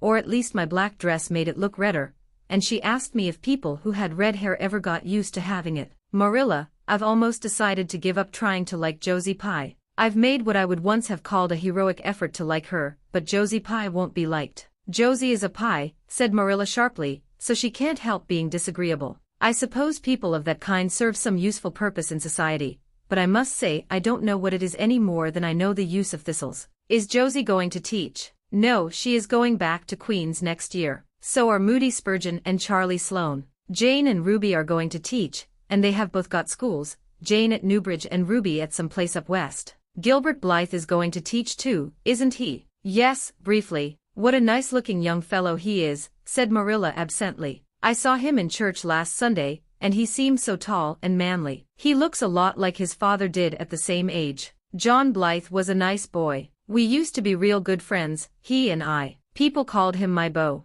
And looked up with swift interest. Oh, Marilla, and what happened? Why didn't you? We had a quarrel. I wouldn't forgive him when he asked me to. I meant to after a while, but I was sulky and angry and I wanted to punish him first. He never came back, the Blythes were almighty independent. But I always felt rather sorry. I've always kind of wished I'd forgiven him when I had the chance. So you've had a bit of romance in your life, too, said Anne softly. Yes, I suppose you might call it that. You wouldn't think so to look at me, would you? But you never can tell about people from their outsides. Everybody has forgot about me and John. I'd forgotten myself, but it all came back to me when I saw Gilbert last Sunday. XXXVIII. The bend in the road. Marilla went to town the next day and returned in the evening, and had gone over to Orchard Slope with Diana, and came back to find Marilla in the kitchen, sitting by the table with her head leaning on her hand. Something in her dejected attitude struck a chill to Anne's heart. She had never seen Marilla sit limply inert like that. Are you very tired, Marilla? Yes, no, I don't know, said Marilla wearily, looking up. I suppose I am tired, but I haven't thought about it. It's not that. Did you see the oculist? What did he say? Asked Anne anxiously. Yes, I saw him. He examined my eyes. He says that if I give up all reading and sewing entirely and any kind of work that strains the eyes, and if I'm careful not to cry, and if I wear the glasses he's given me, he thinks my eyes may not get any worse and my headaches will be cured. But if I don't, he says I'll certainly be stone blind in 6 months. Blind. Anne, just think of it. For a minute Anne, after her first quick exclamation of dismay, was silent. It seemed to her that she could not speak. Then she said bravely, but with a catch in her voice, Marilla, don't think of it. You know he has given you hope. If you are careful you won't lose your sight altogether, and if his glasses cure your headaches it will be a great thing. I don't call it much hope, said Marilla bitterly. What am I to live for if I can't read, or sew, or do anything like that? I might as well be blind, or dead. And as for crying, I can't help that when I get lonesome. But there, it's no good talking about it. If you'll get me a cup of tea I'll be thankful. I'm about done out. Don't say anything about this to anyone for a spell yet, anyway. I can't bear that folks should come here to question and sympathize and talk about it. When Marilla had eaten her lunch and persuaded her to go to bed, then Anne went herself to the east gable and sat down by her window in the darkness alone with her tears and her heaviness of heart. How sadly things had changed since she had sat there the night after coming home. Then she had been full of hope and joy, and the future had looked rosy with promise, and felt as if she had lived years since then. But before she went to bed there was a smile on her lips and peace in her heart. She had looked her duty courageously in the face, and found it a friend, as duty ever is when we meet it frankly. One afternoon a few days later Marilla came slowly in from the yard where she had been talking to a caller, a man whom Anne knew by sight as John Sadler from Carmody, and wondered what he could have been saying to bring that look to Marilla's face. What did Mr. Sadler want, Marilla? Marilla sat down by the window and looked at Anne. There were tears in her eyes in defiance of the oculist's prohibition, and her voice broke as she said, He heard that I was going to sell Green Gables, and he wants to buy it. Buy it? Buy Green Gables? And wondered if she had heard aright. Oh, Marilla, you don't mean to sell Green Gables. Anne, I don't know what else is to be done. I've thought it all over. If my eyes were strong I could stay here, and make out to look after things and manage, with a good hired man. But as it is I can't. I may lose my sight altogether, and anyway I'll not be fit to run things. Oh, I never thought I'd live to see the day when I'd have to sell my home. But things would only go behind worse and worse all the time, till nobody would want to buy it. Every cent of our money went in that bank, and there's some notes Matthew gave last fall to pay. Mrs. Lynde advises me to sell the farm and board somewhere, with her I suppose. It won't bring much, it's small and the buildings are old, but it'll be enough for me to live on I reckon. I'm thankful you're provided for with that scholarship, Anne. I'm sorry you won't have a home to come to in your vacations, that's all, but I suppose you'll manage somehow. Marilla broke down and wept bitterly. You mustn't sell Green Gables, said Anne resolutely. Oh, Anne, I wish I didn't have to. But you can see for yourself, I can't stay here alone. I'd go crazy with trouble and loneliness. And my sight would go, I know it would. You won't have to stay here alone, Marilla. I'll be with you. I'm not going to Redmond. Not going to Redmond. Marilla lifted her worn face from her hands and looked at Anne. Why, what do you mean? Just what I say. I'm not going to take the scholarship. I decided so the night after you came home from town. You surely don't think I could leave you alone in your trouble, Marilla, after all you've done for me. I've been thinking and planning. Let me tell you my plans. Mr. Barry wants to rent the farm for next year, so you won't have any bother over that. And I'm going to teach. I've applied for the school here, but I don't expect to get it, for I understand the trustees have promised it to Gilbert Blythe. But I can have the Carmody School. Mr. Blair told me so last night at the store. Of course that won't be quite as nice or convenient as if I had the Avonlea School, but I can board home and drive myself over to Carmody and back, in the warm weather at least. And even in winter I can come home Fridays. We'll keep a horse for that. Oh, I have it all planned out, Marilla. And I'll read to you and keep you cheered up. You shan't be dull or lonesome. And we'll be real cozy and happy here together, you and I. Marilla had listened like a woman in a dream. Oh, and I could get on real well if you were here, I know. But I can't let you sacrifice yourself so for me. It would be terrible. Nonsense. Anne laughed merrily. There is no sacrifice. Nothing could be worse than giving up Green Gables. Nothing could hurt me more. We must keep the dear old place. My mind is quite made up, Marilla. I'm not going to Redmond, and I am going to stay here and teach. Don't you worry about me a bit. But your ambitions, and I'm just as ambitious as ever. Only, I've changed the object of my ambitions. I'm going to be a good teacher, and I'm going to save your eyesight. Besides, I mean to study at home here, and take a little college course all by myself. Oh, I've dozens of plans, Marilla. I've been thinking them out for a week. I shall give life here my best, and I believe it will give its best to me in return. When I left Queen's my future seemed to stretch out before me like a straight road. I thought I could see along it for many a milestone. Now there is a bend in it. I don't know what lies around the bend, but I'm going to believe that the best does. It has a fascination of its own, that bend, Marilla. I wonder how the road beyond it goes, what there is of green glory and soft, checkered light and shadows, what new landscapes,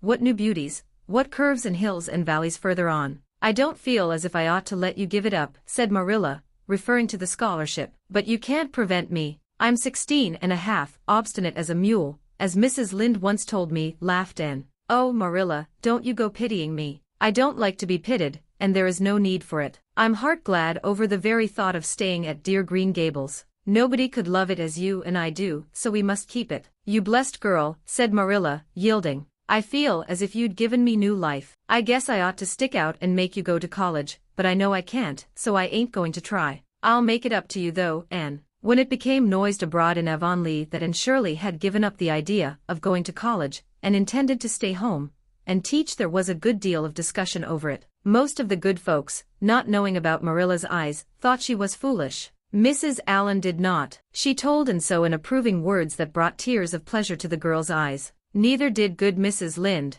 She came up one evening and found Anne and Marilla sitting at the front door in the warm, scented summer dusk. They liked to sit there when the twilight came down, and the white moths flew about in the garden, and the odor of mint filled the dewy air. Mrs. Rachel deposited her substantial person upon the stone bench by the door, behind which grew a row of tall pink and yellow hollyhocks, with a long breath of mingled weariness and relief. I declare I'm glad to sit down. I've been on my feet all day, and 200 pounds is a good bit for 2 feet to carry round. It's a great blessing not to be fat, Marilla. I hope you appreciate it. Well, and I hear you've given up your notion of going to college. I was real glad to hear it. You've got as much education now as a woman can be comfortable with. I don't believe in girls going to college with the men and cramming their heads full of Latin and Greek and all that nonsense. But I'm going to study Latin and Greek just the same, Mrs. Lynde said, and laughing. I'm going to take my arts course right here at Green Gables, and study everything that I would at college. Mrs. Lynde lifted her hands in holy horror. And surely, you'll kill yourself. Not a bit of it. I shall thrive on it. Oh, I'm not going to overdo things.